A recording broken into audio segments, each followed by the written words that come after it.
Madars. 3rd year. 6th semester. Core elective paper, Second World Literature in Translation. Syllabus. E. Unit 1. Introduction. Goethe's concept of world literature, tragedy of fate, French Revolution, realistic drama of Ibsen and Chekhov, multiculturalism, realism, concept of the absurd, postmodernism. Unit 2. Poetry. 1. The Trojan Women, Euripides. 2. The Gate of Hell, Canto 3, Inferno, Dante Alighieri. 3. Ithaca, Constantine Petro Cavafy. 4. The Burning of the Books, Bertolt Brecht. 5. Lot's Wife, Anna Akhmatova. 6. The End and the Beginning, Wisława Szymborska. Unit 3. Drama. Oedipus Rex, Sophocles. IV. Unit 4. Short Stories. 1. War, Luigi Pirandello. 2. The Guest, Albert Camus. 3. The Convert, Guy de Maupassant. 4. The Darling, Anton Chekhov. 5. A Hunger Artist, Franz Kafka. 6. A Christmas Tree and a Wedding, Fyodor Dostoevsky. 7. One Autumn Night, Maxim Gorky. 8. The Snowstorm, Alexander Pushkin. 9. The Fairy Amoureuse, Émile Zola. Unit 5. Fiction. The Count of Monte Cristo, Alexander Dumas. Prescribed texts. Oedipus the King. Sophocles. Trans. David Green. University of Chicago Press, 2012. Relevant videos on YouTube. No. Video. 1. French Revolution, Impact on Literature. 2. The Trojan Women. 3. Oedipus Rex. 4. A Hunger Artist. BA, Degree Course 3rd year, 6th semester. Core elective paper, Second World Literature in Translation. Scheme of Lessons. SL, No. Title page. 1. Introduction 001. 2. Poetry, The Trojan Women, Euripides, Peter Verhelst 020. 3. Poetry, The Gate of Hell, Canto 3, Inferno, Dante Alighieri 027. 4. Poetry, Ithaca, Constantine Petro Cavafy 038. 5. Poetry, The Burning of the Books, Bertolt Brecht 045. 6. Poetry, Lot's Wife, Anna Akhmatova 051. 7. Poetry, The End and the Beginning, Wisława Szymborska 057. 8. Drama, Oedipus Rex, Sophocles 063. 9. Short Stories, War, Luigi Pirandello 072. 10. Short Stories, The Guest, Albert Camus 080. 11. Short Stories, The Convert, Guy de Maupassant 088. 12. Short Stories, The Darling, Anton Chekhov 096. 13. Short Stories, A Hunger Artist, Franz Kafka 104. 14. Short Stories, A Christmas Tree and a Wedding, Fyodor Dostoevsky 114. 15. Short Stories, One Autumn Night, Maxim Gorky 123. 16. Short Stories, The Snowstorm, Alexander Pushkin 131. 17. Short Stories, The Fairy Amoureuse, Émile Zola 138. 18. Fiction, The Count of Monte Cristo, Alexander Dumas 143. V. 1. Lesson 1. Introduction. Learning Outcome. About world literature in translation. Ideas and events that help define world literature. Structure. 1.1 Warm-up. 1.2 Introduction. 1.3 Goethe's concept of world literature. 1.4 Tragedy of fate. 1.5 French Revolution. 1.6 Realistic drama of Ibsen and Chekhov. 1.7 Multiculturalism. 1.8 Realism. 1.9 Concept of the absurd. 1.10 Postmodernism. 1.1 Warm-up. What do you understand by the term world literature? What is translation? Is translation possible? What does translation of literary works achieve? 2. 1.2 Introduction. World literature was a term first coined by Goethe when he spoke about how literature would no longer belong to the country of its origin but become a part of a corpus of literature that will pour in from all parts of the world. At that time, world literature signified the literature produced in Europe and North America. This view was endorsed by Marx and Engels in the Communist Manifesto, where they said that globalization of economy and development of technology will enable literary works to become global and not remain a part of a national literature. National literature refers to literary works produced and written in a particular country in the language spoken there. World literature was therefore thought to be the best works from each country pooled together to form a superliterature. This definition was rejected as it raised questions of judgment about the criteria that could categorize an author's work as worthy of being included in world literature. Another definition proposed was to include those works that were received and read all over the world. This too was incomplete, as it would depend on the ability of a writer or publisher to be able to market his work internationally. With the proliferation of works from all countries and not just Europe and North America, the idea of world literature is being re-examined to include works from all countries that produce literature. This is possible because of translations that are being made available in as many languages as they are written in. Translation is the art and science of conveying a literary work from one language to another. Translations ensure a wider audience for literary works and help in developing a broader understanding of the events, ideas and themes explored in the works. Translation has developed into an independent field of study to examine the inherent problems it causes, the advantages and issues it raises. The meaning of world literature thus gains new significance if literary works were to be studied as translations. A different criteria or approach needs to be considered to accept a work as belonging to world literature. The works included for study in this course are representative of world literature in translation. They include works of different genres, language and address concerns as varied as the languages they were written in. 1.3 Goethe's concept of world literature. Johann Wolfgang von Goethe's ideas about literature's potential mobility and interculturality, so central to his concept of Weltliteratur, can be traced in his journals, letters and essays. 3. Particularly, in those written towards the close of his literary career. As early as 1801, he suggested in his journal Propylaen that people should distance themselves from a nationalistic notion of culture and accept the fact that the arts and sciences do not have national borders. He expressed his belief that new communication networks were catalytic for world literature by providing connections between places and individuals. This development he saw as changing the notion of the homeland from a particular country to the entire world. The world at large, no matter how vast it may be, is only an expanded homeland and will actually yield an interest no more than our native land. Goethe 1986–227. In another remark of 1828, he also drew attention to the expansion of publishing, the channel by which world literature was to be mediated and discussed. Especially notable were new cultural periodicals such as, in Scotland and England, the Edinburgh Review and Blackwood's Magazine. Publishing ventures like these would contribute to better understanding between people of different nations and cultures, and without forcing them all into just a single mold. World literature refers to literary works that are translated into multiple languages and circulated to an audience outside their country of origin. It is through literary translation that the universal qualities enshrined in world literature would come into their own. Goethe reflected on the role of translators both for the literature of their own nation and for the foreign literature from which they were translating. In his view, translators did not just adapt a foreign literary work to the target language, but made a positive contribution in their own right to the literature of that language. World literature is not a new concept, but as new media technologies explode, so do new ways of disseminating books across national boundaries.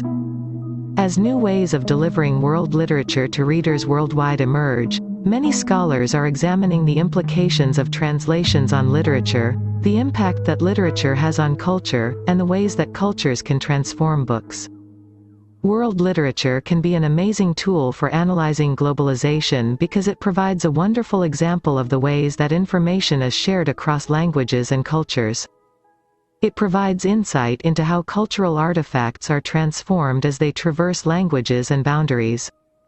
It also can help us to understand the ways that new media technologies could be facilitating globalization by creating a public space for the transmission of literature and other information across the globe. 4. 1.4 Tragedy of Fate. Aristotle defined tragedy as having 6 elements. It must imitate reality, concern an action that has serious implications, have a complete narrative arc, include appropriate language such as a chorus for a play, show the story through action rather than narration, and include catharsis of some kind. Catharsis is the purging of the emotions invoked by the tragedy, such as fear. Catharsis can take place in the characters or in the audience. Tragedies also include a tragic hero who suffers a downfall because of a character flaw or moral failing. Though the tragic hero is brought down by some deficiency in character, fate often plays a role in the downfall, especially in the Greek tragedies. The tragic hero usually tries to outwit fate, with his character flaw being his pride in thinking that outwitting fate is possible. Therefore, tragedies of fate are usually focused on a moral message about not trying to outrun destiny. Tragedies of character minimize the role of fate and focus instead on human choice and moral accountability. Fate is an agency or power that orders and predetermines a future course of events. In the ancient world, the often inexplicable and unavoidable in the affairs of human beings were attributed to fate. In Greek mythology, the goddesses known as the Fates, or Moirae, spun out the destinies of men and women. With the resurgence of confidence in human agency in 5th century Athens, the Greeks began to develop more subtle conceptions of the relationship between fate and free will, especially through the tragedies of their theatre, which were grounded in religious ritual. Sophocles' Oedipus Rex presents the classical treatment of human action as determined by fate or free will, or a convergence of the two. Human beings have exploited divine agency, and otherwise manipulated fate and destiny toward self-interest, and this leads to tragedy. The ancient Greeks acknowledged the role of fate as a reality outside the individual that shaped and determined human life. Sophocles took a conservative view on augury and prophecy. The oracles in the Oedipus trilogy speak truly, although obliquely, as an unassailable authority. Indeed, this voice of the gods, the expression of their divine will, represents a powerful, unseen force throughout the Oedipus trilogy. Yet this power of fate raises a question about the drama itself. If everything is determined beforehand, and no human effort can change the course of life, then what point is there in watching, or writing, a tragedy? 5. According to Aristotle, theater offers its audience the experience of pity and terror produced by the story of the hero brought low by a power greater than himself. In consequence, this catharsis, a purging of high emotion, brings the spectator closer to a sympathetic understanding of life in all its complexity. As the chorus at the conclusion of Antigone attests, the blows of fate can gain us wisdom. Sophocles' hero, even with his tragic flaw, maintains the audience's sympathy throughout the drama. The flaw of his character represents less a vicious fault and more a vulnerability, or a blind spot. Oedipus' brilliance, then, is matched by his overconfidence and rashness, a habit of mind that makes him prey to the very fate he wishes to avoid. Significantly, Oedipus' desperate attempt to escape fate arises not from ambition or pride, but from an understandable and pious desire to live without committing heinous offenses. He decides never to return to the kingdom where the people he believes to be his parents rule. But when an overbearing man on the road nearly runs him down and then cuffs him savagely, Oedipus rashly kills his attacker, who turns out to be his father.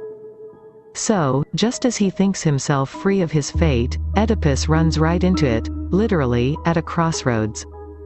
In Oedipus Rex, Oedipus displays his characteristic brilliance and overconfidence in what he regards as his heroic search for the murderer of Laius. He pursues the mystery relentlessly, confident that its solution will yield him the same glory he enjoyed when he answered the riddle of the Sphinx. Oedipus' self-assurance that he has taken care of his fate blinds him to it and begins the fall that will end in his literal blindness. Thus, he becomes the victim, rather than the conqueror, of fate. 1.5 French Revolution. The French Revolution began in 1789 and lasted until 1794. King Louis XVI needed more money, but had failed to raise more taxes when he had called a meeting of the Estates General. This instead turned into a protest about conditions in France. On July 14, 1789, the Paris mob, hungry due to a lack of food from poor harvests, upset at the conditions of their lives and annoyed with their king and government, stormed the Bastille fortress, a prison. In October 1789, King Louis and his family were moved from Versailles, the royal palace, to Paris. He tried to flee in 1791, but was stopped and forced to agree to a new form of government. Replacing the power of the king, a legislative assembly, governed from October 1791 to September 1792, and was then replaced by the National Convention. The Republic of France, 6, was declared, and soon the king was put on trial. The revolution became more and more radical and violent. King Louis XVI was executed on January 21, 1793. In the 6 weeks that followed, some 1,400 people who were considered potential enemies to the Republic were executed in Paris. Many historians now regard the French Revolution as a turning point in the history of Europe, and North America, where many of the same ideas influenced the Declaration of Independence and the American Revolution. The famous slogan, "Liberty, Equality and Fraternity," called for every person's right to freedom and equal treatment. The consequences of the revolution were felt across France and the rest of Europe. There were many new developments, including the fall of the monarchy, changes in society with the rise of the middle class, and the growth of nationalism. In literature, the French Revolution was instrumental in the creation of a new interest in nature and the elemental simplicities of life. It accelerated the approach of the Romantic era and the closure of the Augustan school of poetry. The age of Wordsworth was an age of revolution in the field of poetry as well as of politics. In both these fields, the age had started expressing its impatience with set formulas and traditions, the tyranny of rules and the bondage of convention. From the French Revolution, the age imbibed a spirit of revolt, asserting the dignity of the individual spirit and hollowness of the time-honored conventions which kept it in check. Thus, both in the political and the poetic fields, the age learnt from the Revolution the necessity of emancipation in the political field, from tyranny and social oppression, and in the poetic, from the bondage of rules and authority. The French Revolution exerted a democratizing influence, both on politics and poetry. The early phase of the French Revolution was dominated by the thinker Rousseau. His teachings and philosophic doctrines were the germs that brought about an intellectual and literary revolution all over England. He was a naturalist who gave the slogan, "Return to nature." He expressed his faith in the elemental simplicities of life and his distrust of the sophistication of civilization which, according to him, had been curbing the natural, and good, man. He revived the cult of the noble savage, untainted by the so-called culture. He raised his powerful voice against social and political tyranny and exhorted the downtrodden people to rise for emancipation from virtual slavery and almost hereditary poverty imposed upon them by an unnatural political system which benefited only a few. 7. Rousseau's primitivism, sentimentalism, and individualism had their influence on English thought and literature. In France, they prepared the climate for the Revolution. Rousseau's belief in the essential goodness of natural man and the excellence of simplicity found a ready echo in Blake and, later, Wordsworth and Coleridge. The love of nature and the simplicities of village life and unsophisticated folk found ample expression in their poetic works. Wordsworth's love of nature was partly due to Rousseau's influence. The early Romantic period thus coincides with what is often called the Age of Revolutions, including, of course, the American, 1776, and the French, 1789, revolutions, an age of upheavals in political, economic, and social traditions, the age which witnessed the initial transformations of the Industrial Revolution. A revolutionary energy was also at the core of Romanticism, which set out to transform not only the theory and practice of poetry, and all art, but the very way the world was perceived. The features that became characteristic to the literature written after the French Revolution were the importance given to imagination, nature, symbolism and myth. Emphasis was laid on emotion rather than reason, and the artist was perceived as a creator of something which reflected his individuality and emotions. The artist created works of art inspired by the folklore and local arts of his country. Literature was no longer meant for the elite educated, its simple language ensured that art was available for the masses too. The literature of the age brought together the everyday and the exotic in order to show that what is ordinary can be made to seem like new and exotic, and that what is exotic can exist in the everyday. The concept of the beautiful soul in an ugly body, as characterized in Victor Hugo's Hunchback of Notre Dame and Mary Shelley's Frankenstein, is another variant of the paradoxical combination. The Romantics were interested in the supernatural and included it in their works. This fascination for the mysterious and the unreal also led to the development of Gothic romance, which became popular during this period. Supernatural elements can also be seen in Coleridge's Kubla Khan, The Rime of the Ancient Mariner, and Keats' La Belle Dame sans Merci. 1.6 Realistic drama of Ibsen and Chekhov. Realism, as a movement in the theatre, began in the late 1800s with the plays of Norwegian playwright Henrik Ibsen, called the Father of Realism, and continued through the plays of Anton Chekhov, George Bernard Shaw, Eugene O'Neill, and Tennessee Williams to the present day. The overriding concept in realism is verisimilitude, which is the truthful and believable representation of reality within a theatrical frame of reference. 8.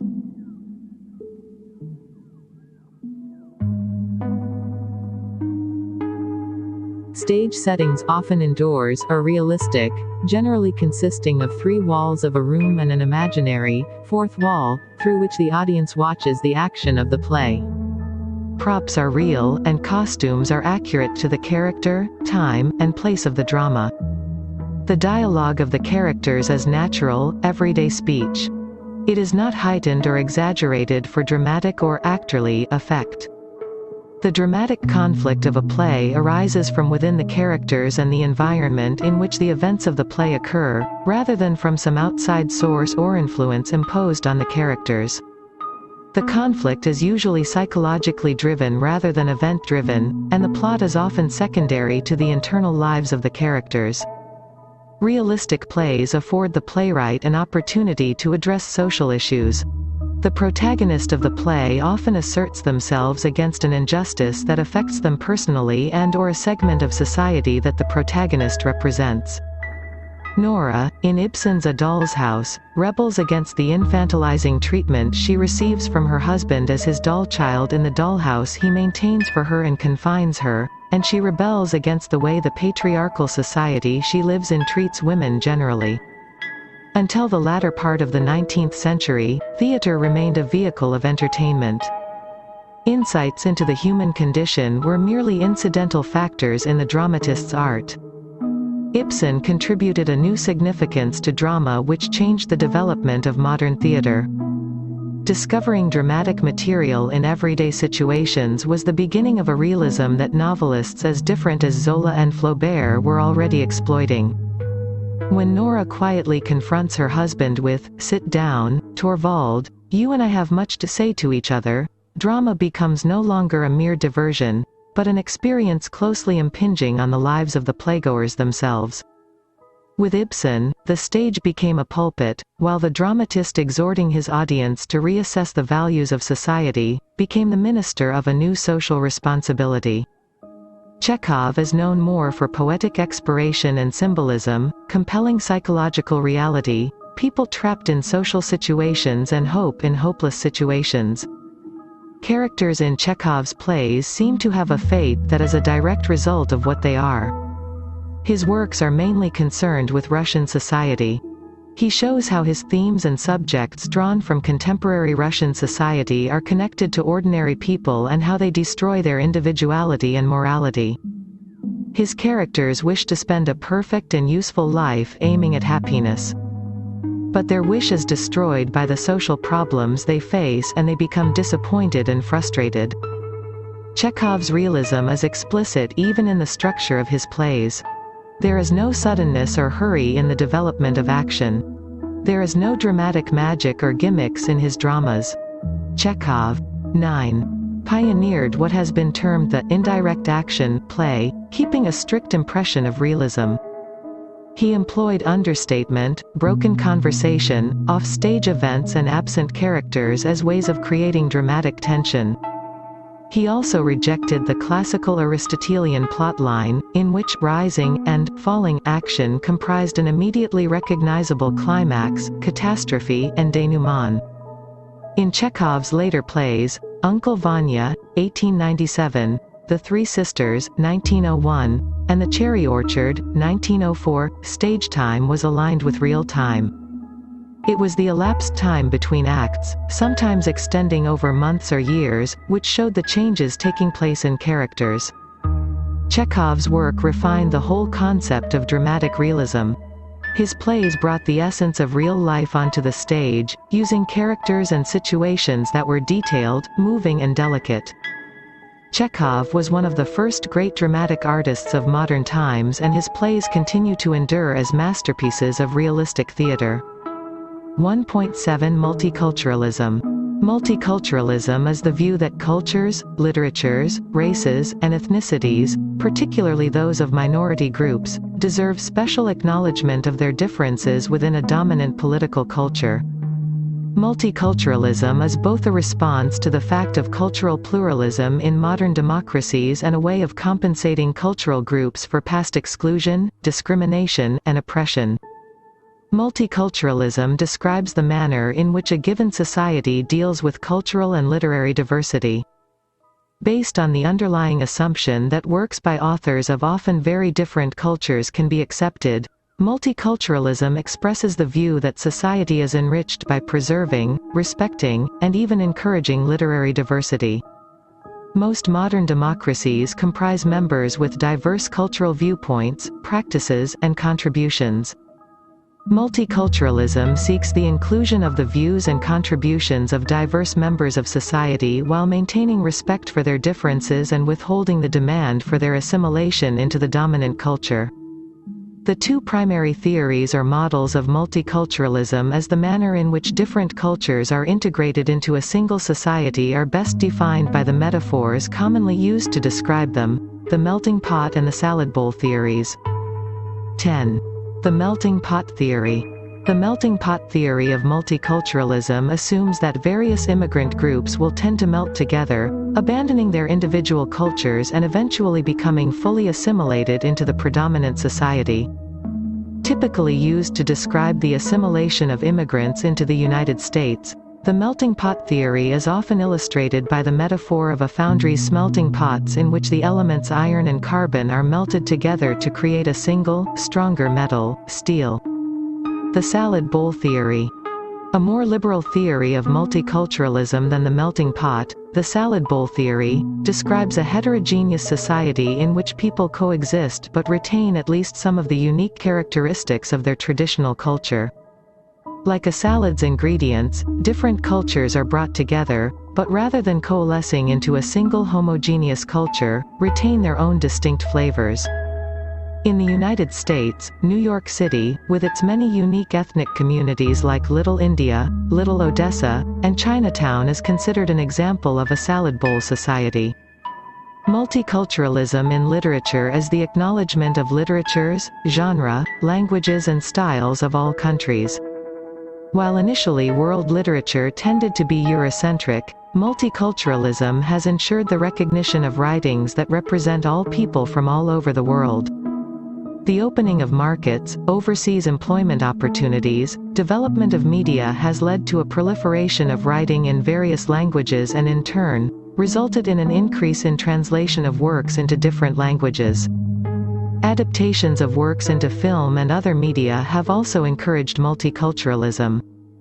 Theme-based tourism has also been catalytic in popularizing literature of different cultures among people. Multiculturalism, thus, is a celebration of differences and the unity it encourages because of the universal experiences expressed in the literatures of those countries. 1.8 Realism. Realism refers to any artistic or literary portrayal of life depicting events in a matter-of-fact, straightforward manner. It is an attempt to reflect life, as it actually is. Realism seeks to avoid supernatural, transcendental, or surreal events. It tends to focus as much on the everyday, the mundane, and the normal as events that are extraordinary, exceptional, or extreme. Realism began as a literary movement in America, Europe, and England that developed out of naturalism in the 19th and 20th centuries. Writers of realism include Mark Twain, Flaubert, 11. Balzac, Zola, Guy de Maupassant, Tolstoy, Gogol, Gorky, William Howells, William Burroughs, Thomas Hardy, and Norman Mailer. Dramatists normally considered realists include Henrik Ibsen, George Bernard Shaw, and Strindberg. Three major developments helped lead to the emergence of realism. 1. Auguste Comte, often considered to be the father of sociology, developed a theory known as positivism. Among the Comte's ideas was an encouragement for understanding the cause and effect of nature through precise observation. 2. Charles Darwin published The Origin of Species in 1859, and created a worldwide stir which exists to this day. Darwin's Essential series suggested that life developed gradually from common ancestry and that life favored survival of the fittest. The implications of Darwin's theories were threefold. 1. People were controlled by heredity and environment. 2. Behaviors were beyond our control. 3. Humanity is a natural object, rather than being above all else. 3.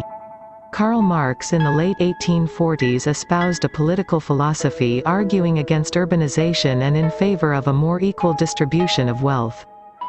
These ideas translated into the depiction of characters and their choices, the plot structure and perception of life experiences.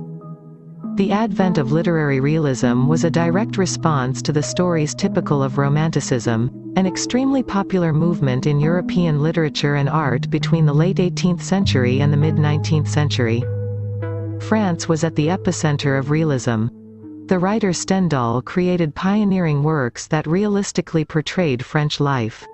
Author Honoré de Balzac became a French realism icon with the publication of La Comédie Humaine, a series of more than 100 interconnected novels showing the reality of French life from 1815 to 1848. Novelist Gustave Flaubert was also highly influential with novels like Madame Bovary, establishing a quintessential narrative voice for literary realism. Realism did not remain a uniquely French phenomenon. It spread throughout Europe, with works like British author George Eliot's Middlemarch, and eventually the United States. William. 12. Dean Howells's The Rise of Silas Lapham, Mark Twain's The Adventures of Huckleberry Finn, Stephen Crane's The Red Badge of Courage, and Horatio Alger Jr.'s Ragged Dick all depict realistic characters from various pockets of American life as they grapple with war, racism, materialism, and upward mobility. Other American realist authors include John Steinbeck, Edith Wharton, Theodore Dreiser, and Upton Sinclair. The impact of these early realist authors' works shifted the larger literary focus away from explicitly romantic literature. Most modern writers seek to create characters and stories with which readers can, to some extent, relate. Features of realism. Realistic characters. Realist writers create characters who are rarely black and white.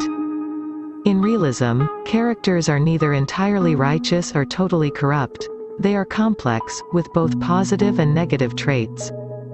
Labor. this concept plays a prominent role in many kinds of literary realism. The protagonist's job is a significant aspect of their identity, whether for good or ill. Matters of heart and acts of monumental courage take a backseat to the more pressing demands of earning a living. Internal motivations. In realist works, characters' actions come less from external forces, for instance, honor, chivalry, or a noble effort to right a wrong, and more from internal needs like curiosity, desire, or greed. Genuine settings. Writers of realism zero in on specific environments and the impact they have on the story. Their settings lean toward the sobering or the stark, and they tend to be more focused on smaller locations. Society. This goes beyond a mere aspect of setting. Societies usually play a significant role in characters' fates. Choices and events are dictated not by a grand idea of personal virtue and valor but by the conditioning imposed by society. Straightforward speech. Dialogue is not lofty or overtly cultured. Instead, it reflects the vernacular of the characters of the specific time and place in which the story is set. Verisimilitude. This is a philosophy that lends greater credibility and believability to the narrative. It concentrates on the details that accurately reflect human behavior and psychology. 13. Subgenres of realism. Magical realism. In magical realism, the author integrates mystical or fantastical elements into a realistic setting and worldview. These elements don't significantly alter the story's logic and rationality, but they do add another dimension that gently pushes the boundaries of the possible. As a result, works of magical realism unearth magic in the everyday and celebrate the potential for transcendence amid the ordinary. Gabriel Garcia Marquez's 100 Years of Solitude is a classic example of a magical realist work. Naturalism. Naturalism utilizes scientific thought, especially the theories of Charles Darwin, to illustrate the inescapable influences that shape characters and their experiences. At the heart of all works of literary naturalism is the belief that science explains the conditions of reality and that metaphorical and supernatural elements have no credibility or presence in a story's trajectory. The Grapes of Wrath by John Steinbeck is a popular naturalist work. Psychological realism. Works of this genre take an interest in characters' motivation. Rooted in psychological thought, authors examine characters' interior lives, their thoughts, emotions, and mental processes, to provide a fuller understanding of human behavior. One of the best-known works is Fyodor Dostoevsky's Crime and Punishment. Social realism. This literary technique involves telling stories about the poor and working classes. Social realism delves into the socio-economic and political conditions to which these groups are subjected daily. This emphasis allows the author to comment on the political and social power structures that manufacture the challenges unique to characters' demographics. An example of this subgenre is Arthur Miller's The Crucible. Socialist realism. These works venerate the struggles of the working classes to support larger socialist ideals. In fact, it was the official literary style in the Socialist Soviet Union. An important work in this subgenre is How the Steel Was Tempered by Nikolai Ostrovsky. 14. Theatrical realism. Theatrical realism applies to dramatic works written for the stage. Plays in this style aim to make theatrical stories truer to life. Theatrical realism might employ any of the aforementioned subgenres to provide a more authentic grounding for the drama, the characters, and their choices. One prominent play in the theatrical realist style is A Doll's House by Henrik Ibsen. 1.9 Concept of the absurd. Absurdism is a philosophy based on the belief that the universe is irrational and meaningless and that the search for order brings the individual into conflict with the universe. Albert Camus, 1913–1960, was a French philosopher, author, and journalist. He was the proponent of the philosophical viewpoint of absurdism. He also authored several books including The Stranger, The Rebel, and The Plague. His works won him the Nobel Prize in Literature in 1957. Absurdism is a philosophy that revolves on the notion of the absurd and how one should confront it. The absurd refers to the conflict between the human tendency to seek inherent meaning in life and the silent answer of the universe in which a harsh truth arises, that is, there is no inherent meaning in life. Existence is absurd because of the conflicting views between humans and the universe. The absurd comes from the conflict between expectations and reality. It is born from this confrontation. In the myth of Sisyphus, Camus establishes three paths one can take in confronting the harsh reality of existence. One is suicide, the other is philosophical suicide, and the last is rebellion. Killing oneself is a release from the conflict but an act of cowardice according to Camus.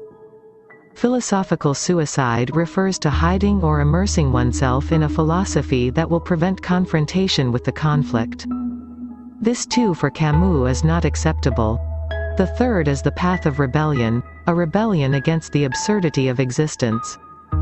This revolt against existence is what gives life its value.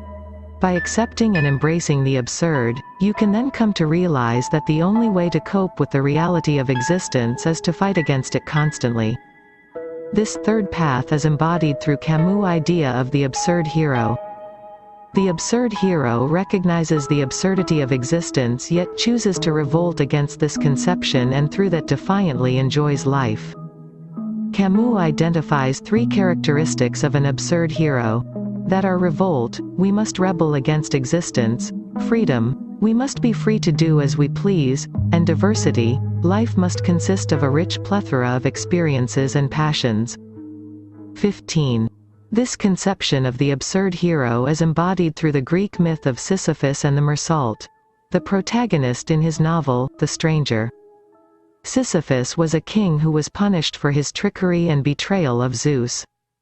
He was banished for eternity to push a boulder against a steep hill only to see it fall down just before reaching the top.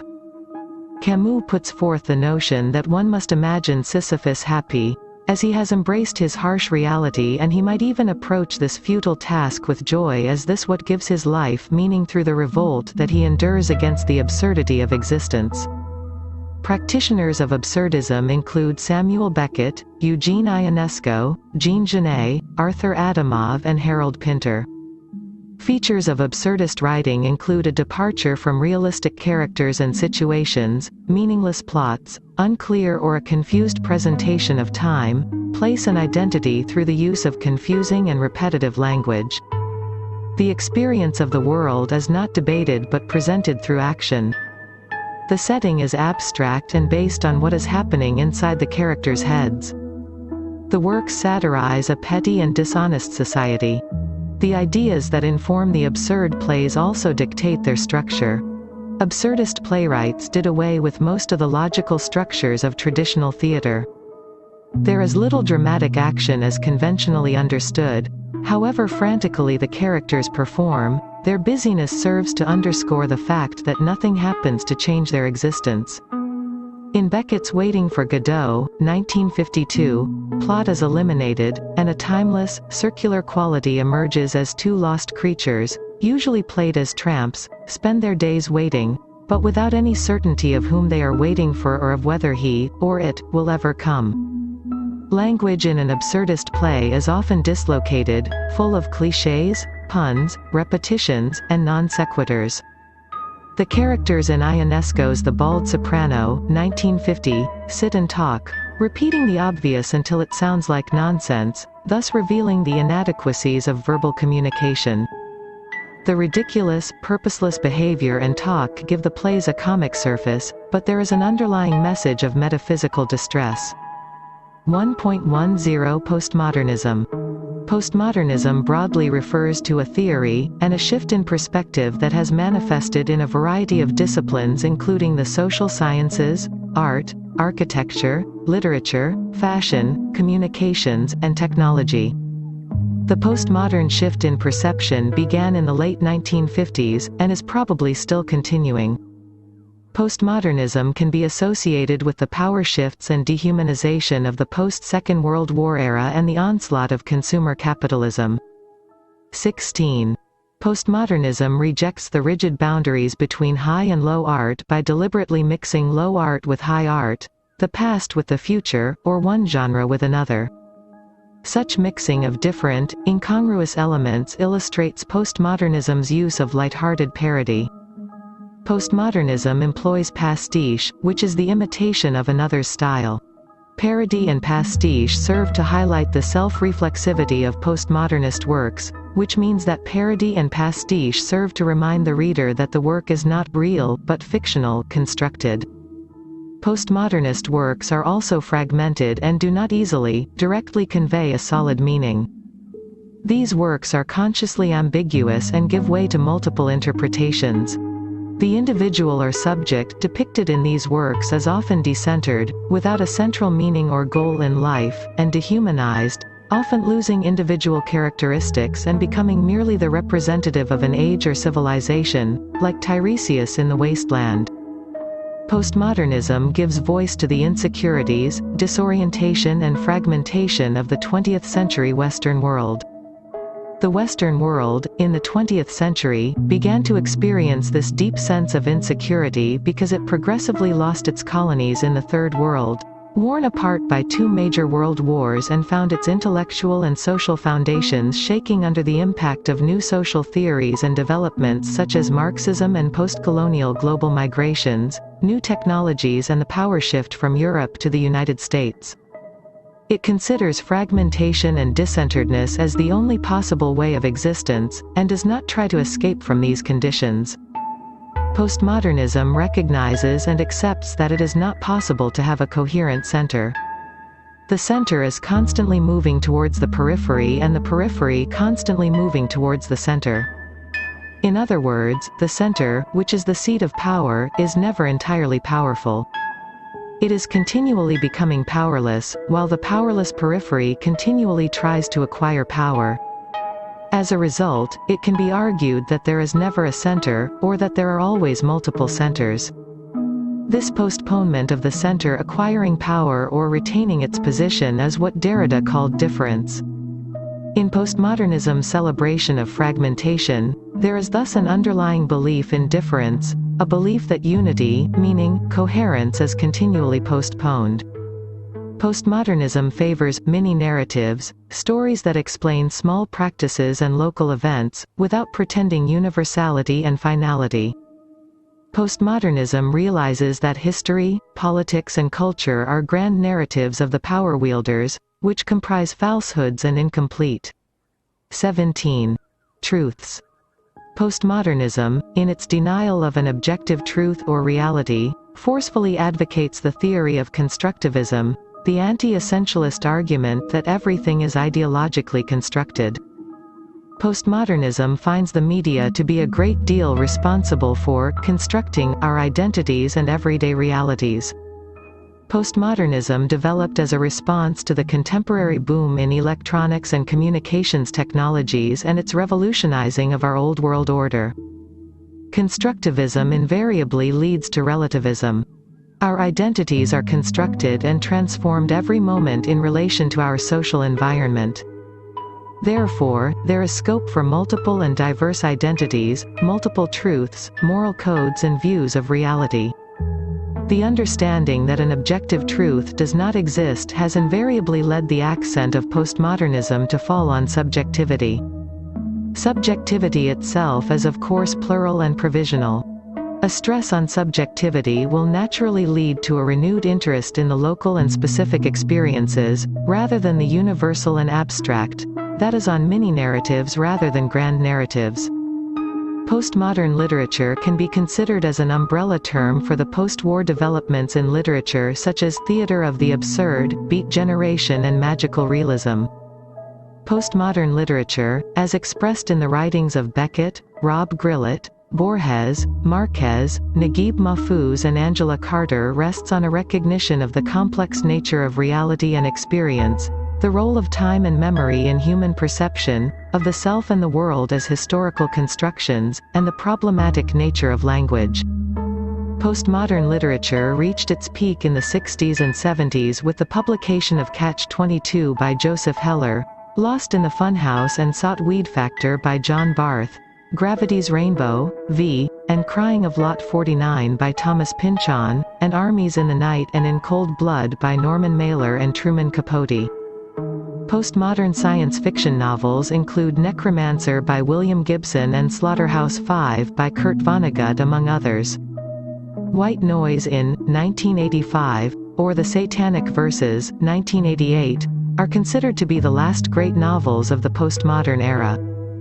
Postmodern literature is a form of literature which is marked, both stylistically and ideologically, by a reliance on such literary conventions as fragmentation, paradox, unreliable narrators, often unrealistic and downright impossible plots, games, parody, paranoia, dark humor and authorial self-reference. Postmodern authors tend to reject outright meanings in their novels, stories and poems, and, instead, highlight and celebrate the possibility of multiple meanings, or a complete lack of meaning, within a single literary work. 18. Here are some examples of stylistic techniques that are often used in postmodern literature. Pastiche. The taking of various ideas from previous writings and literary styles and pasting them together to make new styles. Intertextuality. The acknowledgement of previous literary works within another literary work. Metafiction. The act of writing about writing or making readers aware of the fictional nature of the very fiction they're reading. Temporal distortion. The use of nonlinear timelines and narrative techniques in a story. Minimalism. The use of characters and events which are decidedly common and non-exceptional characters. Maximalism. Disorganized, lengthy, highly detailed writing. Magical realism. The introduction of impossible or unrealistic events into a narrative that is otherwise realistic. Faction. The mixing of actual historical events with fictional events without clearly defining what is factual and what is fictional. Reader involvement.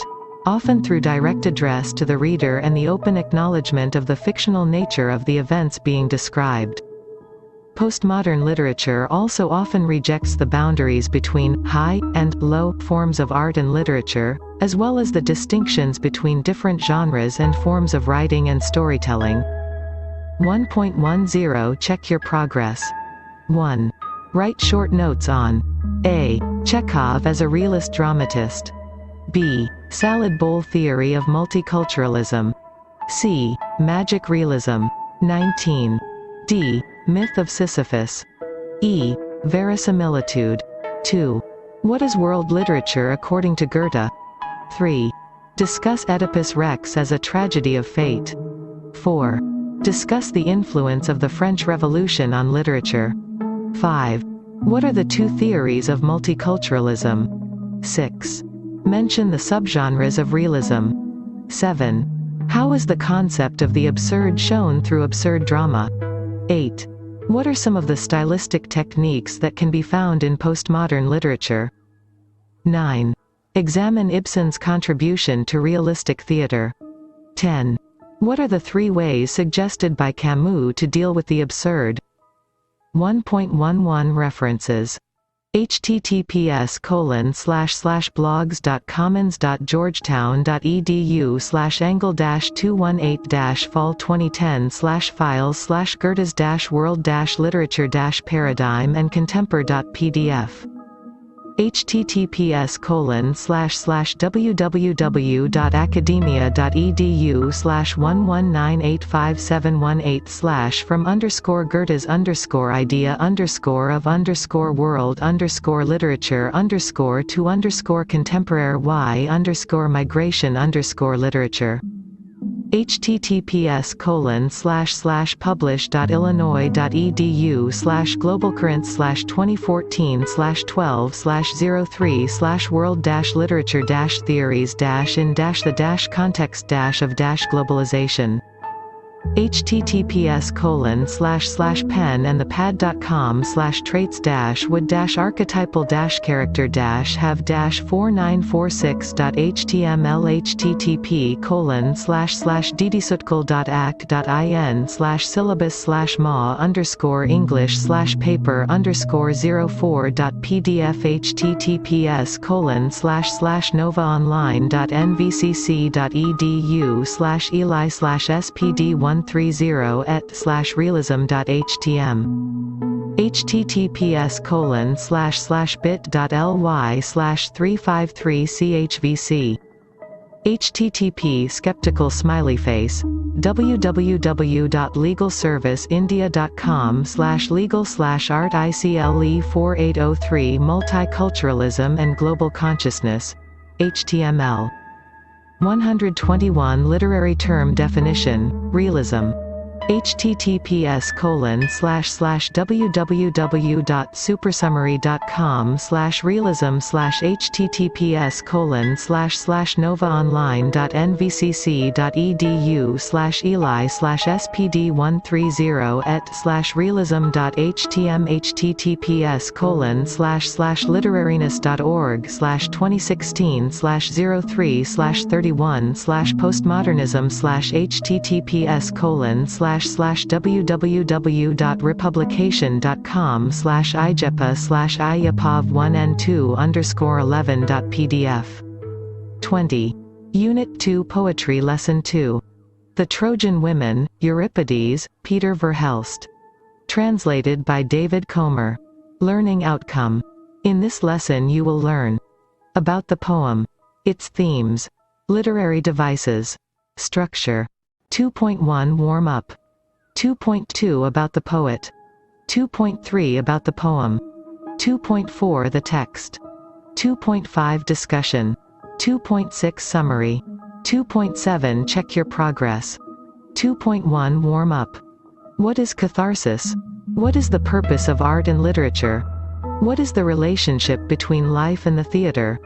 21. 2.2 About the poet, 1962 till date.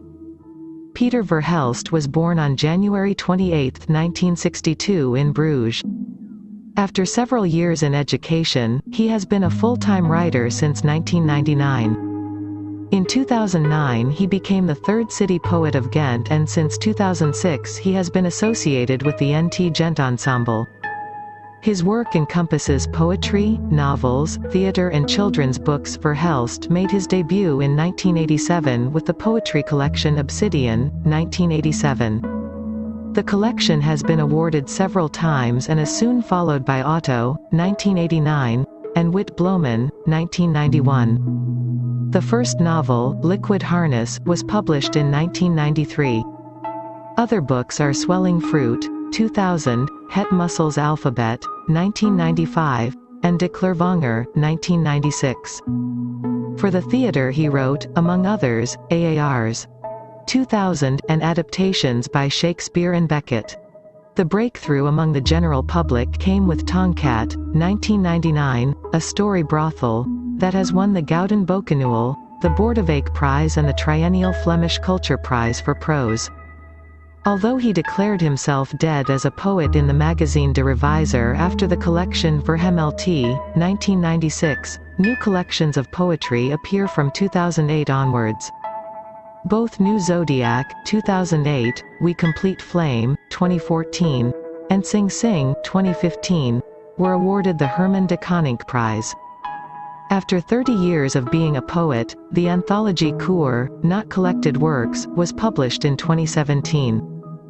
This was a selection of 120 poems, chosen by Verhelst himself and revised if necessary. In 2018 Van Verhelst will be published What Could Have Been Us, the poetry gift of the Poetry Week. Together with illustrator Carl Sinew, he created The Secret of the Nightingale's Throat, 2008, awarded with the Golden Owl for children's literature, an adaptation of Hans Christian Andersen's fairy tale, and The Boy, the Hornbill, the Elephant, the Tiger and the Girl, 2016. With Katja Vermeer he writes the picture book for adults. The Very Tired Man and the Woman Who Passionately Loved Bonsai, 2016. Since 2006 he has been part of the NT Gent Ensemble. There he adapted pieces by Beckett and Marlowe, wrote the performances Nero, Julius Caesar, and Lex, tailored to the NT Gent actors, and also got into the director's chair for the productions Africa, and Hotel Malaria. Verhelst is also active as a novelist, with among others Zwerm, 2005, Huis van de Touch, 2010, The Very Last Caracara in the World, 2012, and The Art of Crashing, 2015. In April 2018, For Forgetting was published, in which Verhelst wrote about the unexpected death of his mother. The book was awarded the Ultima Letterin 2018. At the end of 2018, he became the first laureate of the Cypern Palais Prize, a new oeuvre prize for experimental literature. The jury praised him as one of the most versatile Dutch-language authors and a masterly oeuvre builder. 22. 2.3 About the poem. The poem is a part of the collection titled, What Could Have Been Us? It is based on the 6th century anti-war play Trojan Women by Euripides. The poet highlights inability of art, literature and theatre to evoke humane feelings of pity and remorse in the audience. The audience has become so inured to violence that even the sight of grieving women and the death of children fails to move them. The poem examines the plight of the survivors of the theatre of war and is also an indictment of the apathy of all human beings towards violence. 2.4 The text. Where is that singing coming from? Lead flows into the theatre, eddying around table legs. There are marble columns with veils of heat panting against them. Where are those women coming from? They hold their dresses up above their knees, as if wading into the sea. Hollows under the stage deform their voices. Just before sinking, they pull their tongues out of their mouths and fling them over their shoulders. Silence. We, male and female dummies, sit in the seats with faces now blank, almost no information regarding age or origin. On stage there is nothing where something should be and something where there should be nothing. Lead plates slide across each other, singing plaintively. We clamber ever higher over shoulders, bellies, a face. The ceiling sweating red-haired animals. 2.5 Discussion. The poem evokes a picture of a theatre with its stage, marble columns and seats. The audience is seated in silence awaiting the start of the play. There is no action enacted on the stage yet. Sounds begin to emanate in the theatre, but no one is able to identify the source of the singing. The poet writes that lead has entered the theatre and is filling up all the standing space in the theatre. The lead here could be a reference to numbness that the audience feels towards. 23. Anything presented on the stage. Even before a performance can begin, there is no sense of expectation or excitement in the audience. Whatever heat is generated is directed towards the lifeless marble columns of the stage and does not permeate into the minds and hearts of the audience. The performance begins. It is perhaps the play Trojan Women by Euripides, a Greek dramatist of the 6th circa AD. The play depicts the tragic and fearsome future that awaits the women who have survived the Trojan War. The play focuses on the aftermath of the 10 Years' War between the Trojans and Greeks, which ended in the defeat and destruction of Troy. The Greek soldiers have killed all the Trojan men and have pulled lots on who gets which woman of Troy. Each woman, without consideration of her age, status, choice is taken by a Greek warrior as a spoil of war. She is appointed slave, mistress or servant to him. The only surviving child, son of Andromache and Hector, is ordered by Ulysses to be thrown down from the highest tower in Troy to be killed. The play records the lament of these helpless women, their sense of hopelessness, anger and frustration at their fate. They bitterly mourn the loss of their husbands, their way of life and their bleak future. The play is seen as a critique of war and a glimpse of the suffering endured by both parties, victor and defeated. The Greeks return home tired and also suffering great loss of life. Many of their soldiers and heroes have died, and the spoils of war do not compensate for the lives lost. The cause of the war, the appeasement of Menelaus's ego, also does not justify the losses incurred. Euripides's poignant tragedy evokes horror and pity in the mind of anyone who watches or reads it. However, the audience in the poem is not able to identify with the characters on stage. Their appearance evokes only a mild curiosity about where these women could be from. Their sorrow and lament are not reciprocated by the audience. The only question asked about the performance is, where are those women coming from? The question reflects an emotional disconnect between the audience and the performers. They do not see the women on stage and their terrible fate as their own but as somebody else's. The use of the words, "those women," marks a distance between the audience which identifies itself as us and the women on the stage as them. The distance need not be just of identity. It could be physical, in that the audience knows nothing about the place the play is set in, the culture or history of the land. Perhaps they find the language strange too. The distance could be intellectual, the audience with its exposure to 24. The Internet, social media platforms and other technological gizmos has no knowledge about their own epics, legends and history. There is no sense of shared experience that can forge a bond between the spectators and the performers. The women's tragic trek to the Greek ships leaving behind the ruins of their homes, hearth, lives and loves leaves the audience unaffected. They only see a group of women with their dresses held above their knees wading into the sea as any of them would do if they were to spend a holiday at the beach. The pathos of the situation is lost on them as they only see the women walking. They are incapable of perceiving a sense of loss, waste and irreparable damage to a once valuable way of life. The stage, once a powerful medium to influence social and political change, has now become the Tower of Babel. Every word uttered on stage does not echo in the ears of the audience but is reduced to noise. The voices on stage are distorted by the hollows under the stage. The hollows refer to the pit for the orchestra, a sunken area near the stage which is also used by the chorus. The voices of suffering, pain and loss seem to be distorted by the acoustics. The audience seems to be hearing the voices but it is not clear if they have listened to the stories of the Trojan women. The performance does not seem to evoke a reciprocative response from the spectators. Hence the poet fears that the message from the play is lost even before it reaches the audience. The unresponsive audience provokes only silence from the stage. The voices, sinking, the tongues pulled out of their mouths and flung over their shoulders are images that indicate the breakdown in communication. The women who performed are reduced to mere voices and slowly the voices too sink and are lost in the resounding silence of the theater. Their story, their plight, their voices have failed to evoke any reaction in the audience. The result is silence. A silence that drowns every voice and cry, making it seem as though the actors have had their tongues pulled out and what the audience witnessed was a dumb show. The focus now shifts from the stage to the audience. The poet identifies himself with the audience when he uses the word, we. He compares the men and women in the audience to dummies, highlighting the lack of any human feeling in them. They have sat through an emotionally moving performance without experiencing or evincing any response to it. Human beings have become lifeless dolls from which no information can be gleaned.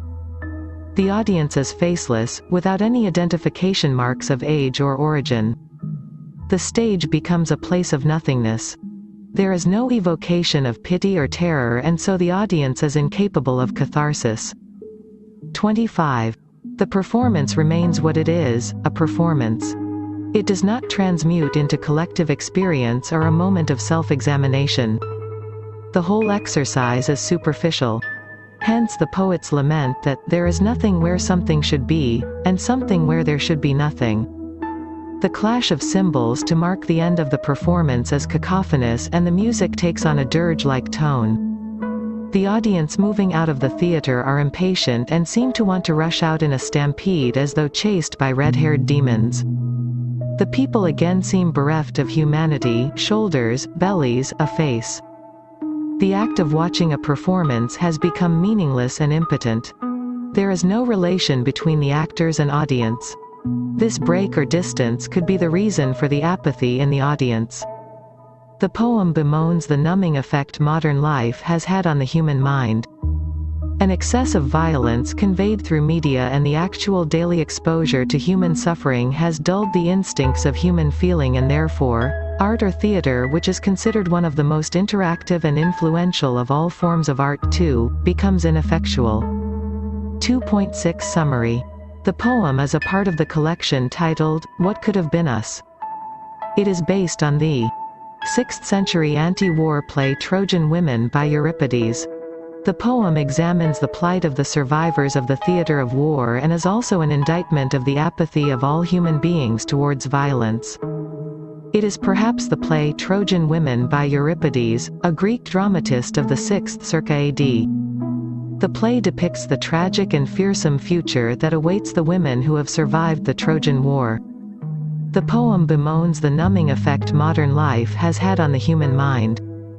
2.7 Check your progress review. 1. The poem is based on the Greek play. 2. The author of the play is. 3. The play depicts the period after the war. 26. 4. Why does the poet mention this particular play in the title of the poem? 5. Explain, just before sinking, they pull their tongues out of their mouths and fling them over their shoulders. Review 2. 1. Discuss how art and literature fail to evoke humane feelings in a modern audience. 2.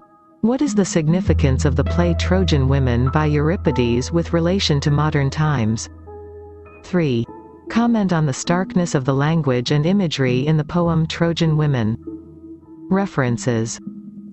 https://www.poetry-international.org/pi/poem/28970/auto/0/Peter-Verhelst/the-Trojan-Women-Euripides, N. Tile. https://stad.gent/biblioteks/dossiers/literature-n-schreiben/Peter-Verhelst https://www.poetry-international.org/pi/poet/14835/Peter-Verhelst/n/tile. 27. Lesson 3. The Gate of Hell, Canto 3, Inferno. Dante Alighieri. Translated by the Reverend H. F. Carey, M.A. Learning Outcome. In this lesson you will learn about the poem, its themes, literary devices, structure. 3.1 Warm-up. 3.2 About the poet. 3.3 About the poem.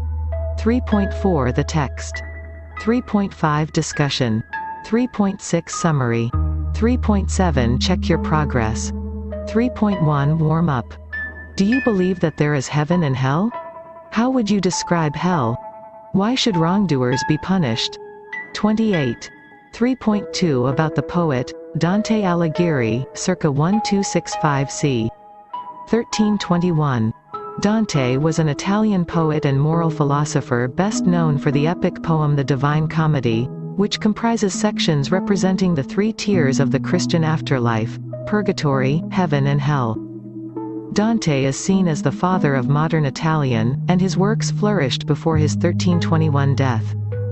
Dante Alighieri was born to a family with a history of involvement in the complex Florentine political scene, and this setting would become a feature in his Inferno years later. Dante's mother died only a few years after his birth, and when Dante was around 12 years old, it was arranged that he would marry Gemma Donati, the daughter of a family friend. Around 1285, the pair married, but Dante was in love with another woman, Beatrice Portinari, who would be a huge influence on Dante and whose character would form the backbone of Dante's Divine Comedy. Dante met Beatrice when she was only 9 years old, and he had apparently experienced love at first sight. The pair were acquainted for years, but Dante's love for Beatrice was courtly, which could be called an expression of love and admiration, usually from afar, and unrequited. Beatrice died unexpectedly in 1290, and 5 years later Dante published Vita Nuova, The New Life, which details his tragic love for Beatrice. Beyond being Dante's first book of verse, The New Life is notable in that it was written in Italian, whereas most other works of the time appeared in Latin. Around the time of Beatrice's death, Dante began to immerse himself in the study of philosophy and the conspiracies of the Florentine political scene. Dante held a number of important public posts. In 1302, however, he was exiled for life by the political faction in power at the time. This would be the beginning of his most productive artistic period.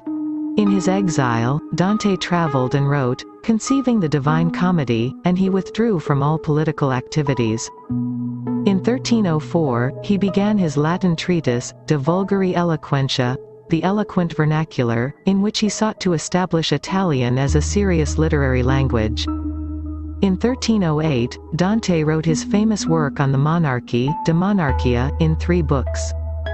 Around this time, he began writing his most famous work, the Divine Comedy. By 1314, however, Dante had completed the Inferno, the segment of the Divine Comedy set in hell.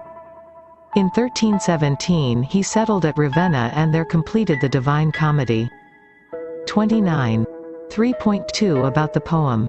The Divine Comedy is an allegory of human life presented as a visionary trip through the Christian afterlife. It is written as a warning to a corrupt society to steer itself to the path of righteousness, to remove those living in this life from the state of misery, and lead them to the state of felicity. This poem, a great work of medieval literature and considered the greatest work of literature composed in Italian, is a philosophical Christian vision of mankind's eternal fate. The poem is written in the first person, from the poet's perspective, and follows Dante's journey through the 3 Christian realms of the dead, hell, purgatory and finally heaven. The Roman poet Virgil guides Dante through hell, Inferno, and purgatory, Purgatorio, while Beatrice guides him through heaven, Paradiso. The journey lasts from the night before Good Friday to the Wednesday after Easter in the spring of 1300, placing it before Dante's factual exile from Florence, which looms throughout the Inferno and serves as an undercurrent to the poet's journey. The structure of the 3 realms of the afterlife follows a common pattern of 9 stages plus an additional, and paramount, 10th, 9 circles of hell, followed by Lucifer's level at the bottom, 9 rings of purgatory, with the Garden of Eden at its peak, and the 9 celestial bodies of heaven, followed by the Empyrean, the highest stage of heaven, where God resides. The poem is composed of 100 cantos, written in the measure known as terza rima. Virgil guides Dante through hell and an array of sinners in their various states. Dante and Virgil stop along the way to speak with various characters. Each circle of hell is reserved for those who have committed specific sins, and Dante spares no artistic expense at creating the punishing landscape. For instance, in the 9th circle, reserved for those guilty of treachery, occupants are buried in ice up to their chins, chew on each other and are beyond redemption, damned eternally to their new fate. In the final circle, there is no one left to talk to as Satan is buried to the waist in ice, weeping from his 6 eyes and chewing Judas, Cassius and Brutus, the 3 greatest traitors in history, by Dante's accounting, and the duo move on to purgatory. In the Purgatorio, Virgil leads Dante in a long climb up the Mount of Purgatory, through 7 levels of suffering and spiritual growth, an allegory for the 7 deadly sins, before reaching the earthly paradise at the top. The poet's journey here represents the Christian life, in which Dante must learn to reject the earthly paradise he sees for the heavenly one that awaits. Beatrice, representing divine enlightenment, leads Dante through the Paradiso, up through the 39 levels of the heavens, represented as various celestial spheres, to true paradise, the Empyrean, where God resides. Along the way, Dante encounters those who on earth were giants of intellectualism, faith, justice and love, such as Thomas Aquinas, King Solomon and Dante's own great-great-grandfather. In the final sphere, Dante comes face to face with God himself, who is represented as 3 concentric circles, which in turn represent the Father, Son and Holy Spirit. The journey ends here with true heroic and spiritual fulfillment. Canto 3 of Dante's Inferno provides a description of the underworld. The main points of that canto consist of the description above the gate of hell, the Ante-Inferno, which contains a large number of condemned shades, as well as the passage across the river Acheron. 3.3 The text. Through me you pass into the city of woe. Through me you pass into eternal pain. Through me among the people lost for aye. Justice the founder of my fabric moved. To rear me was the task of power divine, supremest wisdom, and primeval love. Before me things create were none, save things eternal, and eternal I endure. All hope abandon ye who enter here. Such characters in color dim I marked over a portal's lofty arch inscribed, whereat I thus, Master, these words import hard meaning. He as one prepard replied, Here thou must all distrust behind thee leave, here be vile fear extinguished. We are come where I have told thee we shall see the souls to misery doomed, who intellectual good have lost. And when his hand he had stretched forth to mine, with pleasant looks, whence I was cheered, into that secret place he led me on. 31. Here sighs with lamentations and loud moans resounded through the air pierced by no star, that e'en I wept at entering. Various tongues, horrible languages, outcries of woe, accents of anger, voices deep and hoarse, with hands together smote that swelled the sounds, made up a tumult, that forever whirls round through that air with solid darkness stained, like to the sand that in the whirlwind flies. I then, with error yet encompassed, cried, O Master! What is this I hear? What race are these, who seem so overcome with woe?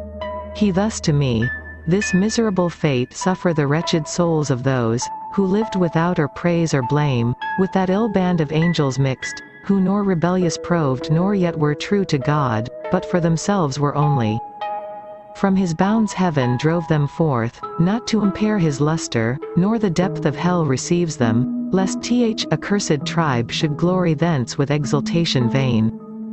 I then, Master, what doth aggrieve them thus, that they lament so loud? He straight replied, That will I tell thee briefly. These of death no hope may entertain, and their blind life so meanly passes, that all other lots they envy. Fame of them the world hath none, nor suffers, mercy and justice scorn them both. Speak not of them, but look, and pass them by. And I, who straightway looked, beheld a flag, which whirling ran around so rapidly. 32. That it no pause obtained, and following came such a long train of spirits, I should ne'er have thought, that death so many had despoiled. When some of these I recognized, I saw and knew the shade of him, who to base fear yielding, abjured his high estate. Forthwith I understood for certain this the tribe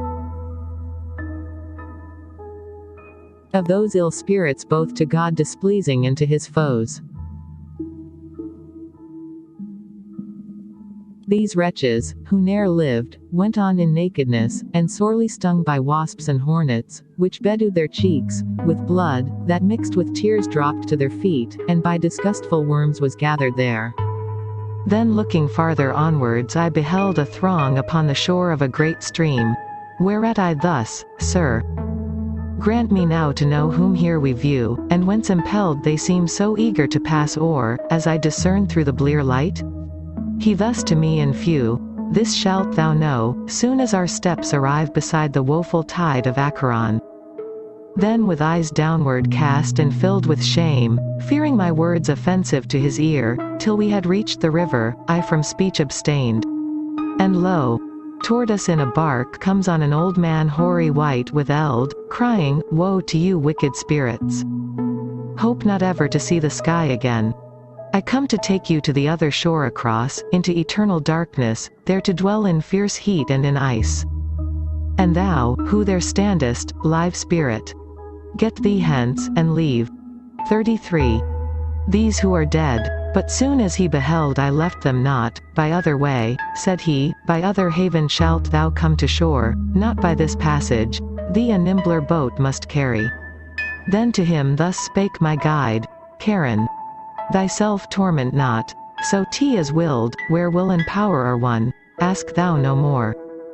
straightway in silence fell the shaggy cheeks of him the boatman o'er the livid lake, around whose eyes glared wheeling flames. Meanwhile those spirits, faint and naked, colour-chonged, and gnashed their teeth, soon as the cruel words they heard. God and their parents they blasphemed, the human kind, the place, the time, and seed that did engender them and give them birth. Then all together sorely wailing drew to the cursed strand, that every man must pass who fears not God. Charon, demoniac form, with eyes of burning coal, collects them all, beckoning, and each, that lingers, with his oar strikes.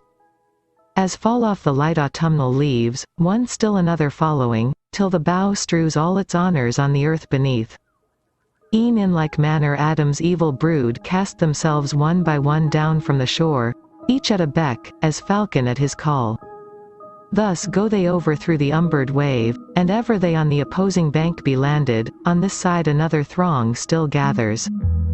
Son, thus spake the courteous guide, those, who die subject to the wrath of God. 34. All here together come from every clime, and to o'erpass the river are not loath. For so heaven's justice goads them on, that fear is turned into desire. Hence ne'er hath passed good spirit. If of thee Charon complain, now mayest thou know the import of his words. This said, the gloomy region trembling shook so terribly, that yet with clammy dews fear chills my brow. The sad earth gave a blast, that, lightning, shot forth a vermilion flame, which all my senses conquered quite, and I down dropped, as one with sudden slumber seized. 3.4 Discussion. Canto 3 opens with the inscription on the gate of hell. The inscription declares that those who pass through enter a city of sorrow, pain and suffering. Those who pass through will pass into eternal pain, who are lost for all eternity. The entrance and the place, the entrance to hell was created by divine justice, supremest wisdom and primeval love, i.e. God. This place will last till eternity and those who enter are doomed to remain there forever. The inscription scares Dante as it says one who enters has to abandon hope.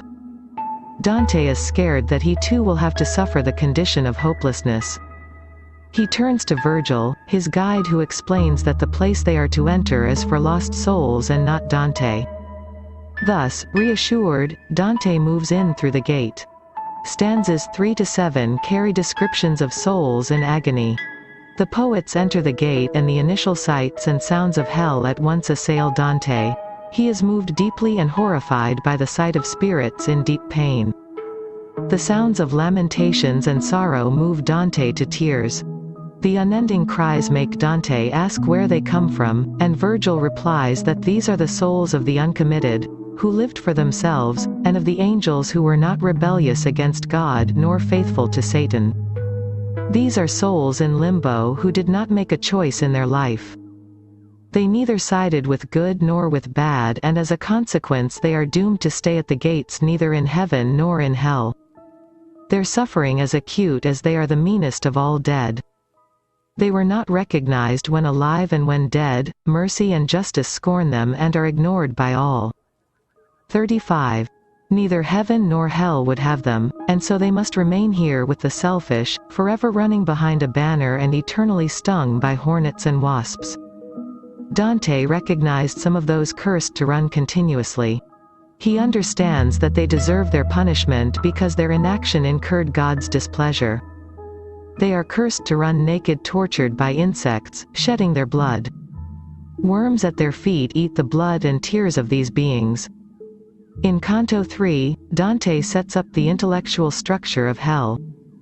Hell is the place for those who deliberately, intellectually, and consciously chose an evil way of life, whereas paradise is a place of reward for those who consciously chose a righteous way of life. Therefore, if hell is the place for people who made deliberate and intentional wrong choices, there must be a place for those people who refused to choose either evil or good. The entrance of hell is the proper place for those people who refused to make a choice.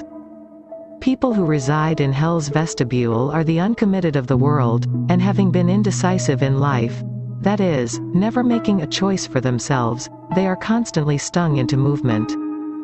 This explanation is the first example of the law of retribution, as applied by Dante, where the uncommitted race endlessly after a wavering, and blank, banner. Because they were unwilling to shed their blood for any worthy cause in life, their blood is shed unwillingly, falling to the ground as food for worms. In the following stanzas, Dante and Virgil then come to a river, with a crowd of people waiting at the riverbank. Virgil identifies the river as Acheron, and as they approach, an old man named Charon comes near with a boat, to ferry souls across the river into hell. Charon tells the souls waiting by the river to despair and not hope for heaven. He calls the sinners crowding the shore, wicked spirits. These are people who have committed graver sins and are bound to hell to face harsher punishments. The punishments are appropriate to the kind of sin committed. He tells them that he will take them to a place where they can never see the sky again. They will exist in eternal darkness. The sky here comes to mean heaven or paradise, while hell was a place without light, sunshine suggesting a subterranean land. The sinners are exposed to extremes there, fierce heat and ice. When he sees Dante, he tells him to leave, refusing to ferry across a living man. He tells Dante that this is not his path. But Virgil tells Charon that it is God's will for Dante to pass through hell while living. Charon relents, and begins rounding up the souls due for hell, whom Dante observes chattering with fear and cursing their fortune. Charon is a demonic figure, fearful to look at. He inspires fear in Dante and the sinners who bemoan their dire fate. Such is the power of Charon that the sinners fall into the boat like. 36. Autumn leaves. Dante also compares them to the falcon who is trained to respond to the call of his master. Virgil tells Dante that these souls are all the people who have died under God's wrath, and that it is thus good that Charon told Dante this is not his path, as good souls do not come this way. They set sail to the opposite bank on the river Acheron, which is red in color and in spate. Even before the boat has landed on the other side, more sinners have gathered on this side of the river. Virgil tells Dante that his is a good spirit and he will understand the true meaning of Charon's words as their journey progresses. Charon is confused by Dante's transgressing the boundary between the worlds of the living and the dead. Virgil convinces him to ferry Dante across the river. Virgil hints that Dante is a good soul, but still has a long way to go, literally and figuratively, in becoming a truly virtuous, pious person. The shore of the river Acheron that serves as the outer border of hell is crowded with more souls than Dante believed possible. These souls are propelled not by the anger of Charon alone, but by the sharp prod of divine justice, until they desire to make the crossing. Choosing to cross the river is their final choice, just as their desire for sin on earth was also their choice. At this early stage in his journey, Dante is still easily susceptible to fear at the instruments of God's justice. Suddenly, there is a great earthquake, and Dante is so terrified that he faints. The canto depicts the harsh, gloomy eternity that awaits sinners. The punishments meted out are meant to cause acute physical pain, and the never-ending process of the punishment will affect the sinners mentally. They will find themselves unable to repent for their sins and therefore doomed to suffer punishment. Dante feels sympathy for their sufferings. This Virgil sees as a sign of innocence, and as they move through the different levels of hell, Dante learns to be less sympathetic of the sinner's sufferings. At the beginning of the journey he finds he is fearful of the sights and sounds around him. He is easily overwhelmed by the sudden earthquake that shakes the ground on which they stand. The canto ends with Dante fainting in fear at the sudden upheaval. 3.5 Summary. The Divine Comedy is an allegory of human life presented as a visionary trip through the Christian afterlife. Canto 3 of Dante's Inferno provides a description of the underworld. The main points of that canto consist of the description above the gate of hell, the Ante-Inferno, which 37 contains a large number of condemned shades, as well as the passage across the river Acheron. In Canto 3, Dante sets up the intellectual structure of hell.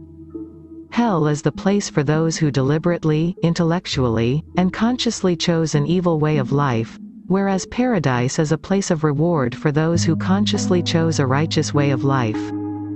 Dante is still easily susceptible to fear at the instruments of God's justice.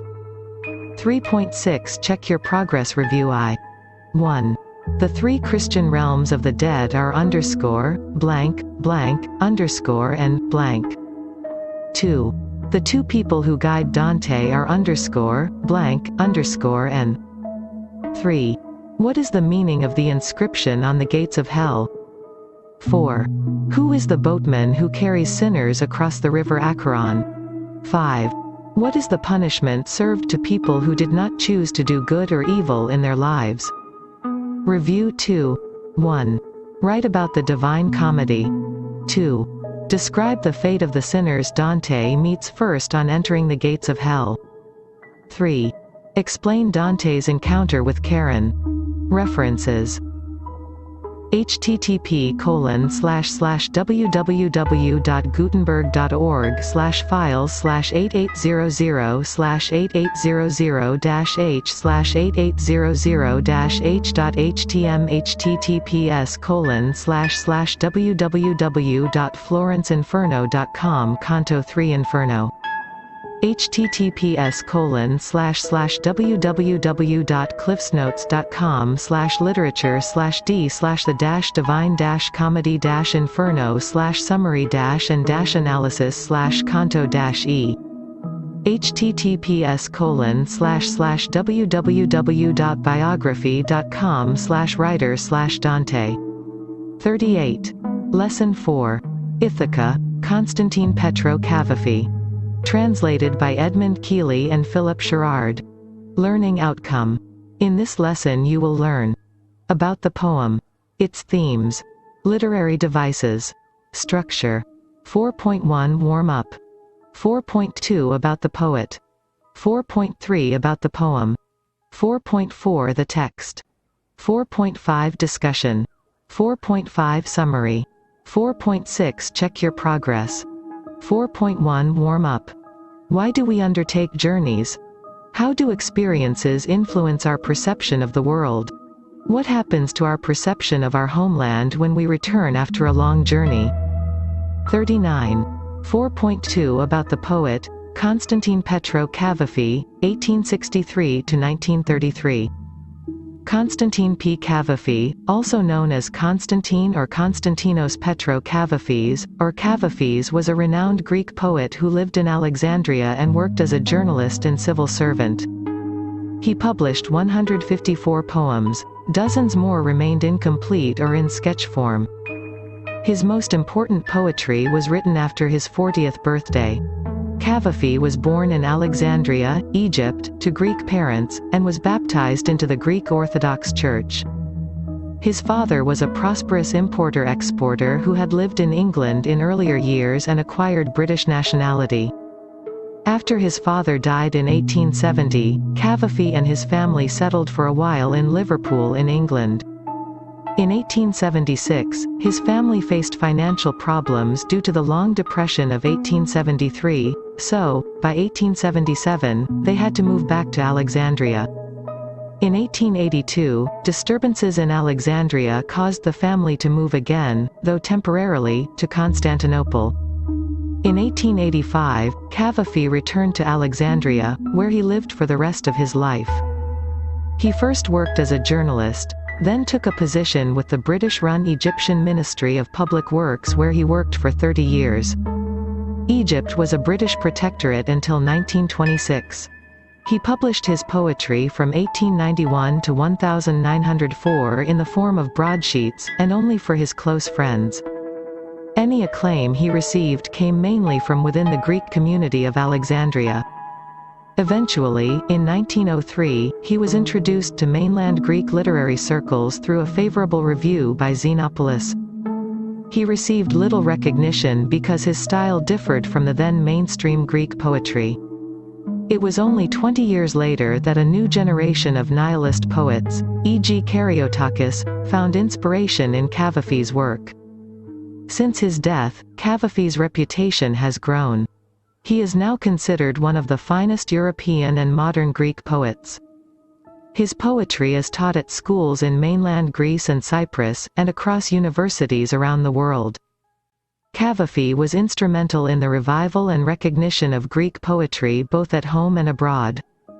His poems are, typically, concise but intimate evocations of real or literary figures and milieu that have played roles in Greek culture. Uncertainty about the future, sensual pleasures, the moral character and psychology of individuals, homosexuality, and a fatalistic existential nostalgia are some of the defining themes. Besides his subjects, his poems also exhibit a skilled and versatile craftsmanship. Cavafy was a perfectionist, obsessively refining every single line of his poetry. Cavafy drew his themes from personal experience, along with a deep and wide knowledge of history, especially of the Hellenistic era. 40. Almost all of Konstantinos Kavafys's work was in Greek, yet, his poetry remained unrecognized in Greece until after the publication of his first anthology in 1935. He is known for his prosaic use of metaphors, his brilliant use of historical imagery, and his aesthetic perfectionism. These attributes, amongst others, have assured him an enduring place in the literary pantheon of the Western world. 4.3 About the poem. Cavafy wrote Ithaca, inspired by the Homeric return journey of Odysseus to his home island, as depicted in the Odyssey. The poem's theme is the enjoyment of the journey of life, and the increasing maturity of the soul as that journey continues. Ithaca is the home of one of the most charismatic characters in the epic, Odysseus or Ulysses. After the Trojan War, Odysseus is cursed to be lost and unable to return home. He spends 10 years on the island of Calypso. At the end of 10 years the gods take pity on him and allow Odysseus to set for home. His journey home, however, is far from smooth. It is beset with encounters with monsters at sea and on land, rough seas. He and his crew face many dangers and adventures, and they return home after a 10 years voyage. The Ithaca that Odysseus returns to is in trouble. There are suitors demanding that his wife Penelope marry one of them. His son Telemachus is unsure if his father will ever return. His land is impoverished because all the wealth is spent in catering to the needs of the suitors. Odysseus returns in triumph, routs the suitors and establishes his control over his kingdom. This is the historical background to the poem. Cavafy uses Ithaca and the journey of Odysseus as a metaphor for life and death. Life is the journey propelled by the knowledge that one is to die, and Ithaca is the final home or destination of life. The poet encourages his readers to lead a purposeful life where every experience enriches and prepares one to appreciate the final destination or resting place. He asks his readers to lengthen life not by living for many years but by gathering experiences, memories and lessons that make it vibrant and meaningful. He believes that it is the knowledge that one has to die that should act as impetus to learn more, see more and do more, as Ithaca or the final destination has only nothingness to offer. 4.4 The text. When you set out for Ithaca, ask that your way be long, full of adventure, full of instruction. 41. The Laestrygonians and the Cyclops, angry Poseidon, do not fear them. Such as these you will never find as long as your thought is lofty, as long as a rare emotion touch your spirit and your body. The Laestrygonians and the Cyclops, angry Poseidon, you will not meet them unless you carry them in your soul, unless your soul raise them up before you. Ask that your way be long. At many a summer dawn to enter with what gratitude, what joy, ports seen for the first time, to stop at Phoenician trading centers, and to buy good merchandise, mother of pearl and coral, amber and ebony, and sensuous perfumes of every kind, sensuous perfumes as lavishly as you can, to visit many Egyptian cities, to gather stores of knowledge from the learned. Have Ithaca always in your mind. Your arrival there is what you are destined for. But don't in the least hurry the journey. Better it last for years, so that when you reach the island you are old, rich with all you have gained on the way, not expecting Ithaca to give you wealth. Ithaca gave you a splendid journey. Without her you would not have set out. She hasn't anything else to give you. And if you find her poor, Ataka hasn't deceived you. So wise you have become, of such experience, that already you'll have understood what these Atakas mean. 42.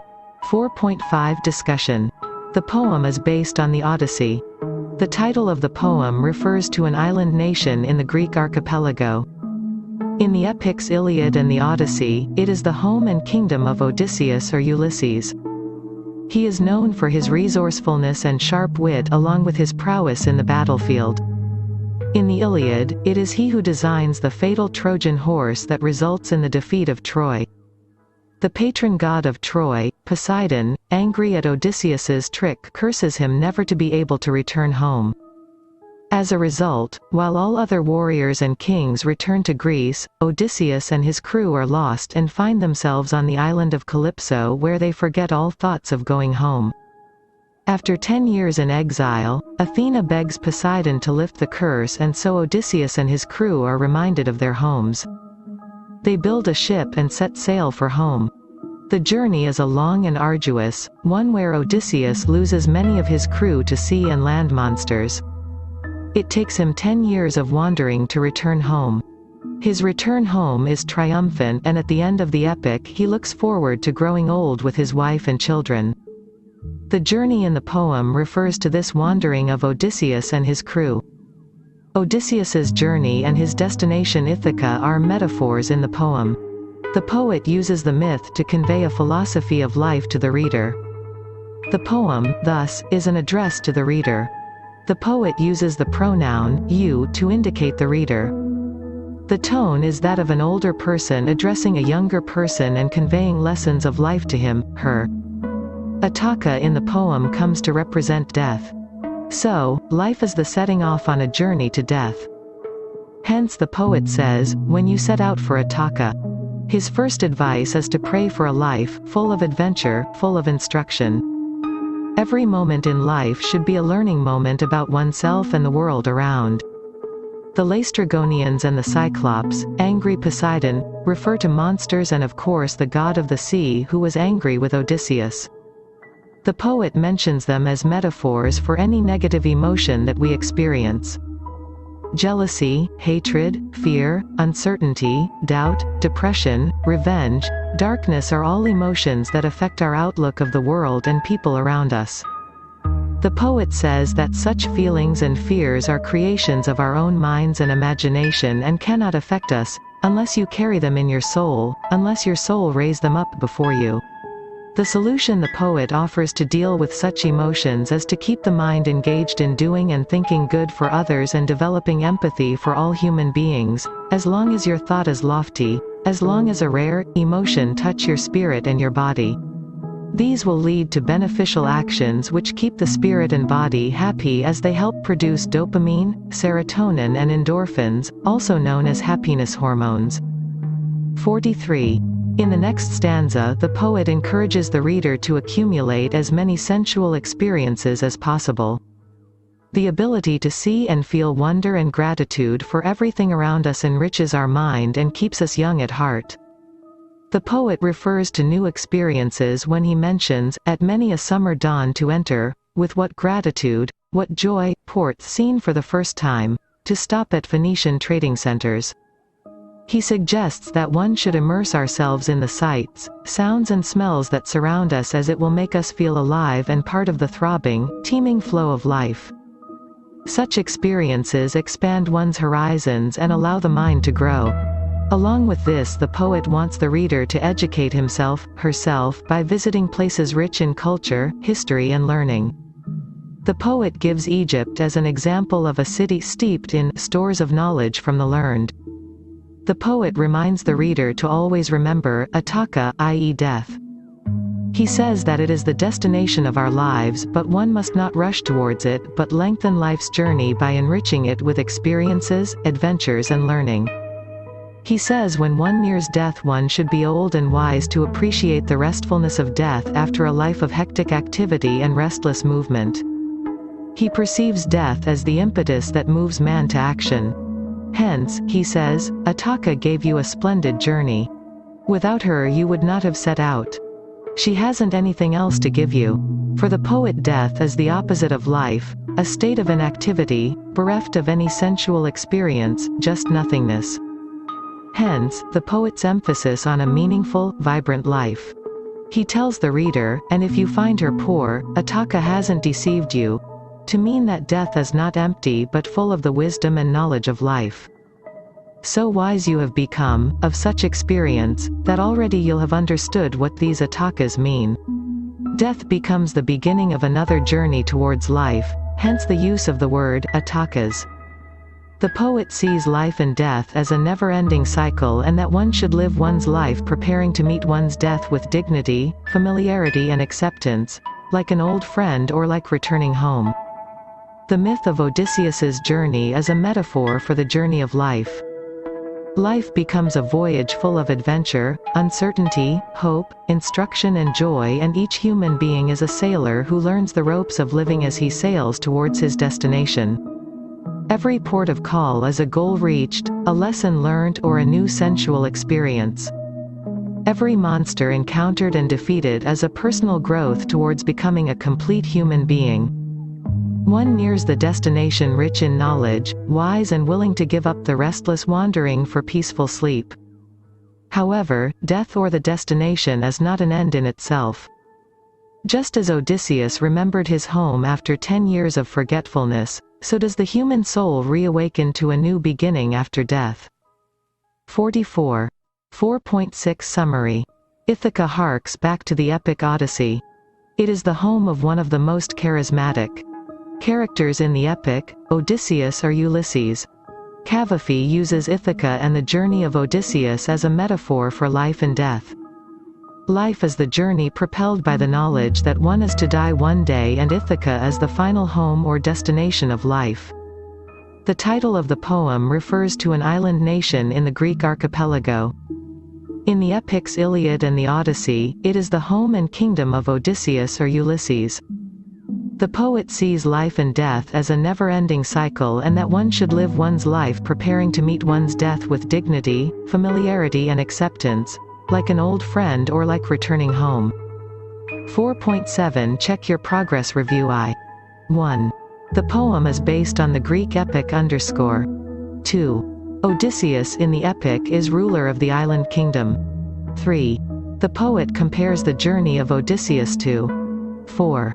What do the Laestrygonians and the Cyclops, angry Poseidon, refer to in the poem? 5. Why is Ithaca compared to death? Review 2. 1. Explain the background to the title of the poem Ithaca. 2. Describe the ideal journey of life according to the poet. 3. How does the myth act as a metaphor for life and death in the poem? References. https://www.poem-hunter.com/i/ebooks/pdf/constantine_p_2012_3.pdf. 45. Lesson 5. The Burning of the Books, Bertolt Brecht. Translated by Michael R. Birch. Learning outcome. In this lesson you will learn about the poem, its themes, literary devices, structure. 5.1 Warm-up. 5.2 About the poet. 5.3 About the poem. 5.4 The text. 5.5 Discussion. 5.5 Summary. 5.6 Check your progress. 5.1 Warm-up. How is history written? How does every new ruler establish his presence on the land he has conquered and the people he is going to reign? Why are written records essential for every civilization? 46. 5.2 About the poet, Bertolt Brecht, 1898–1956. Bertolt Brecht was one of the most influential playwrights of the 20th century. His works include The Threepenny Opera, 1928, with composer Kurt Weill, Mother Courage and Her Children, 1941, The Good Person of Szechuan, 1943, and The Resistible Rise of Arturo Ui, 1958. Brecht was born in Augsburg, Bavaria, in 1898, and the two world wars directly affected his life and works. He wrote poetry when he was a student but studied medicine at the Ludwig Maximilian University of Munich. After military service during World War I, he abandoned his medical studies to pursue writing and the theatre. A member of the Independent Social Democratic Party, Brecht wrote theatre criticism for a socialist newspaper from 1919 to 1921. His plays were banned in Germany in the 1930s, and in 1933, he went into exile, first in Denmark and then Finland. He moved to Santa Monica, California, in 1941, hoping to write for Hollywood, but he drew the attention of the House Un-American Activities Committee. Although he managed to deflect accusations of being a communist, he moved to Switzerland after the hearings. He relocated to East Berlin in 1949 and ran the Berliner Ensemble, a theater company. As a director, he advocated the alienation effect in acting, an approach intended to keep the audience emotionally uninvolved in the plights of the characters. Brecht's poetry is collected in Poems 1913 to 1956, 1997, and Poetry and Prose, Bertolt Brecht, 2003. He wrote a wide variety of poetry, including occasional poems, poems he set to music and performed, songs and poems for his plays, personal poems recording anecdotes and thoughts, and political poems. Poet Michael Hoffman, in Singing About the Dark Times, The Poetry of Bertolt Brecht, for The Liberal, commented, "In the course of a mobile, active and engaged life, the poems were the intelligent, compressed, adaptable and self-contained form for both his private and his public address." 5.3 About the poem. The poem Burning of the Books is a severe indictment of the actions of the Nazi regime. The regime ordered books that spoke against the beliefs and practices of the regime to be burned as they were considered dangerous. The poet's demand that his books too be burned expresses his outrage at the act and a refusal to align himself with the regime. 47. 5.4 The text. When the regime commanded the unlawful books to be burned, teams of dull oxen hauled huge cartloads to the bonfires. Then a banished writer, one of the best, scanning the list of excommunicated texts, became enraged. He'd been excluded. He rushed to his desk, full of contemptuous wrath, to write fierce letters to the morons in power, "Burn me." He wrote with his blazing pen, "Haven't I always reported the truth? Now here you are, treating me like a liar. Burn me." 5.5 Discussion. Since time immemorial, the victor in a battle is the one who writes history. This started in the form of inscription on stone edicts, building of places of religious worship, grand palaces and structures. The victor usually conquers a prosperous land to add to his wealth. So, where does he go about building these new structures? It is of course by demolishing the structures that represent the defeated ruler. This has been true of nearly all civilizations, kingdoms, colonizers, dictators and invaders all over the globe throughout history to the present. The purpose of such demolition and reconstruction is twofold: to establish one's identity in a newly captured land and to erase any signs or structures that are likely to remind the present and future generations about their past. The absence of signs and structures invariably lead to a forgetting of the past. Such acts of destruction can be traced from the earliest civilizations to the present. The edicts of conquering kings, the Crusades in the Middle Ages, the colonization of Africa and other countries by the British are some examples. This task of reconstruction, however, is subject to the vagaries of time and nature, as Shelley so aptly points out in his poem Ozymandias. Conquerors also realized there were other powerful media through which history, culture, tradition, language and literature could be preserved and passed down through generations. 48. Thus began the practice of destroying all evidence of a culture. The conquering hordes not only broke down structures but systematically destroyed all remnants of the defeated country and its cultural heritage. It usually started with the burning down of libraries.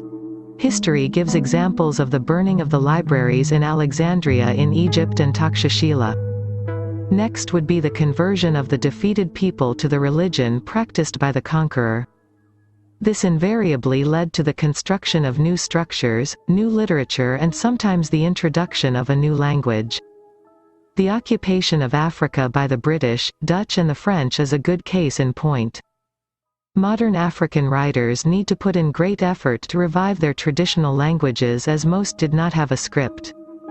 The First World War saw the crushing defeat of Germany and imposition of severe punishments on the country. The punishments left Germany impoverished and humiliated. It became imperative that the country need to revive economically but also emotionally.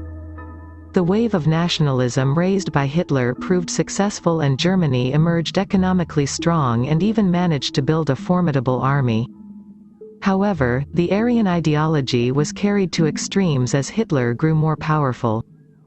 The result was the Holocaust and large-scale genocide of Jews. As intellectuals both German and Jewish rose in protest in Germany, the Nazi regime found it difficult to propagate their Aryan ideology among the youth. In order to control what was taught to young Germans, the regime declared many authors and their writings dangerous. Thus began the program of burning books. All writing that spoke about liberalism, secularism, equal rights, and against Nazi philosophy was not only banned but ordered to be burnt. The regime sought out original editions and copies, and burnt them. A number of important literatures, articles, paintings were destroyed in this so-called purge. The poem is an expression of anger at this outrageous act. The burning of books is a savage attack on the intellect, culture, and heritage of a people. It is also a very final act, as the lost tomes can never be rewritten and a store of knowledge is made unavailable to the future. It is an irreparable damage. Hence the poet's angry outburst. The poem begins with the order of the regime to burn what they term unlawful books, i.e. books that spoke against the regime's ideology. The poet uses the term dull oxen with reference to those who supported the regime. Dull because they are favoring a regime that was destroying valuable knowledge, and because they have not read widely. Their narrow-minded education and beliefs have limited their vision and perspective of the world, making them susceptible to indoctrination. The use of the words excommunicated texts in the next stanza is a reference to the Roman Inquisition held by the Church from 1542 AD. Galileo was put on trial during this Inquisition for 49. Supporting the Copernican theory of heliocentrism. An index of prohibited books was made, and the books considered heretical and blasphemous by the Church were condemned, the authors declared excommunicated. The books were burned and the authors severely punished if they did not recant and confess to heresy. By using those words, the poet draws parallels between the atrocities of the Church and the regime. The poet also mentions an author, who he considers one of the best, becoming angry when he realized that his books were not listed and burned. The exclusion meant that whatever the author had written supported the regime, its practices and ideologies. The author is outraged because he finds himself portrayed as a supporter of the regime and as one who was afraid to speak or write the truth. The poet's intense anger at the regime is expressed through phrases like, contemptuous wrath, and, morons in power. He feels contempt for the regime and its order to burn books because the author knew that burning books will not stop truth-sayers. There will always be that one author who will write the truth and survive. History is proof that no matter how much people are persecuted, there will be an end to it. The author feels wrath at the regime because it has not learned its lessons, and that its orders, while effective now, will prove futile in the coming days. Hence, he addresses them as morons in power. His frustration, as he expresses it with his blazing pen, is because he is clubbed with those he most sought to distance himself from. It is this identification with the regime that lacerates his soul and makes him cry out, "Burn me." Burning of books for the poet is an act of desecration. The poet understands the effort that goes into the writing of a book, and so burning it out of existence is equal to murder. Through the poem he is fighting for the freedom of speech and expression, one of the basic human rights. He does not acknowledge the right of anyone in power to dictate what one should think, read and feel. These are individual freedoms that should be inviolate. 5.6 Summary. The poem Burning of the Books is a severe indictment of the actions of the Nazi regime. The burning of books is a savage attack on the intellect, culture and heritage of a people.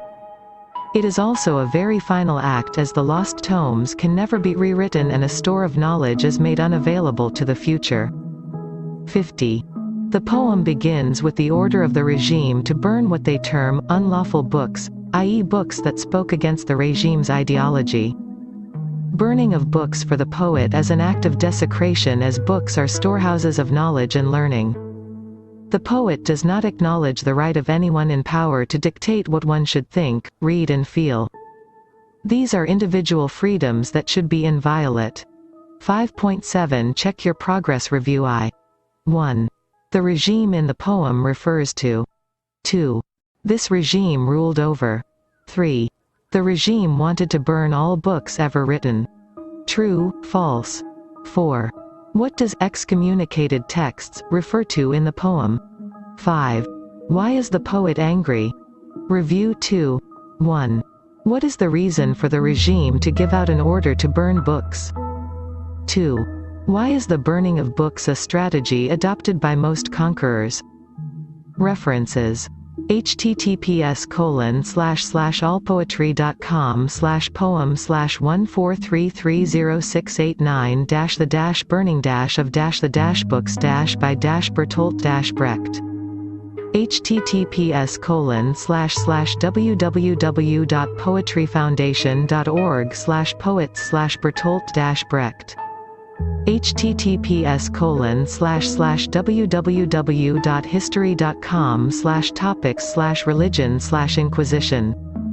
https://www.britannica.com/topics/index-librorum-prohibitorum. 51. Lesson 6. Lot's Wife, Anna Akhmatova. Translated by Stanley Kunitz and Max Hayward. Learning Outcome. In this lesson you will learn about the poem, its themes, literary devices, structure. 6.1 Warm-up. 6.2 About the poet. 6.3 About the poem. 6.4 The text. 6.5 Discussion. 6.5 Summary. 6.6 Check your progress. 6.1 Warm-up. What is the relationship between husband and wife in a traditional marriage? How does the family expect the wife to behave? Do women enjoy freedom in a marriage? 52. 6.2 About the poet, Anna Akhmatova, 1889–1966. Anna Andreevna Akhmatova was born Anna Gurenko in Odessa, the Ukraine. Her interest in poetry began in her youth, but when her father found out about her aspirations, he told her not to shame the family name, thus forcing her to take a pen name. She attended law school in Kiev and married Nikolai Gumilev, a poet and critic, in 1910. Shortly after the marriage, he traveled to Abyssinia, leaving her behind. While Gumilev was away, Akhmatova wrote many of the poems that would be published in her popular first book, Evening. Her son Lev was also born in 1916. Upon Evening's publication in 1912, Akhmatova became a cult figure among the intelligentsia and part of the literary scene in St. Petersburg.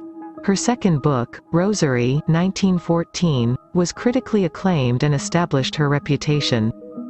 With her husband, she became a leader of Akhmeism, a movement which praised the virtues of lucid, carefully crafted verse and reacted against the vagueness of the symbolist style which dominated the Russian literary scene of the period. She and Gumilev divorced in 1918. Akhmatova married twice more, to Vladimir Shyleko in 1918, whom she divorced in 1928, and Nikolai Punin, who died in a Siberian labor camp in 1953. Nikolai Gumilev was executed in 1921 by the Bolsheviks, and, although Akhmatova and he were divorced, she was still associated with him. As a result, after her book Anno Domini MCMXXI was published in 1922, she had great difficulty finding a publisher. There was an unofficial ban on Akhmatova's poetry from 1925 until 1940. During this time, Akhmatova devoted herself to literary criticism, particularly of Pushkin, and translations.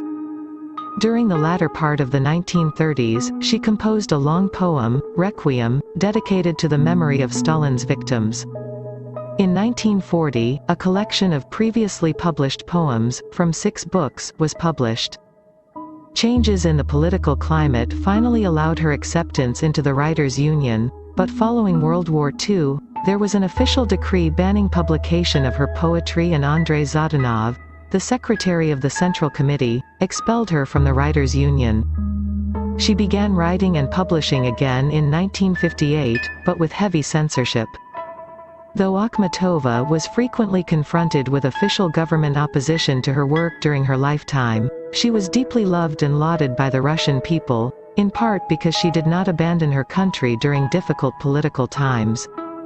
Her most accomplished works, Requiem, which was not published in its entirety in Russia until 1987, and Poem Without a Hero, are 53. Reactions to the horror of the Stalinist terror, during which time she endured artistic repression as well as tremendous personal loss.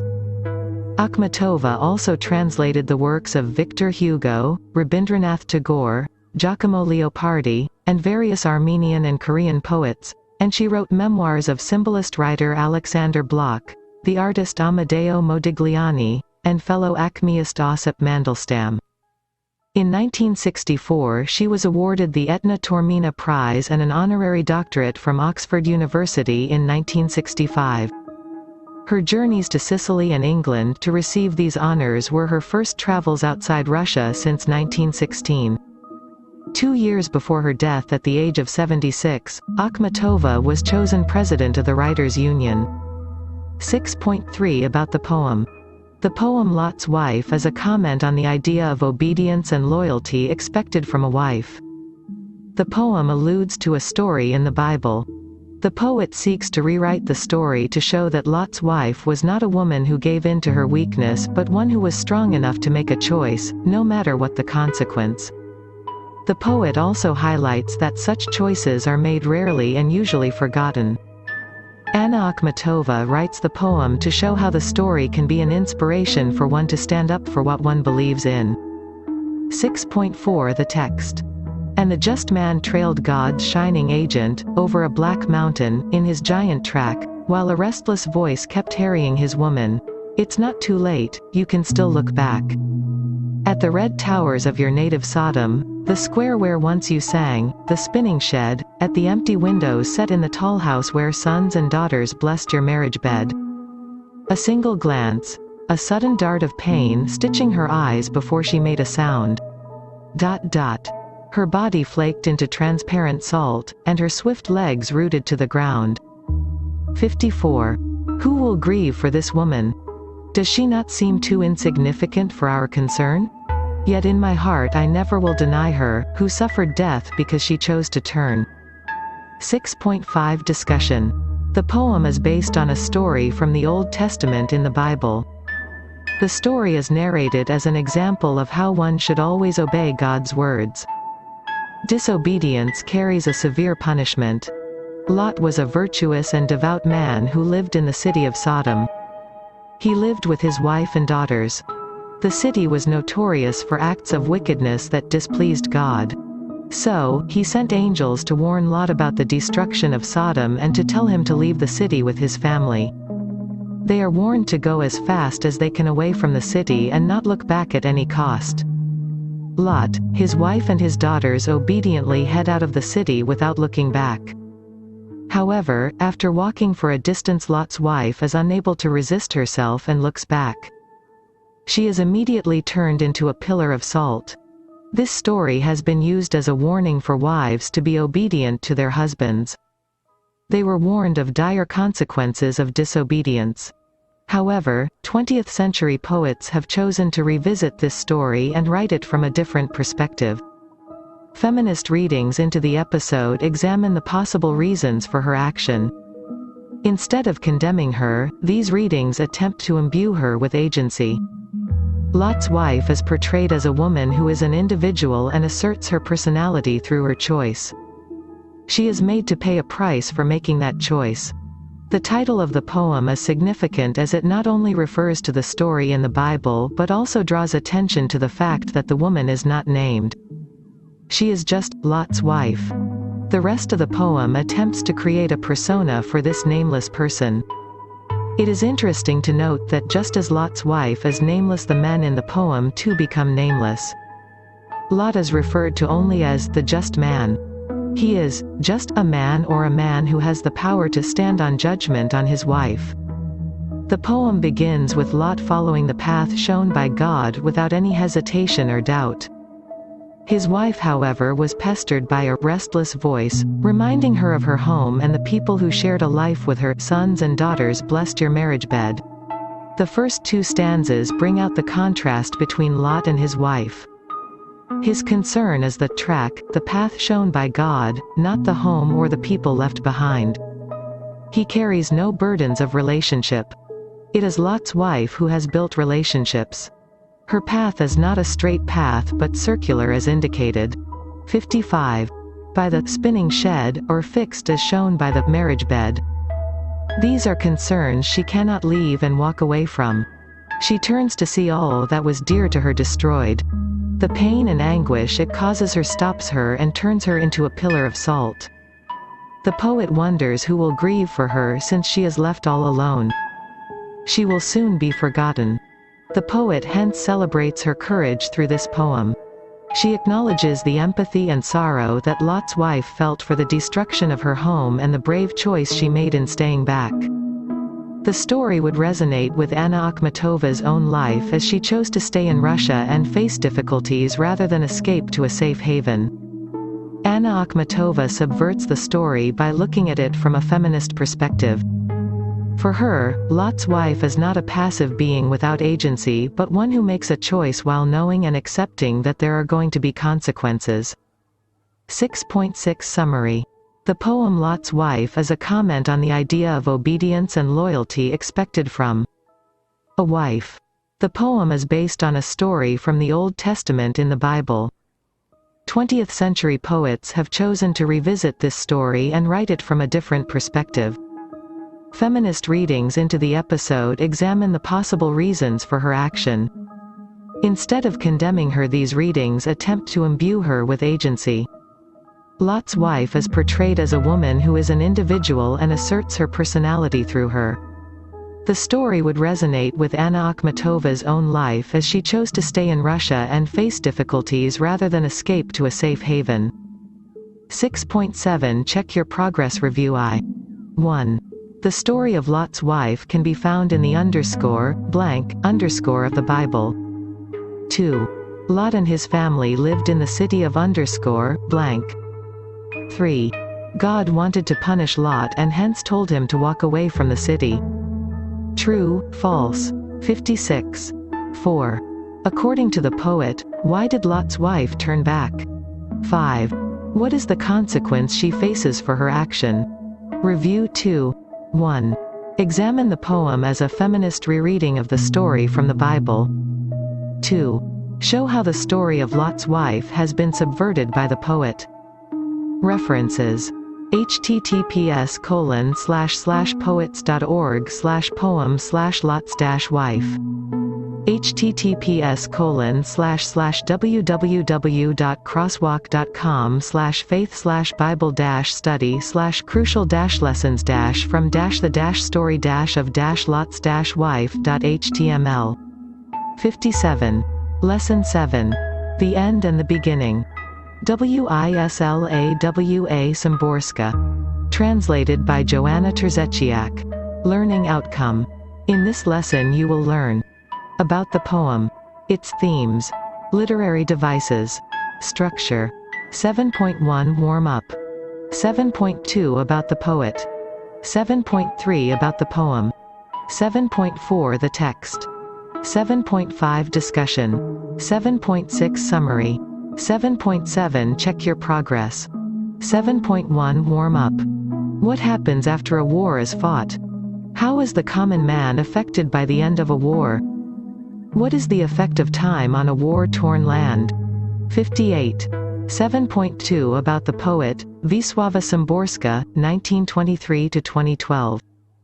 Wisława Szymborska was born in Bien Inn, a small town in western Poland.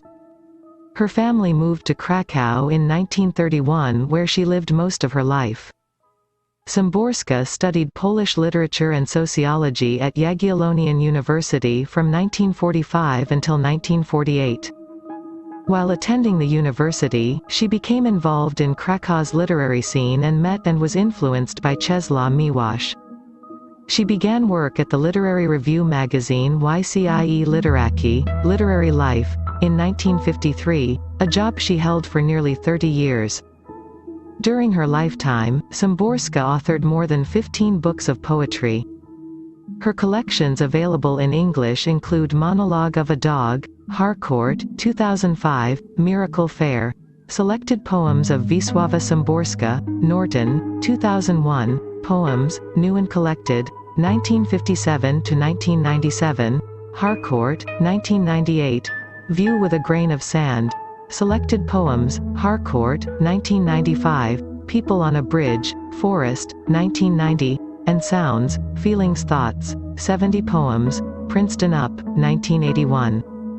She is also the author of Non-Required Reading, Harcourt, 2002, a collection of prose pieces.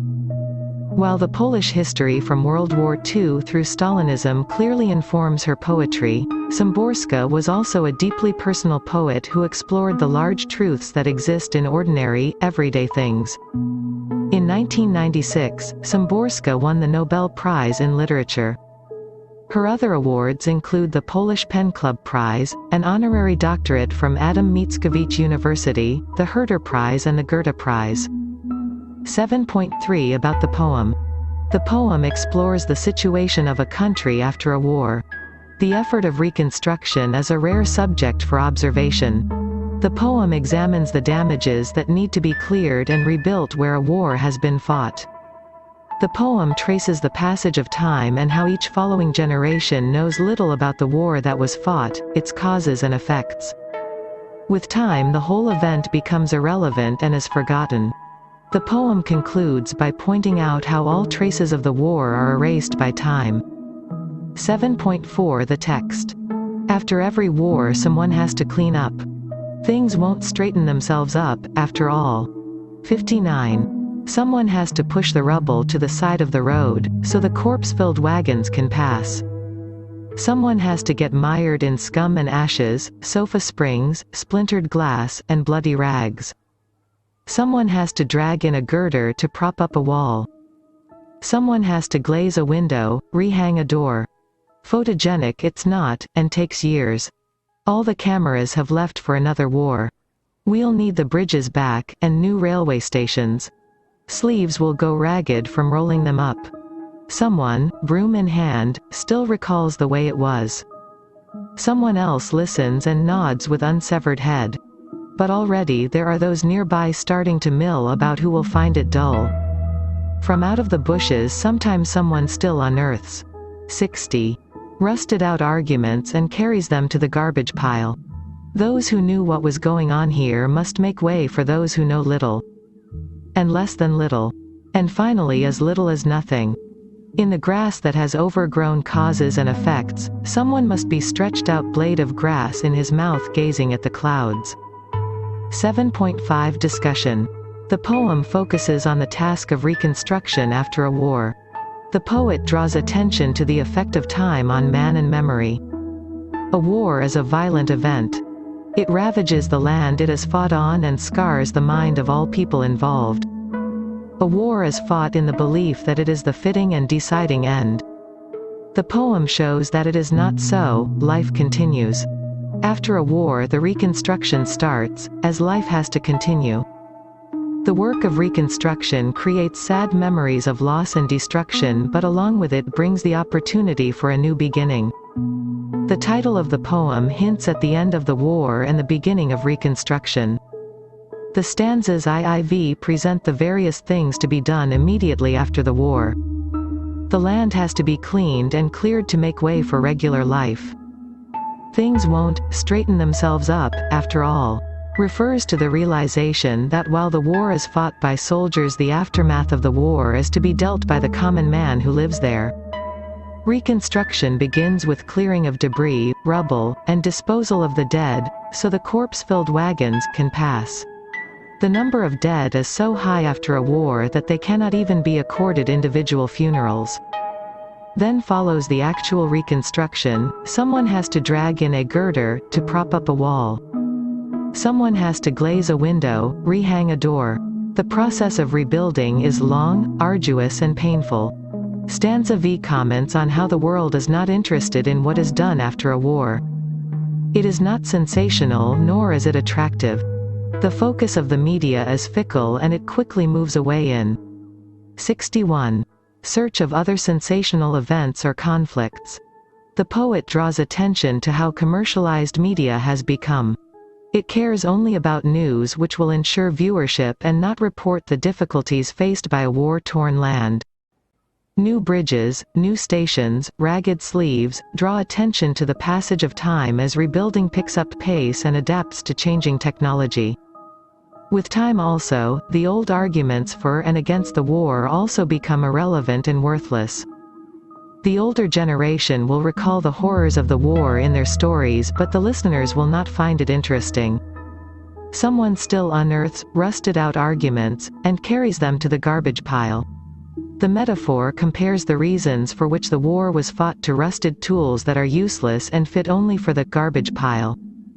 With every new generation, history is distanced and newer histories crowd out the old till finally there will be a generation that will not know anything about the war or why it was fought.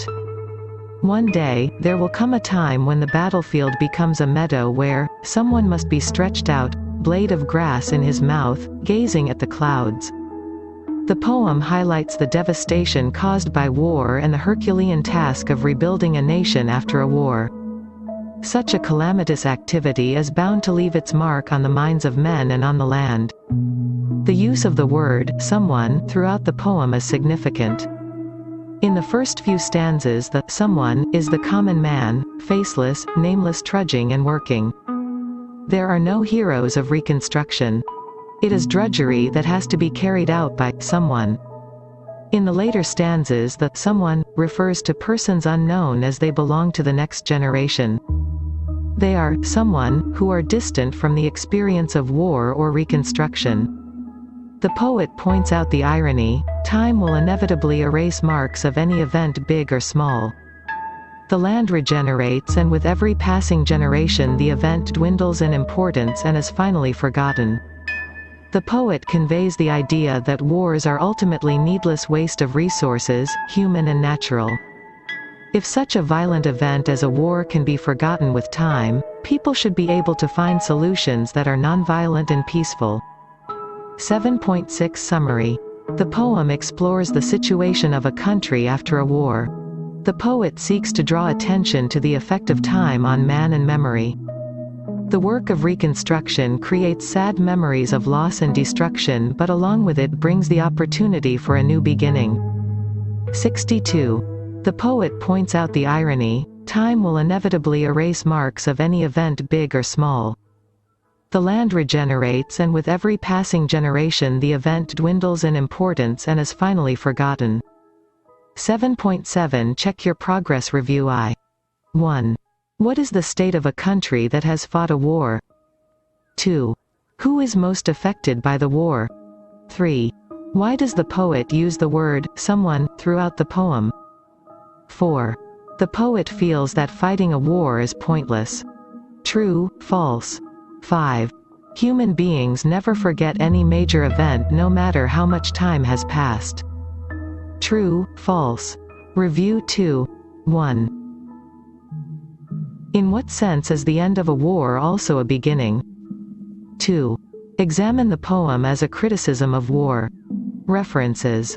https://www.poetryfoundation.org/poem/52955/the-end-and-the-beginning https://www.facinghistory.org/holocaust-and-human-behavior/chapter-11/end-and-beginning https://www.encyclopedia.com/people/literature-and-arts/miscellaneous-European-literature-biographies, Wisława Szymborska. 63. Unit 3 Drama Lesson 8. Oedipus Rex, Sophocles. Translated by Dudley Fitz and Robert Fitzgerald. Learning Outcome. In this lesson you will learn about the play, its themes, characters, dramatic devices, structure. 8.1 Warm-up. 8.2 About the playwright. 8.3 Introduction. 8.4 The story. 8.5 Themes. 8.6 Characters. 8.7 Summary. 8.8 Check your progress. 8.1 Warm-up. Should one believe and act upon predictions or prophecies? What is the role of destiny or fate in man's life? What happens if man decides to shape his own destiny? 64. 8.2 About the playwright, Sophocles, 496 BCE to 406 BCE. Sophocles, with Aeschylus and Euripides, was one of classical Athens's three great tragic playwrights. He was born at Colonus, a village outside the walls of Athens, where his father, Sophilus, was a wealthy manufacturer of armor. Sophocles himself received a good education. The relatively meager information about Sophocles' civic life suggests that he was a popular favorite who participated actively in his community and exercised outstanding artistic talents. In 440 he was elected one of the 10 strachgoi, high executive officials who commanded the armed forces, as a junior colleague of Pericles. Sophocles later served as stratgos perhaps twice again. In 413, then aged about 83, Sophocles was a probolus, one of 10 advisory commissioners who were granted special powers and were entrusted with organizing Athens's financial and domestic recovery after its terrible defeat at Syracuse in Sicily. Sophocles won his first victory at the Dionysian Dramatic Festival in 468. This began a career of unparalleled success and longevity. In total, Sophocles wrote 123 dramas for the festivals. The best known of his 123 dramas is Oedipus Rex. Since each author who was chosen to enter the competition usually presented 4 plays, this means he must have competed about 30 times. Sophocles won perhaps as many as 24 victories, compared to 13 for Aeschylus and 4 for Euripides, and indeed he may have never received lower than second place in the competitions he entered. Ancient authorities credit Sophocles with several major and minor dramatic innovations. Among the latter is his invention of some type of scene paintings, or other pictorial prop to establish locale or atmosphere.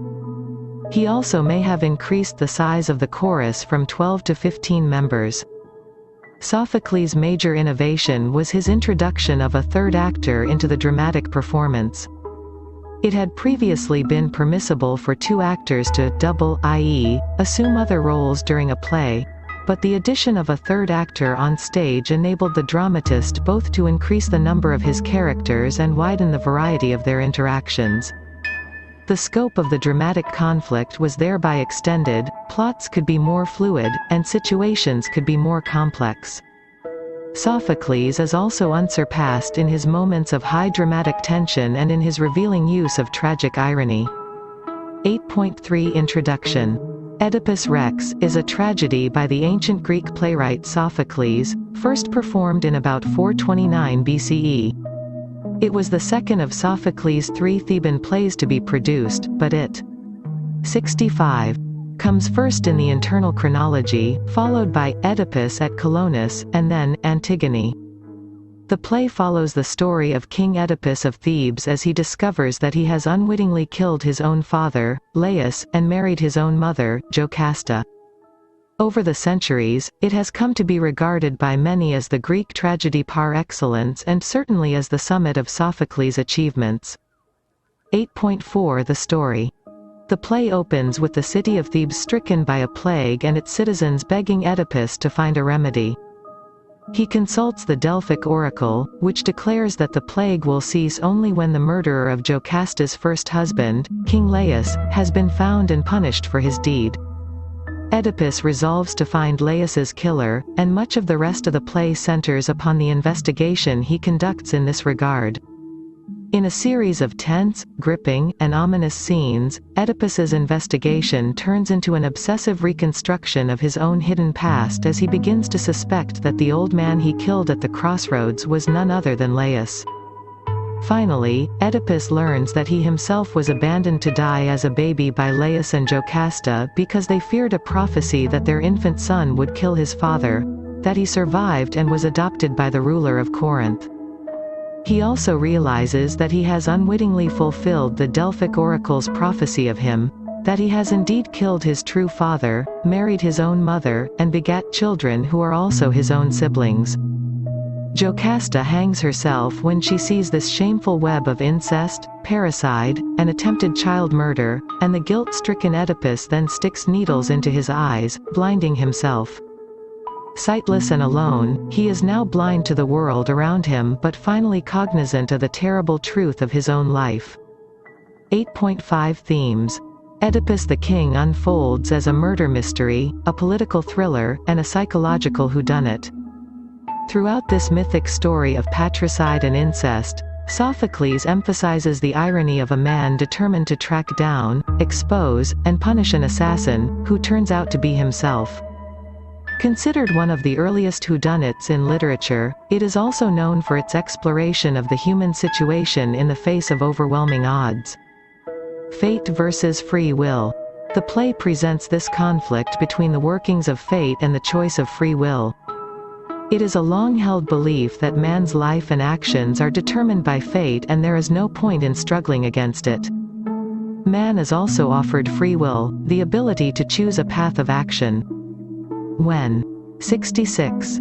The two work in tandem, man leads a life without too much struggle. However, when man chooses to alter the decree of fate, it leads to a struggle and then tragedy. The common man bows to his fate, but it is the extraordinary man who chooses to work against the fate. This choice is usually because he believes he can achieve what the ordinary man cannot. This becomes the fatal flaw in his character, leading him to his downfall.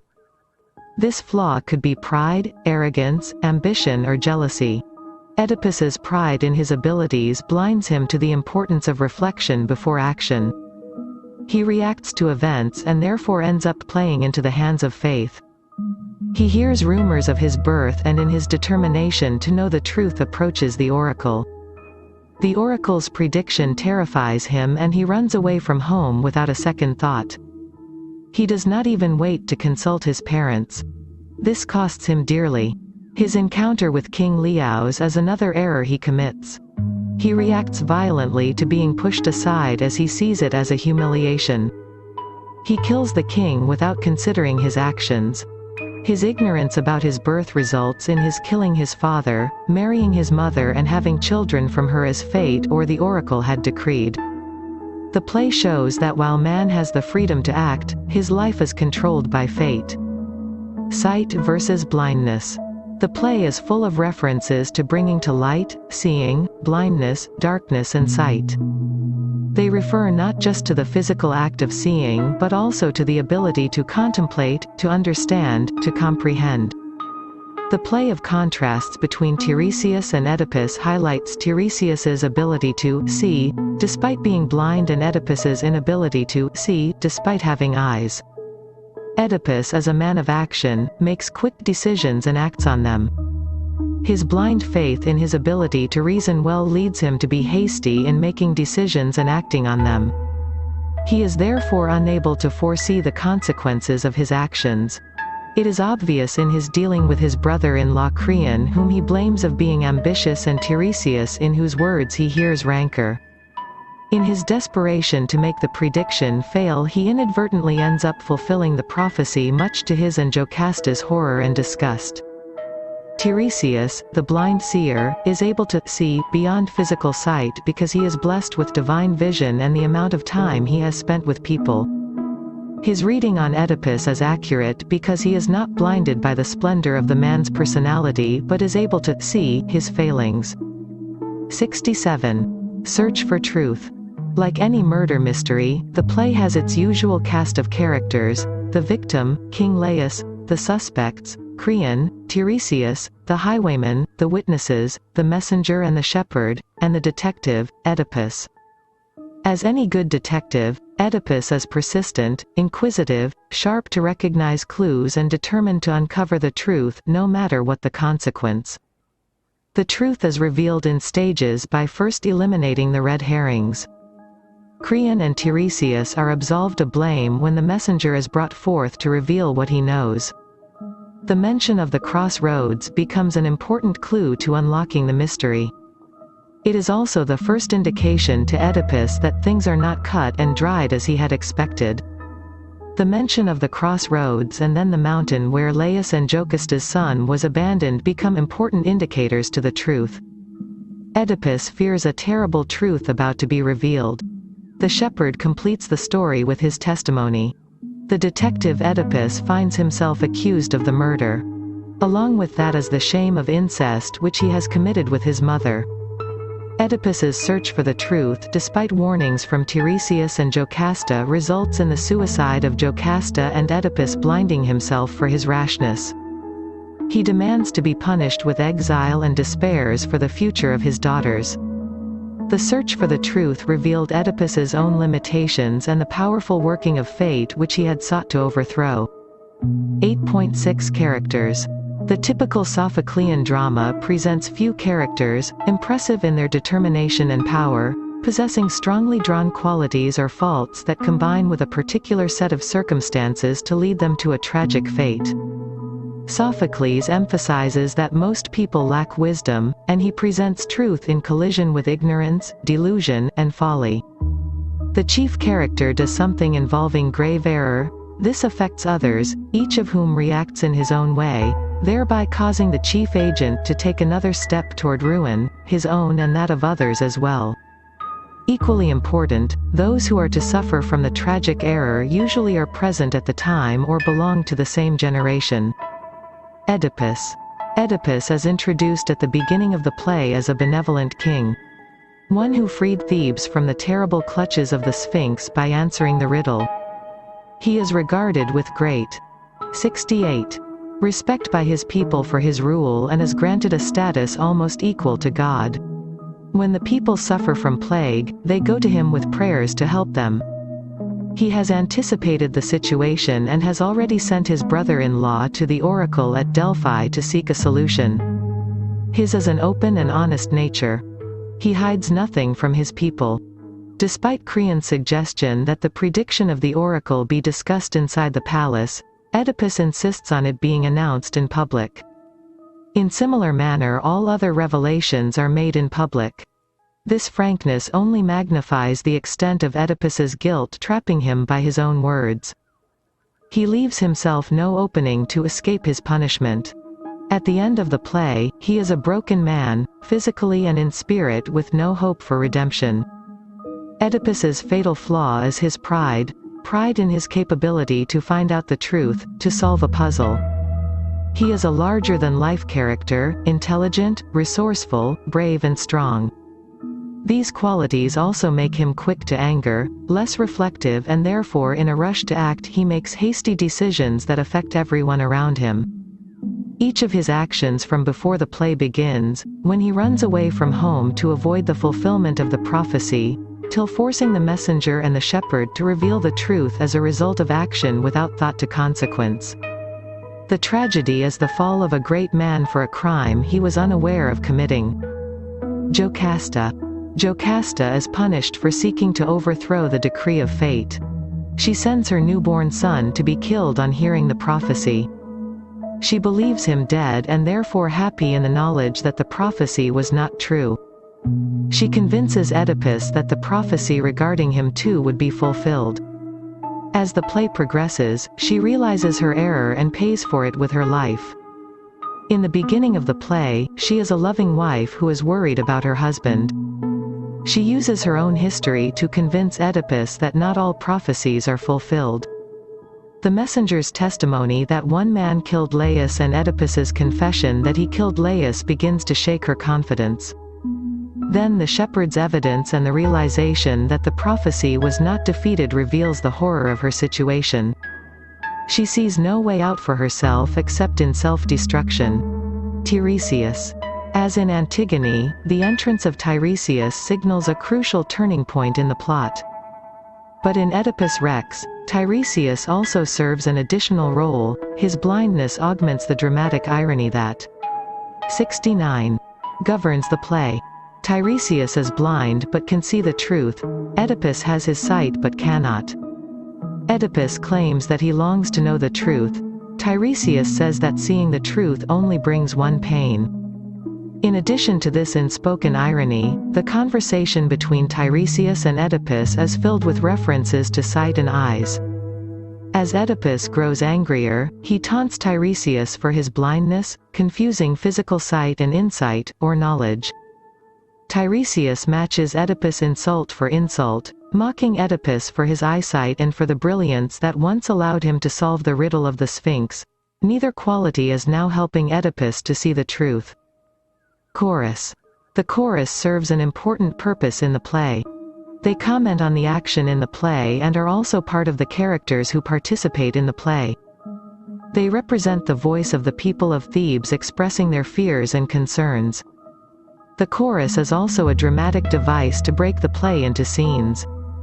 It also enhances the tensions that grip the play. Although the chorus's first ode, 168-244, piously calls to the gods to save Thebes from the plague, the answer they get to their prayer arrives in human form. Immediately following the ode, Oedipus enters and says that he will answer the chorus's prayers. For a moment, Oedipus takes upon himself the role of a god, a role the chorus has been both reluctant and eager to allow him, see 39-43. Oedipus is so competent in the affairs of men that he comes close to dismissing the gods. The chorus seems terrified and helpless, and its speech at lines 526-572 is fraught with uncertainty and anxiety. The chorus's speech is full of images of caves, darkness, lightning, and wings, which suggest darkness, the unknown, and terror striking from the skies. The chorus's supplications to the benevolent gods of lines 168-244 are long past. The gods are still present in this speech, but they are no longer of any help, because they know truths that they will not reveal. Thebes is menaced rather than protected by the heavens. The chorus's ode at lines 954-997 serves as a reminder that neither Oedipus, Jocasta, nor the sympathetic audience should feel calm, because oracles speak to a purpose and are inspired by the gods who control the destiny of men. Throughout the play, the chorus has been miserable, desperate for the plague to end and for stability to be restored to the city. Nevertheless, the chorus holds staunchly to the belief that the prophecies of Tiresias will come true. For if they do not, there is no order on earth or in the heavens. 70. Creon. He is the brother-in-law to Oedipus, honest, sincere and loyal. He serves as a contrast to Oedipus, patient where Oedipus is rash, cautious where Oedipus is reckless, and calm where Oedipus is quickly moved to temper.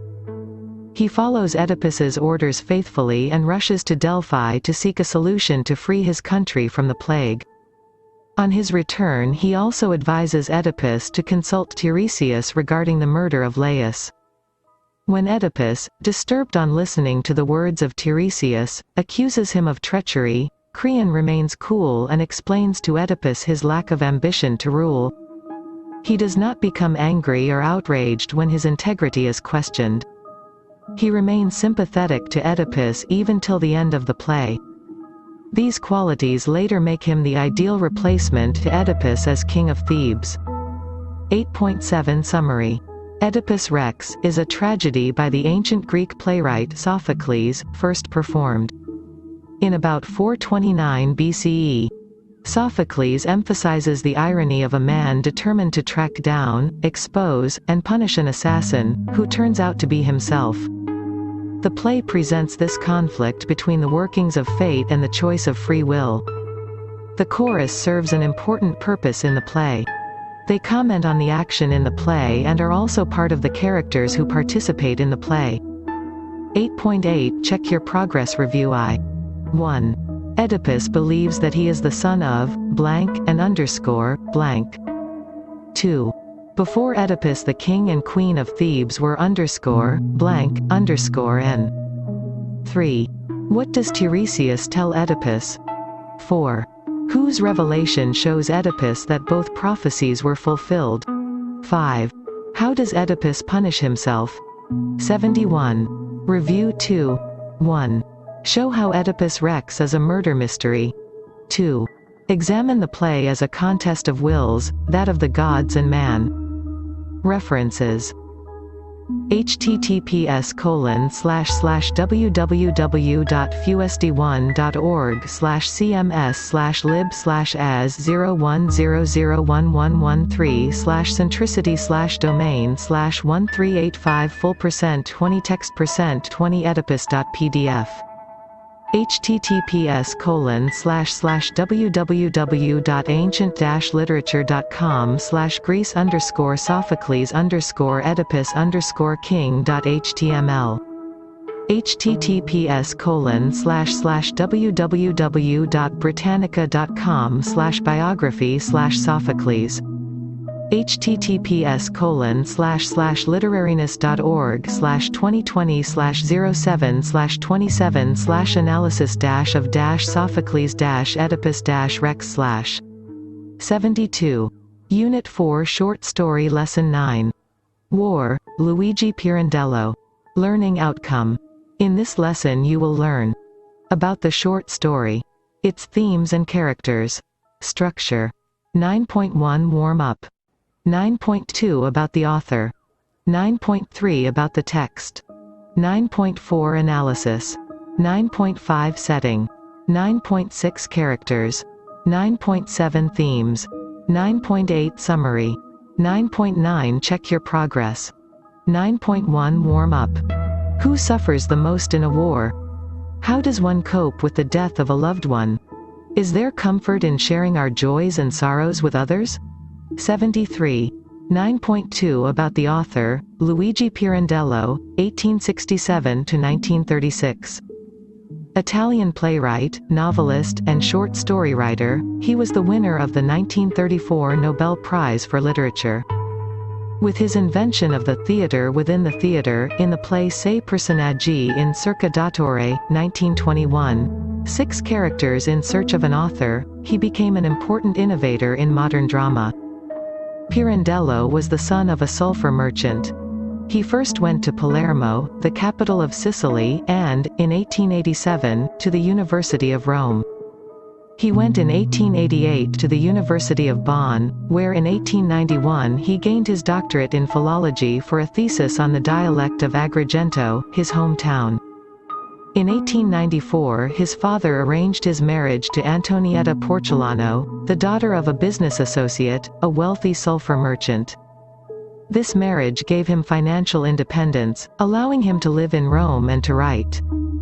He had already published an early volume of verse, Mal Giocondo, 1889, which paid tribute to the poetic fashion set by Giosuè Carducci. This was followed by other volumes of verse, including Pasqua di Hea, 1891, and a translation of J. W. von Goethe's Roman Elegies, 1896, Elegie Romane. But his first significant works were short stories, which at first he contributed to periodicals without payment. In 1903 a landslide shut down the sulfur mine in which his wife's and his father's capital was invested. Suddenly poor, Pirandello was forced to earn his living not only by writing but also by teaching Italian at a teachers' college in Rome. As a further result of the financial disaster, his wife developed a persecution mania, which manifested itself in a frenzied jealousy of her husband. His torment ended only with her removal to a sanatorium in 1919. She died in 1959.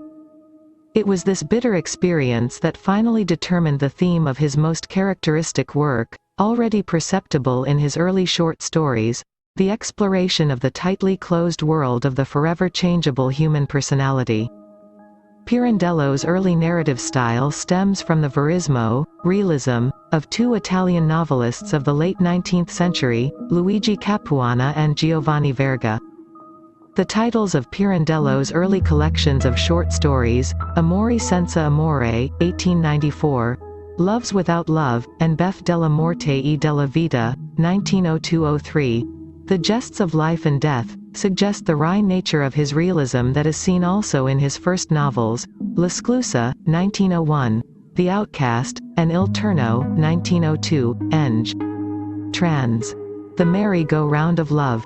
Success came with his third novel, often acclaimed as his best, Il fu Mattia Pascal, 1904, The Late Mattia Pascal. Although the theme is not typically Paradelian, since the obstacles confronting its hero result from external 74 circumstances, it already shows the acute psychological observation that was later to be directed toward the exploration of his character's subconscious. The psychological themes used by Pirandello found their most complete expression in the volumes of short stories La Trappola, 1915, The Trap, and I Domani, Lunedì. 1917, and Tomorrow, Monday. And in such individual stories as Una Voce, Pegna di Viver Così, and Con altri occhi. He also wrote other novels, notably I Vecchi e I Giovani, 1913, The Old and the Young, and Uno, Nessuno e Centomila, 1925-26, One, None, and 100,000. Both are more typical than Il fu Mattia Pascal. Pirandello wrote over 50 plays. Così e Se vi per began the series of plays that were to make him world famous in the 1920s. Its title can be translated as Right You Are, If You Think You Are. Pirandello's two great plays are Six Characters in Search of an Author, 1921, and Enrico IV, 1922, Henry IV. The production of Six Characters in Paris in 1923 made Pirandello widely known, and his work became one of the central influences on the French theatre. French drama, from the existentialist pessimism of Jean Anouilh and Jean-Paul Sartre to the absurdist comedy of Eugene Ionesco and Samuel Beckett, is tinged with Paradelianism. His influence can also be detected in the drama of other countries, even in the religious verse dramas of T.S. Eliot. 9.3 About the text. War is set in a train carriage in Italy during WW1. While their nation is at war with the Central Powers, the passengers are at war with their own feelings. A husband and his wife board a small train carriage at dawn in Italy, joining the 5 people who have already spent the night in it. The woman is large and in deep mourning.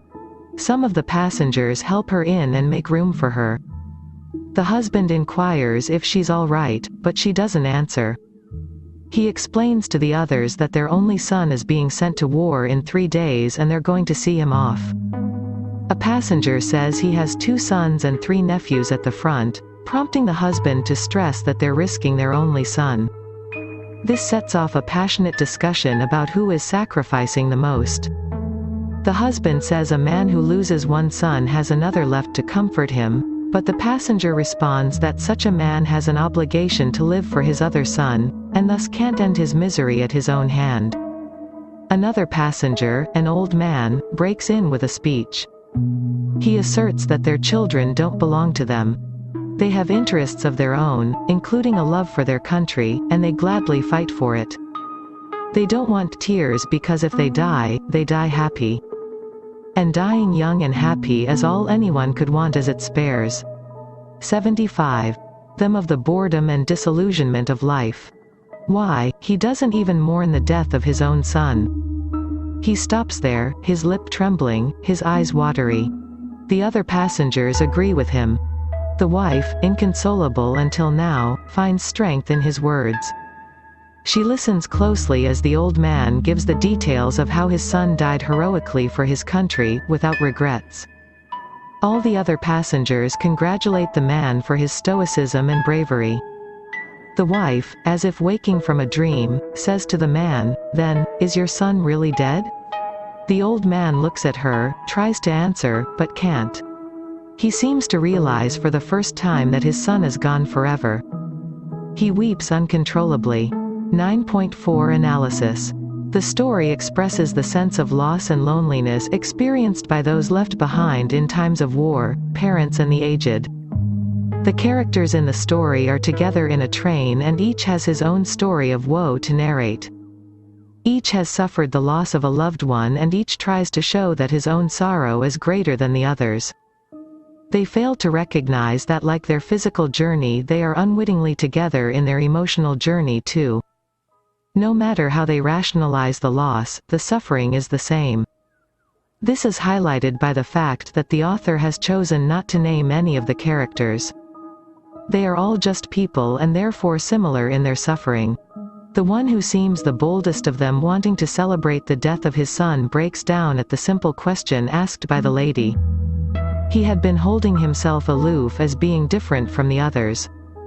The question reminds him that despite all arguments the loss of a child is a heavy loss no matter what the reason. He breaks down, giving into his sorrow, aligning himself with the others in the carriage. 9.5 Setting. The story presents the harsh reality of life during a war. The setting of the story is Italy, during World War I. The story examines the various means by which parents attempt to rationalize the loss of loved ones, but there is no getting away from the realization that the loss is real and painful. The carriage becomes a symbol for collective experience.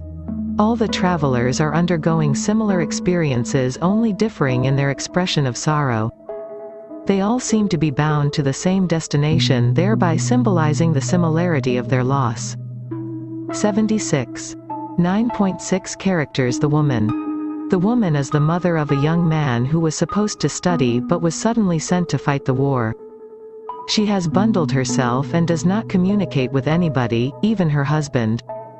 She hides her face when her husband inquires about her comfort. Through the journey she remains silent, listening to the others and expressing her grief, growling like a wild animal. The woman believes that she is alone in her suffering and that nobody else, not even her husband, can understand her fears and apprehensions. The conversation that she listens to does not appease her as it is more outpouring of grief. It is only when the fat traveler begins to talk that she seems to react. The words of the fat traveler rouses her from her sorrow as it seems like a panacea to her pain. The intellectual rationalizing of loss in the name of youth and patriotism provides her the means to deal with her fears. To see another parent so stoically accepting his son's death seems to her the right way to deal with such a loss. Her question, then, "Is your son really dead?" stems from her fear of what she would experience if her only son died. However, her question reveals that no amount of rationalizing can soothe the grief caused by the loss of one's child. The husband. The husband, a tiny man, thin and weakly, his face death white, his eyes small and bright and looking shy and uneasy, is uncomfortable with expressing his emotions. He tries to project his grief on his wife but is rebuffed. Then he looks to his co-travelers to explain his wife's attitude and to gain their sympathy. He is surprised to find that his explanation attracted an argument with the other passengers. His attempts to show that his grief is greater than the others only leads to further arguments. He is silenced by the realization that everybody's grief is the same. The fat traveler. The traveler is shaken out of his silence by the arguments among the husband and other passengers. He finds their declaration of loss foolish. He then passionately begins by reminding the others about themselves at the age of 20. How hot-headed and determined they were, without a thought for parents and being influenced by the call for adventure. We too had a 77. Father and mother, but there were so many other things as well: girls, cigarettes, illusions, new ties, and the country, of course, whose call we would have answered, when we were 20, even if father and mother had said no. He then begins to talk about how it is only right that youth should be ready to fight and die for its country. He then says that it is better if they die young because, if one dies young and happy, without having the ugly sides of life, the boredom of it, the pettiness, the bitterness of disillusion, what more can we ask for him? He wants all the passengers to not mourn but celebrate the death of their children. He is appreciated and admired for his courage by the other passengers for being able not only to contain his grief but to rise above it and take pride in his loss. The woman, struck by the force of his arguments, finds herself asking him, then, is your son really dead? This simple question makes him see what he had chosen to ignore all the while. He realizes that his son is dead and that nothing can bring him back. He is forced to face a truth he thought he had accepted by giving reasons like youth and patriotism. The shock of his son's death hits him and he breaks down crying. In that moment he becomes just like the other passengers in the train. 9.7 Themes: Loss of loved ones. War means bloodshed. The ones who die are somebody's son. The sons who die are usually young boys just out of their teens. Young boys who should learn, earn, live, love and grow old. The loss of young ones is a sorrow no parent can handle. But such becomes the fate of aged parents when they see their sons marching off to war. There can be no consolation for the death of a child. The war does not take into consideration the despair and sorrow of a parent. In the beginning of the story, the passengers in the train were lost in their own worlds, but when the husband brought up the topic of his son being sent to fight, there was an outpouring of similar stories from the other passengers. Each one had suffered the loss of a loved one. The argument about who suffered the most makes it clear that whether you have one child or many, the loss of a child is felt just as acutely by everyone. The fat traveler felt he had prepared himself well and had accepted his son's death, but just one question revealed to him that no reasoning can help him deal with loss. The story highlights the wastefulness of a war that takes away the young before they have lived their lives and the despair of those left behind. 78. Intellectual rationalizing. The human mind is equipped to deal with all events that occur provided it can find a rationale behind whatever has happened. Death, especially that of a loved one, is difficult to cope with. The passengers in the train are easily upset because they have not come to terms with their loss. The woman has not yet lost her son, but the fear of the loss is so great she cannot bring herself to participate in the argument. The fat traveler has rationalized his son's death. He has reasoned with himself that his son died a hero's death because he laid his life for his country and was also spared the disillusionment that comes with age and experience.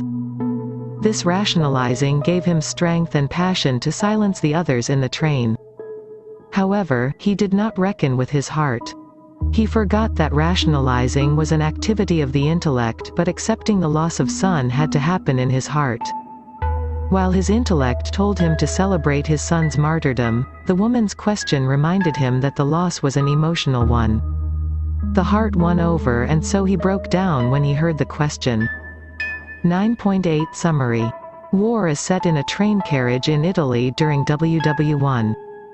While their nation is at war with the Central Powers, the passengers are at war with their own feelings.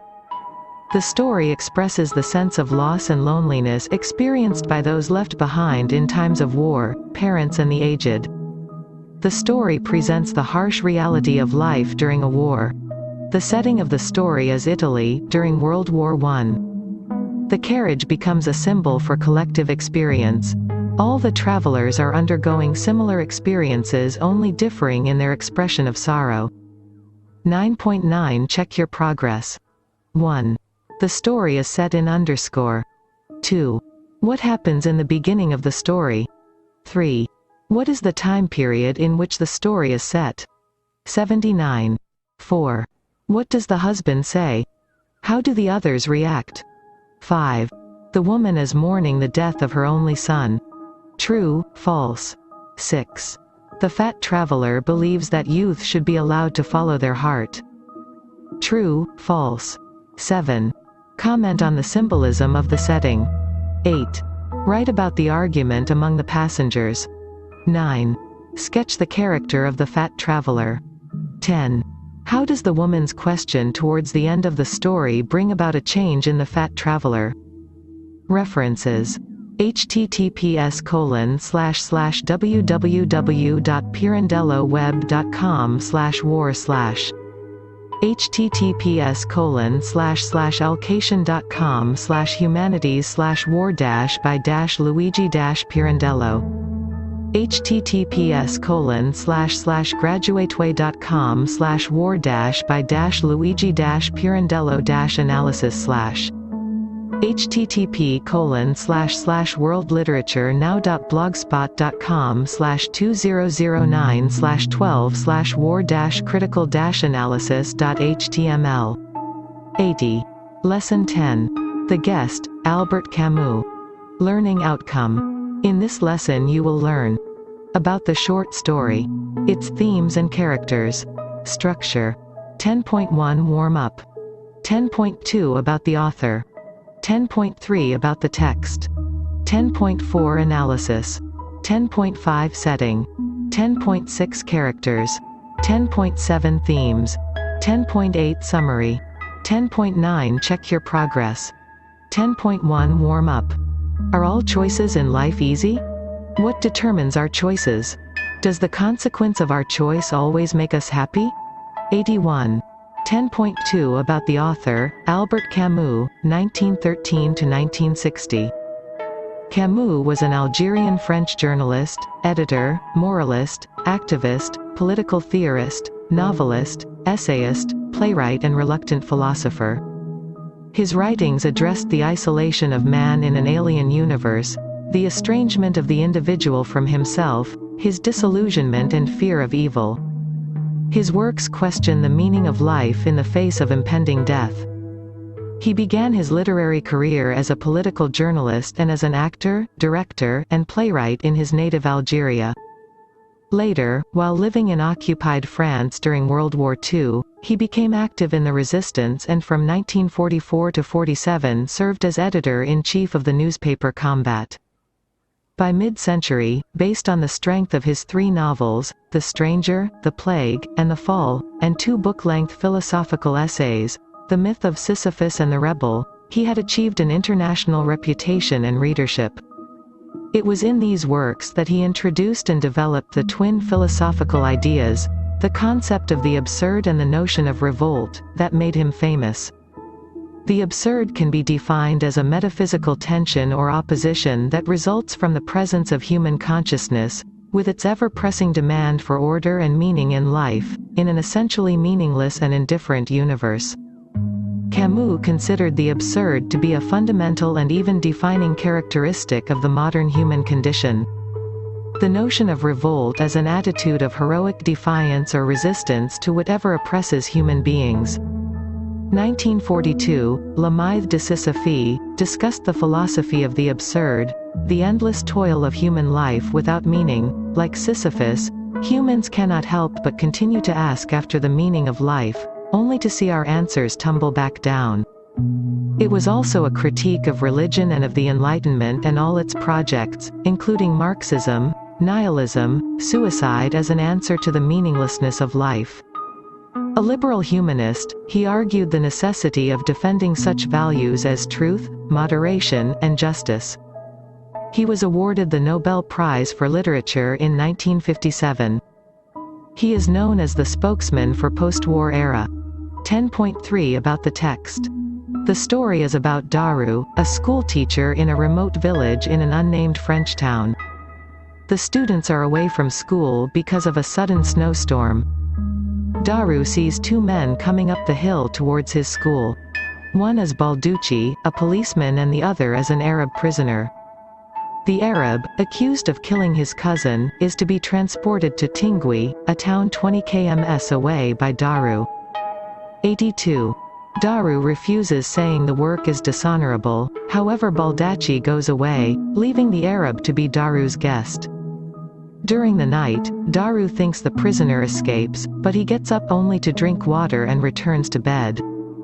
The next morning, Daru gives the Arab money and food, pointing him in the direction of the prison as well as freedom.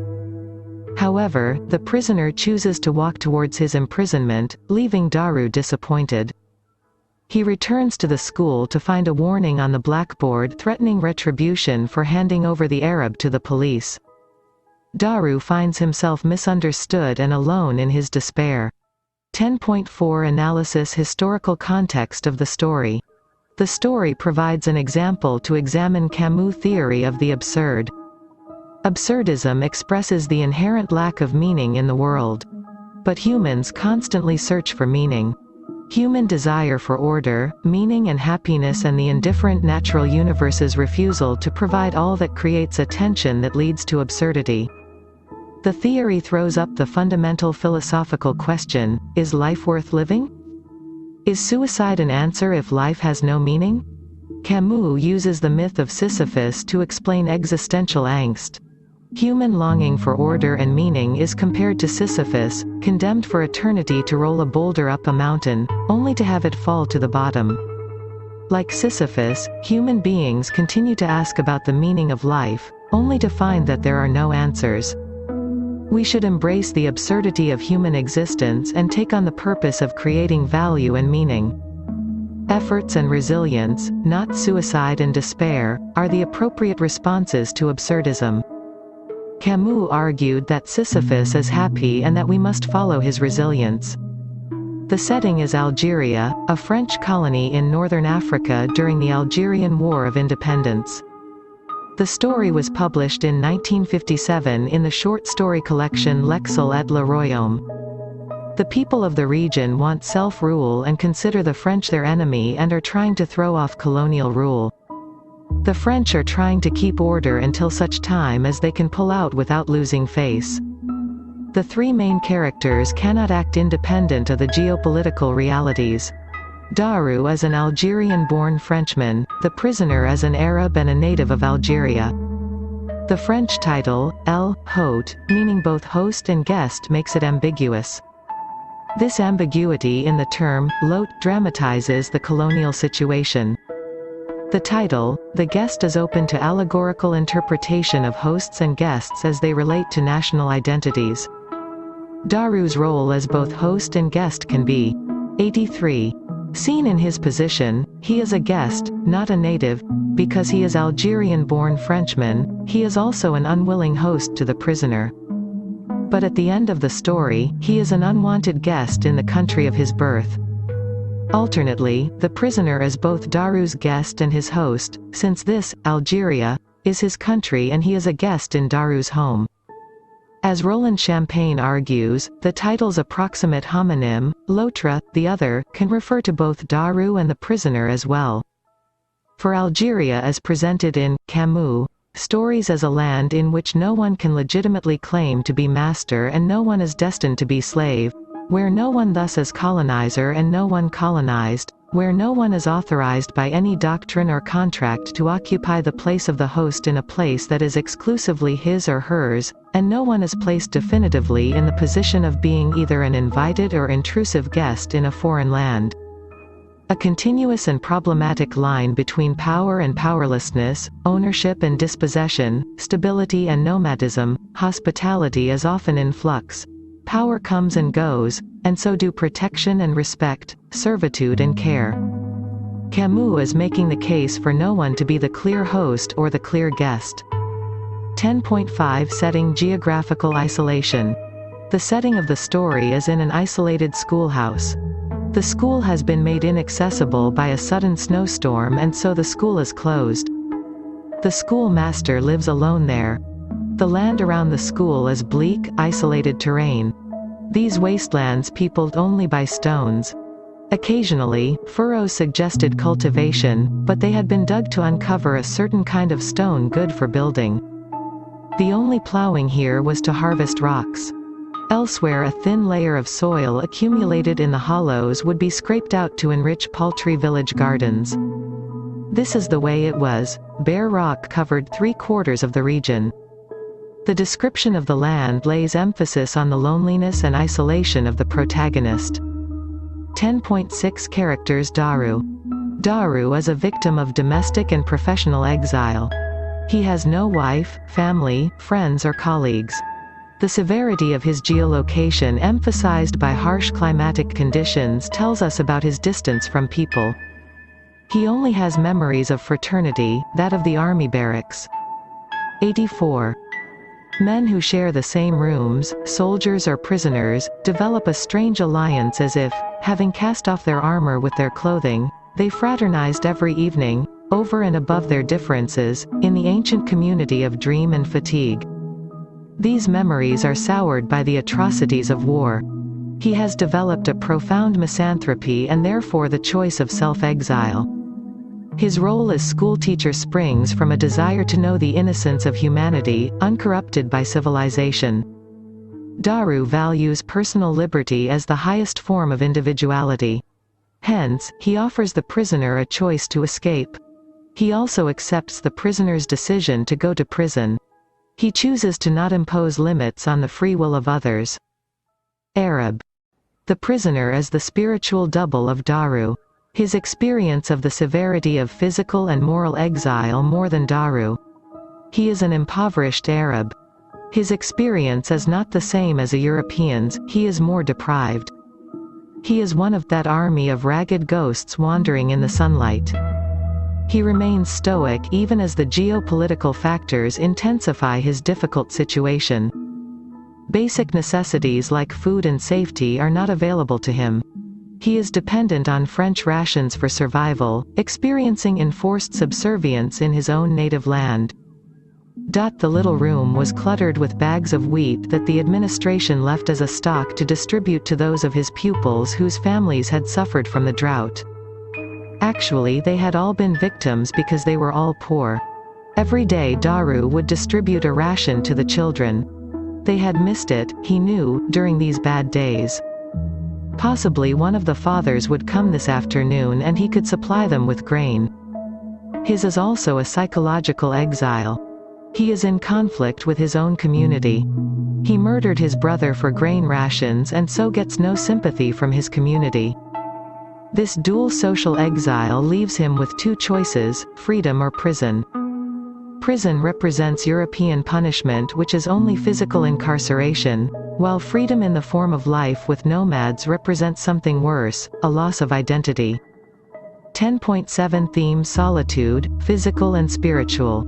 The story highlights the physical and spiritual distance between men. The geographical isolation heightens the spiritual distance. 85.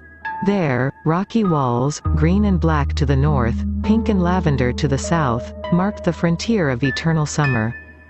In the beginning, the solitude and the silence had been hard for him on these wastelands peopled only by stones. No one in this desert, neither he nor his guest, mattered. And yet, outside this desert neither or them, Daru knew, could have really lived. This distance brings out Camus' theory of the absurd, where man finds himself alone searching for meaning of his life experiences.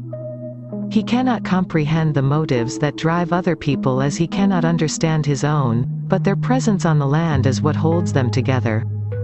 The solitude they experience is a moral solitude. Man experiences loneliness because of a loss of fraternity brought about by colonization, oppression and poverty. Daru is happy to be in the desert. The terrain leaves one isolated from human understanding. Daru is initially hostile to the Arab. He is vehement in his refusal to escort him to the police. He accepts the duty unwillingly. But through the night he establishes an uneasy fraternity with the Arab. He distances himself from the Arab by letting him go alone. He leaves the choice of prison or freedom to the prisoner. Moral dilemma of Daru. Daru's dilemma stems from his hostility to any kind of intimacy. His relationship with the Arab is not friendly. Daru felt a sudden wrath against them all, against all men with their rotten spite, their tireless hates, their bloodlust. However, Daru retains his humanity. He offers to untie the prisoner, gives him tea, food and later bed to sleep. The presence of the captive alleviates the spiritual loneliness of Daru. Spending the night in one room evokes a sense of intimacy and brotherhood with the captive. This clashes with Daru's sense of duty towards authority. He is unwillingly drawn into a dilemma, duty or brotherhood. This dilemma is reflected in the choice he offers to the prisoner, freedom or prison. Freedom and choice. The story shows that the two are mutually exclusive. To be able to choose is a human right. It is choice that gives meaning to life. Through independent action, we find value in life. We 86. Must assume Sisyphus as happy. Daru's isolated life in plateau is a personal choice, therefore he is happy. He who lived almost like a monk in his remote schoolhouse, nonetheless satisfied with the little he had and with the rough life, had felt like a lord with his whitewashed walls, his narrow couch, his unpainted shelves, his well, and his weekly provision of water and food. He has the freedom to choose a self-determined fate that gives him an exalted state. His choice is outside socially accepted notions of freedom. The irony, however, is that there is no right choice. It is the context and point of view that determine the value. Though he offers the choice to the prisoner, he lacks understanding of the other's subjectivity. He does not understand that the freedom he is offering is not a freedom from the point of view of his captive. The difference in their social status and cultural background makes it difficult for Daru to understand the Arab's choice to go to prison. Hence, he sees the prisoner as other. Both are victims of linguistic exile. They do not speak a language that both understand. Alienation and absurdity. According to Camus, alienation and absurdity is a universal human condition. The world or the universe is uncaring or indifferent to human emotions, yet we find comfort, even happiness, in our moral choices. The moral choice we make leads to spiritual alienation. The consequence of the choice made by the Arab has an emotional impact on Daru. He finds himself unable to live within the framework of social orders of law and justice. Just as the story begins, it also ends with Daru's isolation. He is alone. The choice reinforces the alienation of the individual. Alienation compounded by lack of communicative link of a common language. Even gestures and glances become difficult to understand. The story is thus a metaphysical parable on the human condition. Ending of the story. The story has an ambiguous ending. The words on the blackboard, "You handed over our brother. You will pay for this," is a threat from native Arabs. Daru is judged. He is accused of deciding the prisoner's fate. This triggers the feeling of alienation of the protagonist. It shows 87. A lack of human understanding. The warning could be from Daru himself, betrayed by his own principles. His choice also triggers a sense of despair in the protagonist. In this vast landscape he had loved so much, he was alone. 10.8 Summary. The story is about Daru, a school teacher in a remote village in an unnamed French town. The story provides an example to examine Camus' theory of the absurd. The setting is Algeria, a French colony in northern Africa during the Algerian War of Independence. The story highlights the physical and spiritual distance between men. 10.9 Check your progress. 1. The story is set in. 2. What is the name of the police officer? 3. The prisoner remains unnamed. True, false. 4. Where is the prisoner to be taken? 5. What is the reason for his imprisonment? 6. Why is Daru unwilling to escort the prisoner? 7. Absurdism focuses on the of life. 8. Comment on the significance of the title. 9. Sketch the character of Daru. 10. Analyze the role played by Baldacci. 11. Critically analyze the character of the prisoner. 12. Comment on the theme of alienation in the story. 88. Lesson 11. The Convert, Guy de Maupassant. Learning outcome.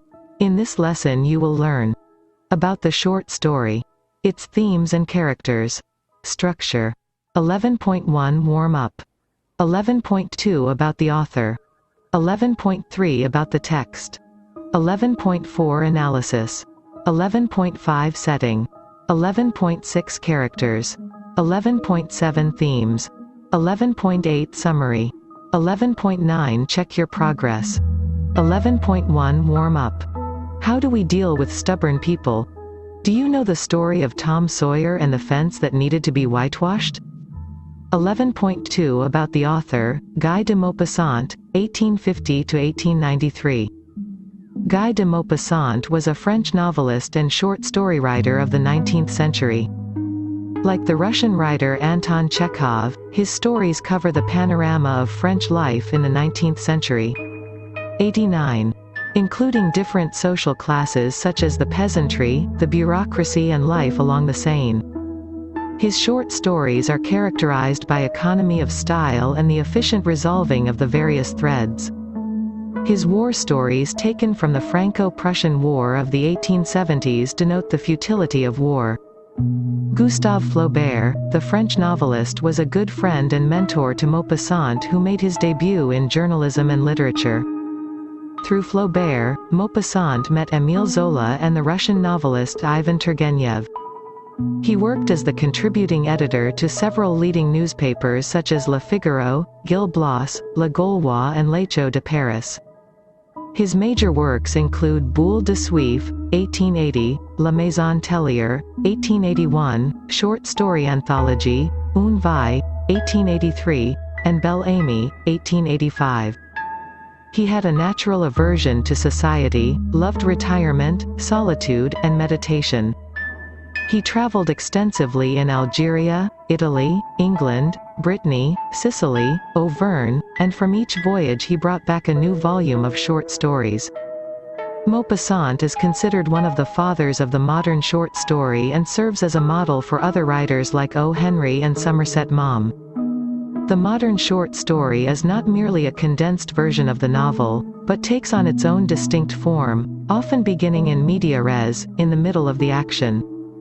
The modern short story dispenses with much if not all of the exposition, instead choosing to reveal character not from authorial description, but from the actions of the characters themselves. Maupassant's interest in psychology and psychopathology is expressed in his fiction, and the supernatural in Maupassant's story is often a symptom of the protagonist's troubled minds. Taking his cue from Honoré de Balzac, Maupassant wrote comfortably in both the high realist and fantastic modes.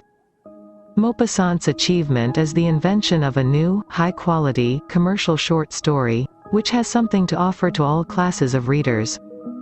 An extraordinarily prolific writer, his short stories dealt with such diverse themes as war, prostitution, marital infidelity, religion, madness, cultural misunderstanding between the French and the English, and life in the French provinces. 11.3 About the text. The Convert is the story of the religious conversion of a man named Théodule Sabbat in a small town in France called Martinville. He is a carpenter and an atheist, a non-believer in God who hated the priests. He made fun of them as servants of God.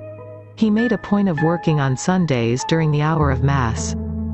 He killed his pig each year on Monday in Holy Week in order to have enough black pudding to last till Easter, showing his contempt for the Church. 90.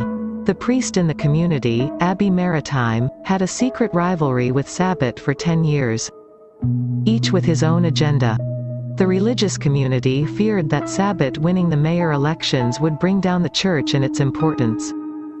To prevent this, Abbé Maritime plans to convert Sabbat into a believer by appealing to his greed.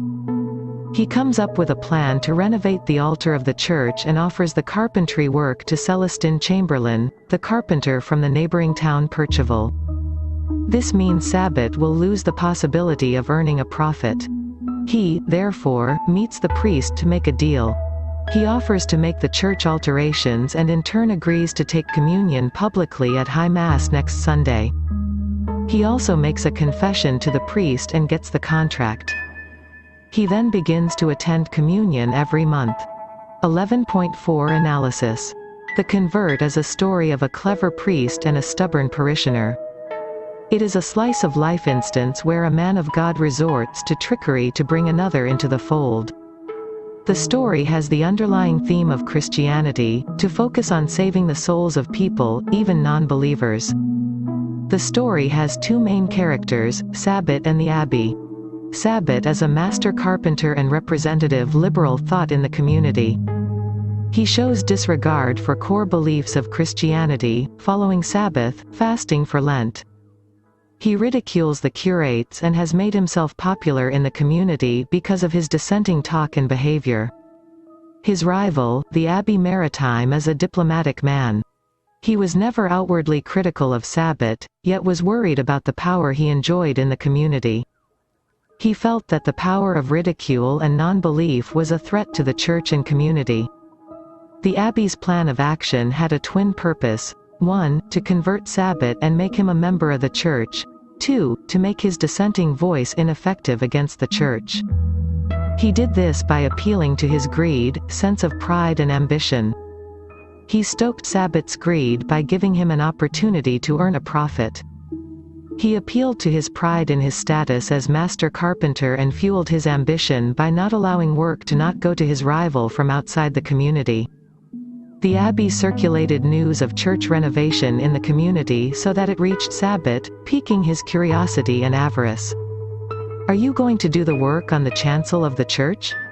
He could find nothing to say, but he was furious, he was good and angry. Ill-natured people added, "It is a good piece of work, and will bring in not less than 2 or 3% profit." 91. The community hurt his pride by asking if he would be given the job, knowing full well that he will not be chosen. The triumph of the priest is when Sabbat makes the journey to the church in the evening. Sabbat felt ill at ease in there, as though he were in the house of his greatest enemy, but the greed of gain was gnawing at his heart. The priest acts amazed at the request but relents and agrees to let him work on the repairs if Sabbat offers an extraordinary token of your good intentions. The Abbey tells Sabbat that he must confess and attend communion. Sabbat agrees, albeit unwillingly. Sabbat responds by saying that his aversion to religion is not personal. He is motivated by profit-making and avarice to support religion. The climax of the story is when Sabbat capitulates to the Abbey's demands. The call for confession is another way to ensure Sabbat's obedience. The scene of confession is also hilarious, for every truth reveals his small-mindedness and selfishness. "I love God as much as I can. That is, yes, I love him very much. To say that I do not love my children, no, I cannot say that. To say that if I had to choose between them and God, I could not be sure. To say that if I had to lose 100 francs for the love of God, I could not say about that. But I love him well, for sure, I love him all the same. No, oh, that, no. I never swear, never. Sometimes, in a moment of anger, I may say sacre nom de Dieu.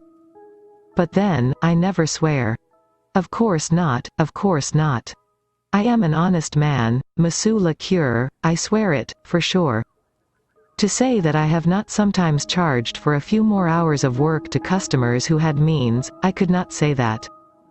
To say that I never add a few centimes to bills, only a few, I would not say that. But to steal, no. Oh, not that, no.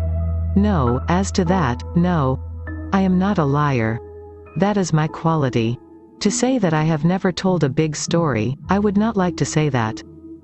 To say that I have never made people believe things that were not true when it was to my own interest, I would not like to say that. But as for lying, I am not a liar. When I go to town, to say that I never go into a house, you know, one of the licensed houses, just to laugh and talk and see something different, I could not say that. But I always pay, monsieur le curé, I always pay. From the moment you pay, without anyone seeing or knowing you, no one can get you into trouble. 92. The 4 confessions all show that Sabbat has broken all the commandments of the Bible. He lies, cheats, cares not for God, family or wife. The humor is ironic because Sabbat does not recognize that he is a sinner. He is honest in his appetite for money and power. The irony is that the priest plays on his weakness to get him to convert, and the story ends with, Theodule Sabbat did the work on the chancel, and goes to communion every month. 11.5 Setting. The story is set in a small town, Martinville, in France. It is a small community where everybody knows everything about everybody. The rivalry between Sabbat and the abbey thus is known to everybody, making it difficult for the abbey. Sabbat's open ridiculing of the church, its priests and practices makes it uncomfortable for the abbey. It was only a matter of time before an open clash of personalities was to happen. The abbey had avoided this for 10 years, but this time it would not be possible to avert a confrontation, as he knew that Sabbat would be elected mayor of the town. Along with the status, the power of the position would allow Sabbat to override the church, and he could be more open about airing his dissent with the church. Fearing the loss of his influence with the townsfolk, the abbey makes the clever plan to bring Sabbat into his fold and protect his reputation in the town. 11.6 Characters. Sabbat. Sabbat is a master carpenter, a businessman and a man of the world. He is selfish, greedy and ambitious. He declared himself an atheist as it was easier for him to indulge himself if he were to deny God. Belief in God meant following a disciplined life, and this did not suit Sabbat. Not only did he not go to church, he went out of his way to antagonize the priest Abbé Maritime. He made his disbelief public knowledge by passing funny and sarcastic comments about the church and the priest. He also showed his defiance by working on Sunday instead of attending Mass and not following fast during Lent. His exhibition of defiance began to attract support from people in the town, as they saw that no matter what he did, Sabbat was not visited by the wrath of God. He would have escalated this decade-old veiled attack into a confrontation if he was elected mayor. However, his greed got the better of him. The priest's declaration of the renovation of the chancel in the church and his decision to hand over the job to a rival carpenter was a challenge to Sabbat. He knew, and so did everybody in the town, that he would not get the job. He also knew the loss of profit and loss of face that would hit him if the job went to some other carpenter. His greed and ambition made him swallow his 93 pride and approach the priest. He agreed to the priest's demand for penance to get the business for himself and not due to any change of heart. Therefore, his confession is as shallow and meaningless as his attending church every Sunday. His capitulation was not to God but to the clever manipulation of the priest. The Abbé Maritime. The abbé is a good and kind priest. He was also a responsible priest. It was his job to see that all members of his parish were living a good, clean life and were following the rules laid down by the church. He was also a practical man. He was aware of the pull of desires and was therefore kind to his parishioners. He was well loved by the townsfolk and respected by them. The only thorn on his flesh was Sabbat. Sabbat's sarcastic comments, his defiant behavior towards the church and the abbey made it difficult for the priest to exert his influence on people. The abbey is a patient man. He put up with this constant attack on him for 10 years without retaliating or reacting publicly to Sabbat's taunts. He bided his time and acted when it was right. The fear of what Sabbat would do if he were elected mayor galvanized the abbey into action. The abbé is a clever man. He realized that the only way to stop Sabbat from inflicting more damage to the church was to hit him where it would hurt. The priest did not appeal to his good nature or attempt to put the fear of God by any means. He simply took away lucrative business from him. He announced the renovation of the chancel in the church but handed the job over to Sabbat's rival. The priest did not gloat over Sabbat's loss but very cleverly made it known that he was sorry the business had to be given to someone else. This was an indication for Sabbat that the deal was open for negotiation. The abbé is a practical man. He knew that it was not going to be possible to convert a man like Sabbat with appeals to his good nature. He also knew that to threaten Sabbat to change on pain of losing business would hurt his ego and make him defiant and recalcitrant. The priest's intention was not to antagonize and distance Sabbat from the church but to bring him into its fold. The abbey therefore did not openly challenge Sabbat but made it known subtly that it was still possible for Sabbat to get the job. He made Sabbat a part of his church without much fuss because it was more important for him to make Sabbat amenable towards him and not immediately demand a change of heart. The priest thus killed 2 birds with 1 stone. He silenced the rising voice of dissent against the church and also brought the straying Sabbat into the path of God, albeit unwillingly. 94. 11.7 Themes: Faith and Disbelief. The story revolves around a conflict between faith and disbelief. The two are strong forces that every human being experiences. The choice he makes depends on his upbringing and the kind of life he leads. The church plays an important role in this. It ensures that the people under its charge do not lead a godless existence, that they are not tempted to stray away from the path of God. However, faith and disbelief is a personal choice. Sabbat's choice to disbelieve was a personal one. It would not have bothered the abbey too much if Sabbat had kept his choice to himself. He made his disbelief public, bringing the church and the priest in contention. Sabbat forced the priest's hand when his open declaration of disbelief was to be coupled with the power of mayorhood. This would have influenced the other members of the church to follow Sabbat and ultimately lead to the church losing its influence on the townsfolk and the attendant faithless life that they would have led. The abbey's plan was to hold the people to the church and bring in the one straying sheep into his fold. Sabbat's capitulation was more a compromise than a conversion. The plan worked as a face-saving device both for the abbey and for Sabbat. Greed. The story highlights how the vice of greed brings down even powerful men. Greed for wealth, power or pleasure is never healthy. Scriptures teach moderation in all things. Greed makes one vulnerable to manipulation. Sabbat is a man full of vices and proud of it too. He defies the church and its practices, and his position as municipal councillor made him an influential man. The townsfolk noticed that while Sabbat was open in his expression of disbelief, the Abbey Maritime did not react or respond to the taunts. It was beginning to look like Sabbat had the upper hand over the priest, who chose silence over argument. This did not mean that the abbey was not bothered or affected by what was happening. His fear was twofold. Fear for Sabbat's soul that was indulging in every possible vice and the loss of influence among the other church members. He felt that influence of the church would become ineffective if Sabbat was allowed to live the way he did. The mayoral election provided the impetus to the abbey. He used the opportunity to goad his greed and bring him into the church. The plan succeeded because Sabbat had no self-control thanks to his faithless existence. If not faith, at least greed brought Sabbat back to church. 95. 11.8 Summary. The Convert is the story of the religious conversion of a man named Théodule Sabbat. In a small town in France called Martinville. The Convert is a story of a clever priest and a stubborn parishioner. It is a slice-of-life instance where a man of God resorts to trickery to bring another into the fold. The story highlights how the vice of greed brings down even powerful men. If not faith, at least greed brought Sabbat back to church.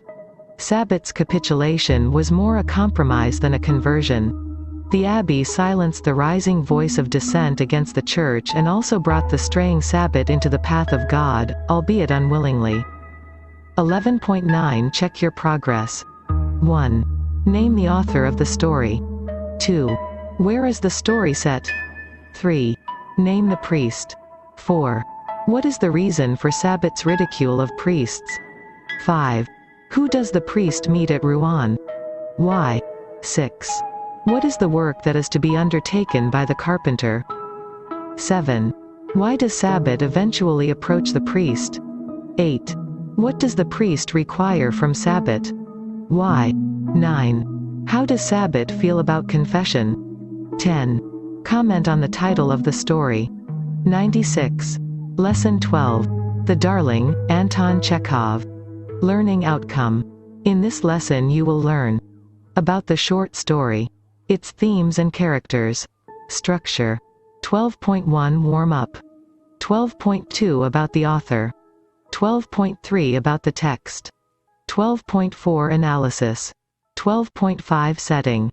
12.6 Characters. 12.7 Themes. 12.8 Summary. 12.9 Check your progress. 12.1 Warm-up. Are intelligent women appreciated?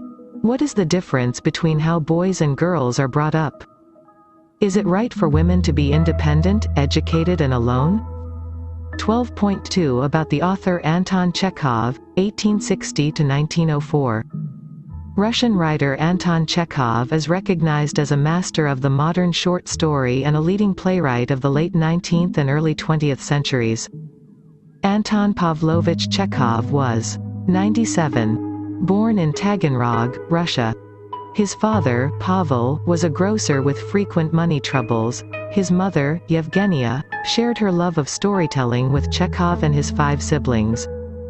Chekhov enrolled at medical school in Moscow in 1879. With his father still struggling financially, Chekhov supported the family with his freelance writing, producing hundreds of short comic pieces under a pen name for local magazines. During the mid-1880s, Chekhov practiced as a physician and began to publish serious works of fiction under his own name. His pieces appeared in the newspaper New Times and then as part of collections such as Motley Stories, 1886. His story, The Steppe, was an important success, earning its author the Pushkin Prize in 1888. Like most of Chekhov's early work, it showed the influence of the major Russian realists of the 19th century, such as Leo Tolstoy and Fyodor Dostoevsky. Chekhov wrote many of his greatest works from the 1890s through the last few years of his life. In his short stories of that period, including Ward No 6 Inches and The Lady with the Dog, he revealed a profound understanding of human nature and the ways in which ordinary events can carry deeper meaning. In his plays of these years, Chekhov concentrated primarily on mood and characters, showing that they could be more important than the plots. Not much seems to happen to his lonely, often desperate characters, but their inner conflicts take on great significance. Their stories are very specific, painting a picture of pre-revolutionary Russian society, yet timeless. From the late 1890s onward, Chekhov collaborated with Konstantin Stanislavski and the Moscow Art Theatre on productions of his plays, including his masterpieces The Seagull, 1895, Uncle Vanya, 1897, The Three Sisters, 1901, and The Cherry Orchard, 1904. In 1901, Chekhov married Olga Nipper, an actress from the Moscow Art Theatre. However, by this point his health was in decline due to the tuberculosis that had affected him since his youth. While staying at a health resort in Badenweiler, Germany, he died at the age of 412. Chekhov is considered one of the major literary figures of his time. His plays are still staged worldwide, and his overall body of work influenced important writers of an array of genres, including James Joyce, Ernest Hemingway, Tennessee Williams and Henry Miller. 12.3 About the text. The story opens with Olenka sitting at the back doorstep of her house as rain clouds roll in. She's listening to Kukin, the owner of the open-air theater The Tivoli, complain about how the 98 weather is ruining his business. Olenka listens, growing more affectionate towards Kukin the more he prattles on. She falls in love with Kukin and they marry after her father's death.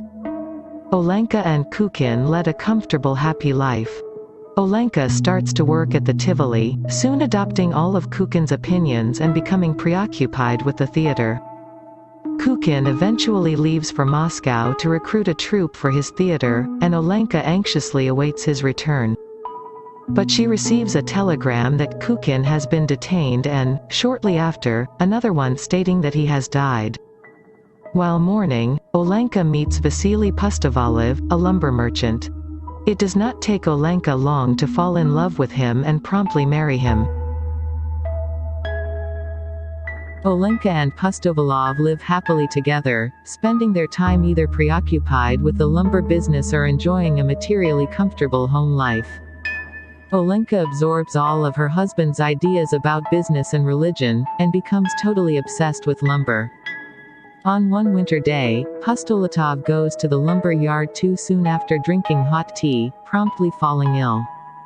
After 4 months of fighting off the sickness, Pustovalov dies, leaving Olenka alone yet again. Olenka is much more reclusive after Pustovalov's death, and mourns in solitude for 6 months. She slowly builds a rapport with Smernin, a military veterinary surgeon who is lodging in her house, and can be seen drinking tea with him as he reads her the news. Like with all the previous men in her life, Olenka begins to grow fascinated with Smernin's work and absorbs all manner of his opinions.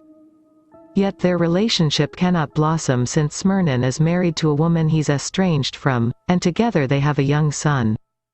Soon enough, Smernin is transferred by the military. With no man in her life, Olenka sinks into a deep depression and finds herself in an odd predicament. With no one around her spouting ideas and opinions, she finds that she has none whatsoever. Even about the smallest objects or the weather, she is totally blank. She finds herself attracting less attention around town, and only growing more isolated. One day, Smernin returns to the town with his wife, who he has reconciled with, and his son, Sasha. He tells Olenka they need a place to live, and Olenka welcomes them to lodge in her house. After some time, Smernin's wife leaves for Kharkiv to live with her sister for good, and Smernin himself grows occupied with the town's nightlife and social happenings. Olenka decides to take a more active role in Sasha's upbringing, with the boy's parents having practically abandoned him, and Olenka develops a maternal relationship with the boy. 99. In an ironic inversion of her relationship with the other men in her life, Olenka starts to absorb all of Sasha's opinions and ideas about his school, but this time her obsession resembles that of a doting mother. Nonetheless, as many small boys do, Sasha starts to feel suffocated by the attention. The story ends with him crying out a protest against Olenka's closeness and constant attention in his sleep. 12.4 Analysis. The story is a comment on the upbringing and position allowed to women in Russian society. Olenka, the daughter of a well-to-do civil servant, is allowed education but not the freedom to think independently. She has been brought up to listen and repeat the opinions of the men in her life. She has been encouraged not to think even though she is clever and capable. The author shows Olenka settling into the professions of the men in her life, adapting herself to the peculiarity of each trade, learning the jargon and becoming competent enough to deal with employees on her own. Quote.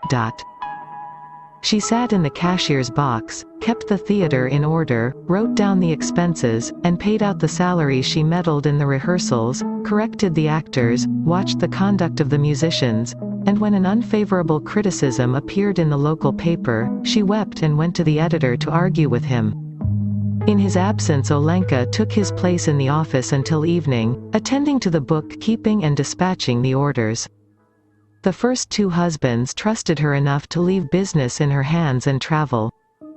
The irony is that Olenka herself never realized how capable she was.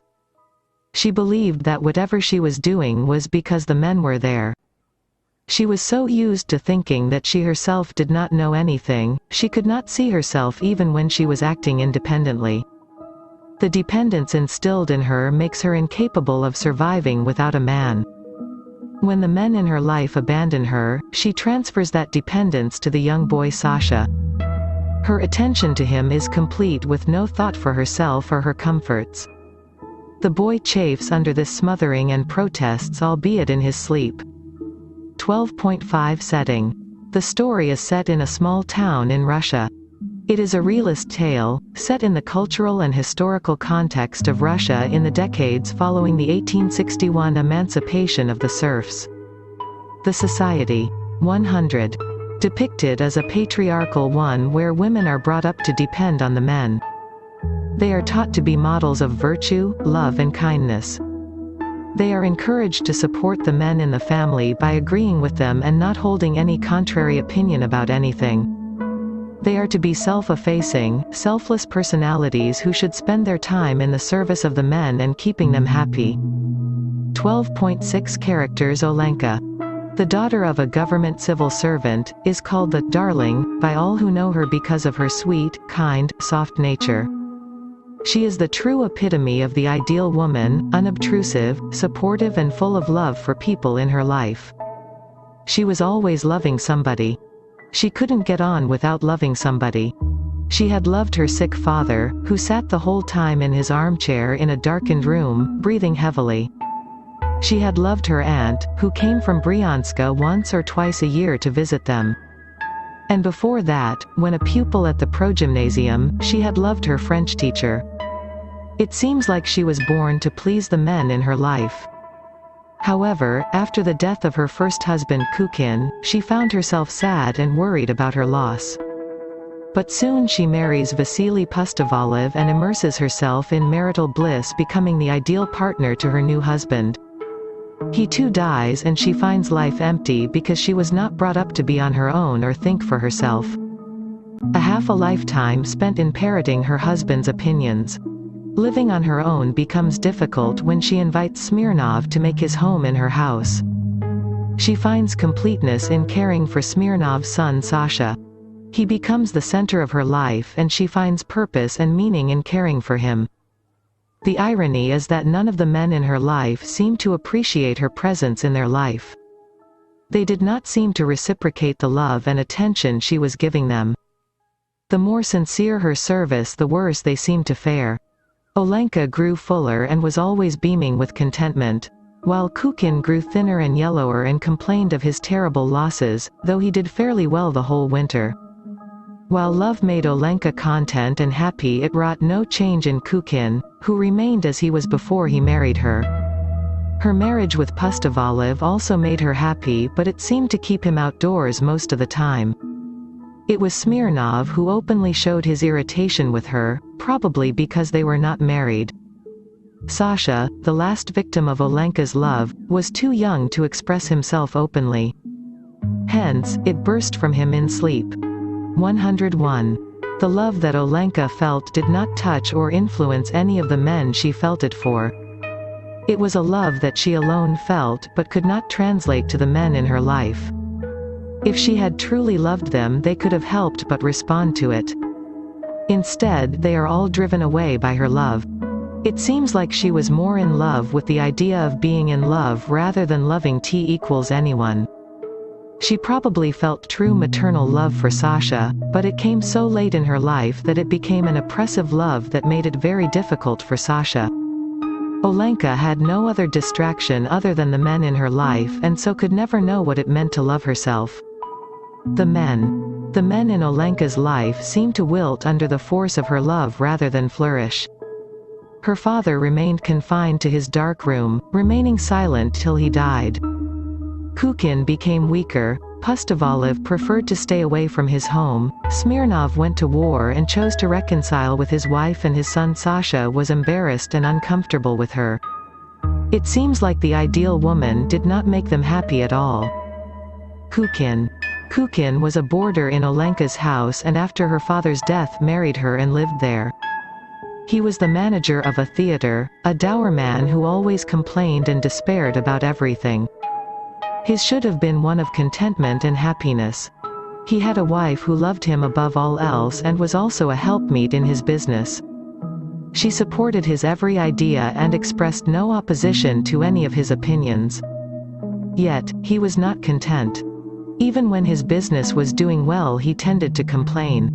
Though Olenka flourished in the marriage, Kukin only turned leaner and yellower, like he had no one to care for him. He died a lonely death away from Olenka. Pustovalov was a lumber merchant. He saw Olenka and thought that she would be the ideal woman for him to marry. It turned out to be so. Olenka was just what every husband would want from a wife. She made no demands, agreed with all his decisions and made their home a peaceful and happy place. Yet, Pustovalov spent most of his time away from home. He immersed himself in his business and spent free time in church-going, in prayer or attending to guests who visited them. He died of illness after 6 years of married life. 102. Smirnov. Smirnov, a veterinary surgeon, played the substitute to Pustovalov when he was away. After Pustovalov's death, Smirnov continued to stay with Olenka, exciting gossip among the townsfolk by talking about them. Smirnov seizes the first opportunity to leave Olenka. When circumstances force him to return, he does so, but with his wife. They live there, but Smirnov's wife leaves him, and since then he begins to stay away from home as long as he can. Sasha. Sasha, the son of Smirnov, is abandoned by both his parents. Olenka takes him under her wing and begins to care for him. For the first time she feels a true maternal love for the child. She showers all her love and affection on him. She feeds and cares for him and even follows him to school. She even agrees with everything Sasha says to her. She provides a home full of care and love. Yet, Sasha feels oppressed. He is embarrassed by the amount of attention she gives him. He is still dependent on her, so he does not openly show his discomfort, but unconsciously in his sleep he speaks out his vexation. The men and the boy experience the very ideal service they expect from women, but it only leaves them frustrated, irritable and angry. The author shows that a relationship will flourish if there is equal contribution from both partners.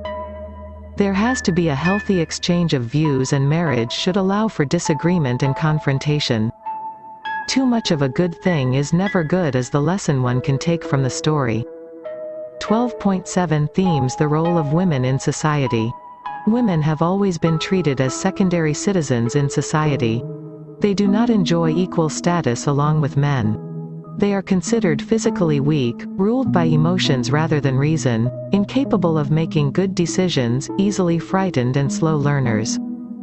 Women were therefore confined to the home and taught to obey their superiors, the men. Such has been the indoctrination that women are unable to see themselves as equal to better than men. They are so used to thinking about the men, for the men, that they have forgotten to think for themselves. Even a clever, capable woman like Olenka feels lost without a man to care for. Her looks, her joys are wrapped up in her love for a man. When she is alone, she is afraid of becoming 103. Invisible. It is a man's validity that makes her feel alive and happy, even if the man were a little boy. Hence, her complete absorption into caring for her men. The story shows that the cloying attention Olenka showed did not make any of the men happy but drove them away from her. The story points out that women need to be brought up to think for themselves, to use their intelligence not just for their husband but also for themselves. Only if women can stand on their own will they truly be partners to their husbands. 12.8 Summary. The story is a comment on the upbringing and position allowed to women in Russian society. The story is set in a small town in Russia. The society depicted is a patriarchal one where women are brought up to depend on the men. They are taught to be models of virtue, love and kindness. The daughter of a government civil servant is called the darling by all who know her because of her sweet, kind, soft nature. She is the true epitome of the ideal woman, unobtrusive, supportive and full of love for people in her life. The irony is that none of the men in her life seem to appreciate her presence in their life. They did not seem to reciprocate the love and attention she was giving them. The more sincere her service, the worse they seemed to fare. 12.9 Check your progress. 1. Olenka's father was a. 2. What is the name of Kikin's theater? 3. What business is Pustolatov in? 4. What is Smirnin's occupation? 5. Kikin dies in. 6. Olenka marries Pustovalov 3 months after Kikin's death. True, false. 7. Sasha is Olenka's son. True, false. 8. What is the opinion of the townsfolk about Olenka? 9. Is Olenka a static or developing character? Give specific examples. 10. Why does Chekhov use specific male characters that appear in the story? 104. Lesson 13. A Hunger Artist, Franz Kafka. Learning Outcome. In this lesson you will learn about the short story, its themes and characters. Structure. 13.1 Warm-up. 13.2 About the author. 13.3 About the text. 13.4 Analysis. 13.5 Setting. 13.6 Characters. 13.7 Themes. 13.8 Summary. 13.9 Check your progress. 13.1 Warm-up. Why do artists perform? Why is an audience important for an artist? When does an artist feel satisfied with his work? 105. 13.2 About the author, Franz Kafka, 1883–1924. Kafka was born into a middle-class, German-speaking Jewish family in Prague, the capital of Bohemia, a kingdom that was then part of the Austro-Hungarian Empire. His father, Hermann Kafka, was described by Kafka as a true Kafka in strength, health, appetite, loudness of voice, eloquence, self-satisfaction, worldly dominance, endurance, presence of mind, and knowledge of human nature. Kafka's mother, Julie, 1856–1934, was better educated than her husband. Kafka was the eldest of 6 children. Kafka's sisters were sent with their families to the Odz ghetto and died there or in concentration camps. Kafka learned German as his first language, also fluent in Czech. Later, Kafka acquired some knowledge of French language and culture. One of his favorite authors was Flaubert. After elementary school, he was admitted to the rigorous classics-oriented state gymnasium, Altstadter Deutsches Gymnasium, an academic secondary school with 8 grade levels, where German was also the language of instruction, at Starostské náměstí, within the Kinsky Palace in the Old Town. Admitted to the Charles University of Prague, Kafka first studied chemistry, but switched after 2 weeks to law. In the end of his first year of studies, he met Max Brod, who would become a close friend of his throughout his life, together with the journalist Felix Welsh, who also studied law. Kafka obtained the degree of Doctor of Law on June 18, 1906 and performed an obligatory year of unpaid service as law clerk for the civil and criminal courts. On November 1, 1907, he was hired at the Assicurazioni Generali, an aggressive Italian insurance company, where he worked for nearly a year. On July 15, 1908, he resigned, and 2 weeks later found more congenial employment with the Workers' Accident Insurance Institute for the Kingdom of Bohemia. He received several promotions during his career. In parallel, Kafka was also committed to his literary work. In 1912, Kafka met Felice Bauer, were twice engaged to be married but ended their relationship in 1917. Kafka began to suffer from tuberculosis, which would require frequent convalescence, during which he was supported by his family, most notably his sister Otla. He lived with Dora Diamant, a 25-year-old kindergarten teacher who became his lover. It is generally agreed that Kafka suffered from clinical depression and social anxiety throughout his entire life. He also suffered from migraines, insomnia, constipation, boils, and other ailments, all usually brought on by excessive stresses and strains. Kafka's tuberculosis worsened. He returned to Prague, then went to a sanatorium near Vienna for treatment, where he died. 106. 13.3 About the text. A man who is known only as the Hunger Artist, and fasts for a living, travels from town to town with the impresario, his manager. In each town, the Hunger Artist chooses a public location and puts himself on display in a locked, straw-lined cage, where he fasts for periods of up to 40 days. In the Hunger Artist's heyday, people from all over the surrounding area come to witness his performances. Children especially are drawn to him, and when the Hunger Artist is not hypnotically withdrawn in the cage, he talks to them and answers their questions with a smile. The adults also avidly monitor the Hunger Artist's progress, but they generally do so out of suspicion that the Hunger Artist is sneaking food. To the Hunger Artist's frustration, the townspeople assign men, usually butchers, to ensure that the Hunger Artist does not eat during the night. Even more annoying to the hunger artist, however, is that these men deliberately turn a blind eye to the hunger artist as if to allow him to steal a bite of food. The hunger artist sings to prove that he is not eating, but the people think he has simply mastered the art of eating and singing simultaneously. Although the hunger artist is famous, he is perpetually unhappy. Because the townspeople who watch him don't believe that he is fasting. The hunger artist realizes that only he can be truly satisfied with his feats of self-denial. The hunger artist also feels constrained by the fasting limits imposed on him.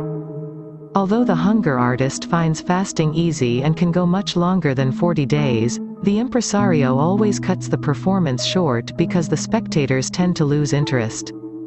Furthermore, the ritual in which the impresario forces the hunger artist to break the fast is humiliating and unpleasant. First, doctors enter the cage to report the hunger artist's condition, which is announced with a megaphone. Next, two ladies chosen from the crowd try to help the hunger artist out of his cage. Unfailingly, the hunger artist objects, and the impresario intrudes to make a show of how frail the hunger artist has become. By the time the ritual is over, the hunger artist has been force-fed and the crowd moved by the hunger artist's seemingly desperate condition. In truth, however, the hunger artist is miserable only because he knows he could have fasted longer and that his supposed fans actually hate him. The hunger artist goes on living in fame and quiet dissatisfaction, becoming hostile only when the occasional person theorizes that the root of his melancholy might be the fasting itself. At this suggestion, the hunger artist rattles his cage like a beast and can be calmed only by the impresario, who plays up the hunger artist's misery to the people by showing photographs of him withering away. Though these photos in reality capture the hunger artist looking wretched. 107. Because he is being forced from the cage against his will, the impresario advertises it all as the effect of the fasting itself. The impresario's gesture never fails to cow the hunger artist, who sinks in submission, back into his straw, forever misunderstood. Professional fasting eventually goes into decline, as audiences develop a taste for newer, more exciting forms of entertainment. The hunger artist and impresario dissolve their partnership, but because the hunger artist is too old to take up a new profession, he attempts to ride out the trend against fasting in the hope that it reverses itself. He joins a circus and becomes a sideshow, placed at the entrance of the menagerie of animals and other curiosities. As a result of his placement, the hunger artist is ignored by the throngs of people who have come for the livelier attractions inside. The hunger artist is non-existent, save for a few stragglers who look at him as an anachronism. Left alone, the hunger artist finally exceeds his fasting record, although there is no way to tell exactly how long he has fasted because the circus attendants forget to change the sign on which his daily total appears. The hunger artist wastes away in his cage, unnoticed and unappreciated. Many days pass before a circus overseer notices what seems to be an unused cage. Upon closer inspection, the overseer discovers the hunger artist buried in the straw, near death. Thinking the hunger artist insane, the overseer humors the hunger artist in his last words. The hunger artist asks to be forgiven, explaining that he has wanted only to be admired by everyone. When the overseer assures him that everyone does admire him, the hunger artist tells the overseer that they shouldn't, confessing that he has fasted only because in life he could not find food that he liked. With these words, the hunger artist dies. The circus attendants bury him with his straw and restock the cage with a young panther, which is unlike the hunger artist in nearly every way. Stalking about in its cage, the panther brims with life, feeding hungrily and expressing freedom and vitality. In no time, it becomes a major draw for the circus, and crowds of people edge close to the cage in breathless excitement. 13.4 Analysis. Kafka gleaned details for A Hunger Artist from the obscure real-life phenomenon of professional fasting, which was a popular form of entertainment in his time.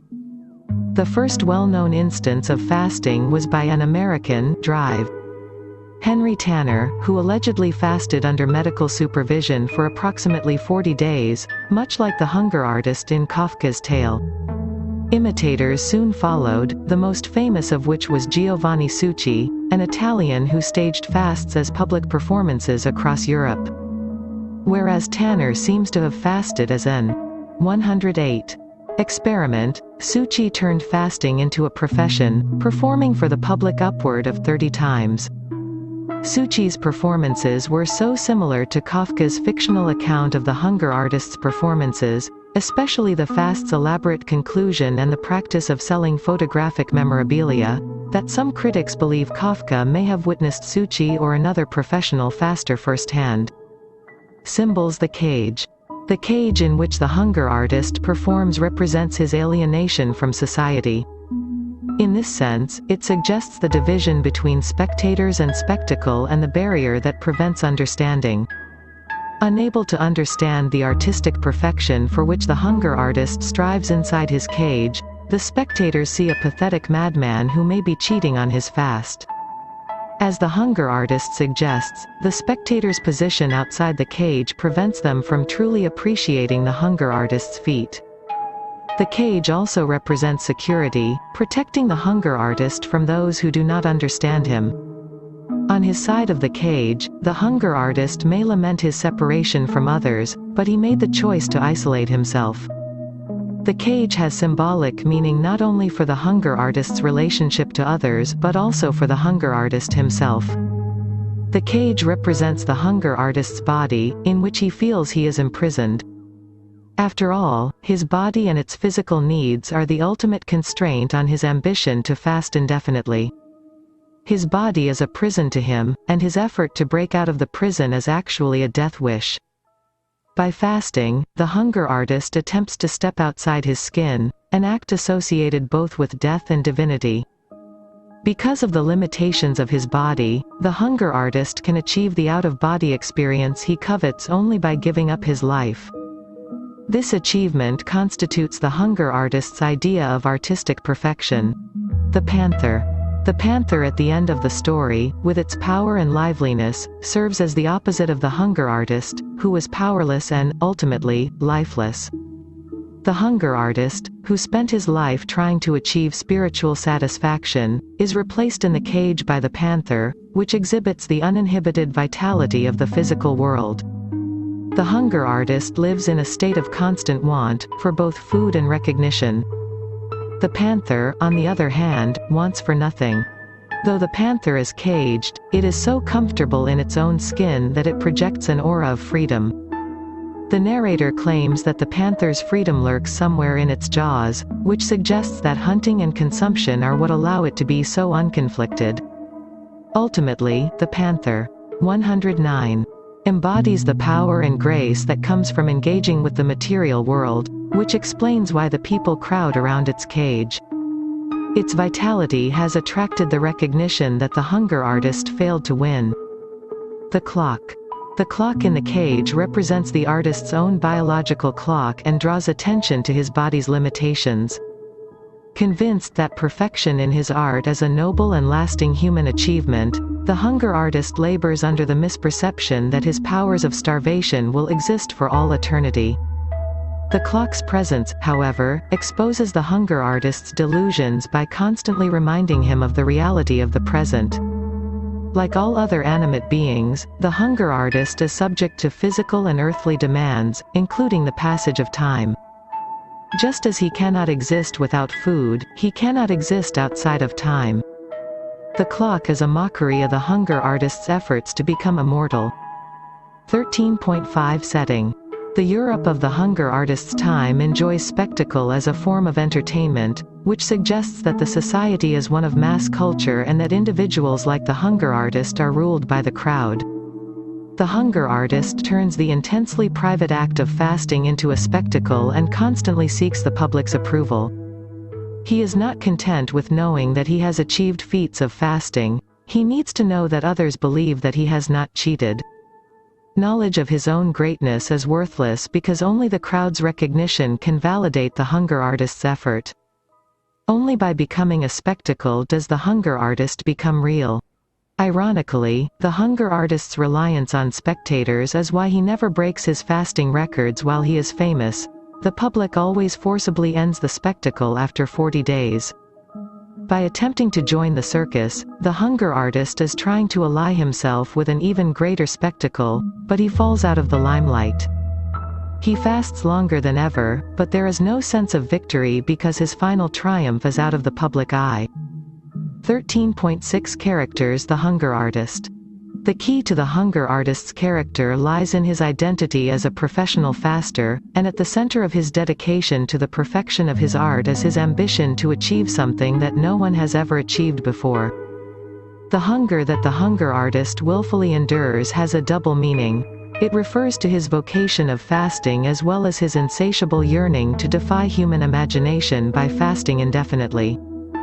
Driven to renounce the nourishment that the rest of 110 humanity embraces, the hunger artist literally lives in self-denial, forsaking comfort, companionship, and, most important, food, all of which are necessary to survival. Thus, the hunger artist's devotion to his art constitutes a thinly masked death wish. Unwilling to respond to the needs he has as a human being, let alone as a living thing, the hunger artist makes death the culmination of his life's work.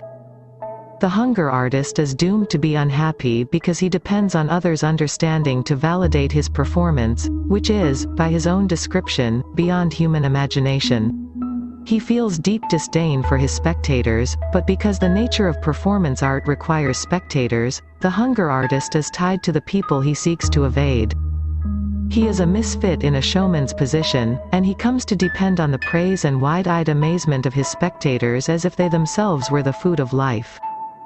When he experiences their suspicion, cynicism, and indifference, he becomes frustrated, unable to understand that being an artist often means being alienated from others.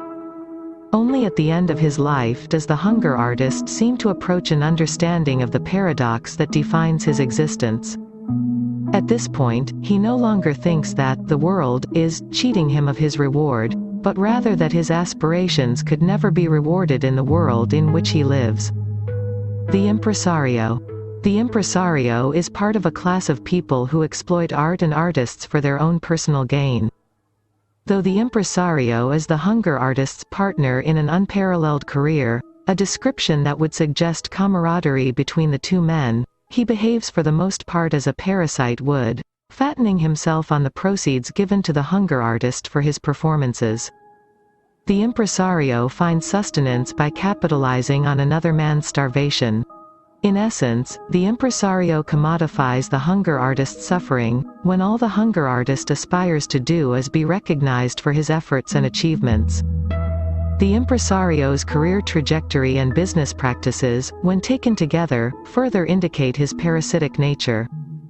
Just as the parasite is most effective when it does not drain its host completely, the impresario is most successful for shepherding the hunger artist back from the brink of death at the end of each performance. The impresario abandons his host when nourishment is no longer available. While the impresario's motivations for associating with the hunger artist are primarily self-centered, the impresario plays an important role in enabling the hunger artist to come close to reaching his goal.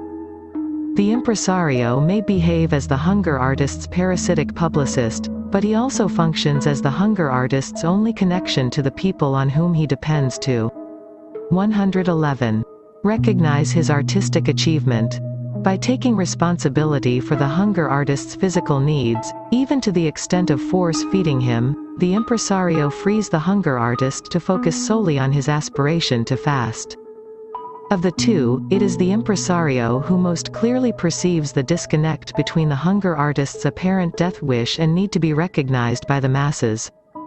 By remaining with the hunger artist until he no longer possibly can, the impresario is in some ways the hunger artist's partner and devoted caretaker. 13.7 Themes. The separation of artist from society. In A Hunger Artist, the hunger artist's troubled relationship with his spectators suggests that the artist exists apart from society and must therefore be misunderstood. In the hunger artist's case, being an artist means cutting oneself off from the world. a conclusion reflected in the hunger artist's conscious choice to sequester himself in a cage. This physical separation of hunger artist and spectator mirrors the spiritual separation of the individual artistic ego and public will. This gap in mindset leads to a critical gap in understanding. Set apart from others, only the hunger artist realizes the importance of his ambitions and accomplishments, and only he knows that he is not cheating. The further the hunger artist goes in pursuit of perfection, as he does in the circus, the further away he moves from the understanding of the people for whom he performs. The artist will always be separated from society because the qualities that distinguish him as an artist, and are worth preserving, are the ones that ensure he will never be understood. The harmful effect of pride. Although the hunger artist's fierce pride in his art enables him to improve his fasting, it ultimately stops him from reaching his goals because it hurts his public appeal and connection to others. He looks on his emaciated frame and protruding ribcage with vanity, deeming them badges of honor, but his pitiful, grotesque body repulses the women who initially want to carry him from his cage at the end of his fast. In this case, his starved body, which is the manifestation of his pride, is the thing that ensures he will never be loved and admired by the public. Pride turns the hunger artist away from others and into himself, and he reinforces his isolation by imprisoning himself in a cage and meditating intensely. In the end, pride guarantees the hunger artist not fame and transcendence, but obscurity. 112. The fruitlessness of hunger. The hunger artist relishes in his hunger throughout the story, hoping that it will lead to spiritual satisfaction, but in the end, his fasting leaves him empty both physically and spiritually. The hunger artist refuses food, but his self-denial reveals his need for a different kind of nourishment, public recognition and artistic perfection. Hunger, for both physical and spiritual nourishment, is the subject of his performance. Beyond the performance, however, the hunger artist yearns only for what the physical world, including his audience, cannot give him. Fasting becomes the easiest thing in the world for the hunger artist, but what he struggles to do without is the spiritual nourishment that remains out of his reach. While he performs with the impresario, the hunger artist never succeeds in fasting indefinitely, and this failure results in constant dissatisfaction. But the hunger artist fails to understand that the spiritual satisfaction he yearns for relies on the physical life he believes that he must give up. In renouncing his claims on life, the hunger artist makes himself incapable of achieving spiritual satisfaction. The panther that replaces him in the cage has a lust for life, satisfied to the bursting point with everything that it needed. Even though it is trapped in a cage, the panther seems to need nothing because, in essence, it lacks nothing. The hunger artist dies empty, having given up everything and still attaining none of his goals. A parable. A hunger artist works as a parable, a story with a moral or principle. The morals that this parable illustrates are the dangers of pride and the artist's ineffectiveness as an agent of social or cultural change. The hunger artist's pride leads to his endless dissatisfaction and, ultimately, his death. Not content with the private knowledge that he has not cheated and has reached his goals, he wants mostly for others to recognize his successes.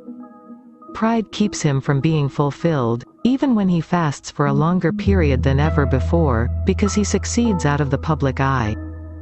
Because he can find no personal satisfaction without the validation of others, he dies having had no satisfaction at all. Not only has he been ineffective in changing his own fulfillment, he is also ineffective at changing others through his art. The hunger artist, in some ways, is not an artist at all, and his performance, although a form of entertainment, does or produces nothing of importance. His performance may seem to be a triumphant act, but this impression is provided mostly through the impresario's spin. The hunger artist is an individual fighting against and triumphing over powerful physical forces and urges, but he has set up those obstacles himself, which cheapens the accomplishment. 113. None of the characters in A Hunger Artist have names, which adds to the parable-like quality. They are referred to by their job titles, and all their experiences are filtered through their roles. For example, the hunger artist experiences all of his sensations, frustration, dissatisfaction, desire, through the prism of his role as the hunger artist, rather than through the prism of a man, bachelor, or mystic. Without a name, and without more than this one dimension, the hunger artist could ultimately be anyone, and his trials provide universal lessons. The hunger artist is less an individual than an archetype, a universal figure, and his story of struggle, unfulfilled goals, and death is a warning for all mankind to let go of pride or face a life always lacking in satisfaction and contentment. 13.8 Summary. A man who is known only as the hunger artist, and fasts for a living travels from town to town with the impresario, his manager. Although the hunger artist is famous, he is perpetually unhappy. Because the townspeople who watch him don't believe that he is fasting. Professional fasting eventually goes into decline, as audiences develop a taste for newer, more exciting forms of entertainment. The hunger artist confesses that he has fasted only because in life he could not find food that he liked. With these words, the hunger artist dies. 13.9 Check your progress. 1. Who is a hunger artist? 2. The impresario is the hunger artists. 3. The hunger artist does not really fast. True, false. 4. The bakers in the town are appointed to watch the hunger artist fast. True, false. 5. The impresario allows the artist to fast for underscore. 6. The hunger artist dies in A. 7. Why is the story a parable? 8. Write a note on the symbolism in the story. 9. Examine the story as an exploration into the mind of an artist and his sense of alienation from the world. 10. Why is the artist dissatisfied? 114. Lesson 14. A Christmas Tree and a Wedding. Fyodor Dostoevsky. Learning outcome. In this lesson you will learn about the short story, its themes and characters, structure. 14.1 Warm-up. 14.2 About the author. 14.3 About the text. 14.4 Analysis. 14.5 Setting. 14.6 Characters. 14.7 Themes. 14.8 Summary. 14.9 Check your progress. 14.1 Warm-up. Is wealth the only standard by which social status has to be measured? Should children be educated about the different ways in which people divide each other? What is the role of teachers and parents in promoting a healthy attitude towards people? 115. 14.2 About the author, Fyodor Dostoevsky, 1821–1881. Dostoevsky was Russian novelist and short story writer. He was an influential figure in 20th century fiction, known for his psychological penetration into the darkest recesses of the human heart and his unsurpassed moments of illumination of the human soul. He is considered the precursor to psychoanalysis. His best works include novella Notes from the Underground and 4 long novels, Crime and Punishment, The Idiot, The Possessed and The Brothers Karamazov. He was born in a poor family who instilled in him a love of literature. The sudden violent murder of his father became a central psychological influence in all his novels. His works also show the influence of romantic writers like Scott and Pushkin.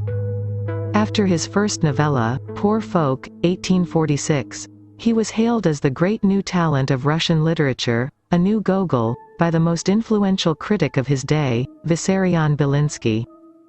In 1847 Dostoevsky became part of Petrushevsky Circle, a group of intellectuals who discussed utopian socialism. He was arrested and led to be executed by the firing squad. But he was saved and sent to Serbian prison. The mock execution led to a new appreciation of life as a gift and, to value freedom, integrity, and individual responsibility.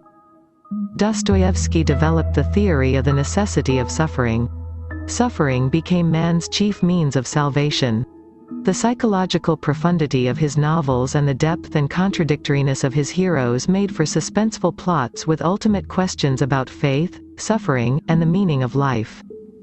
14.3 About the text. Written in 1848, the story is about class consciousness and social rank in Russia, more precisely, the position of girls in Russian society.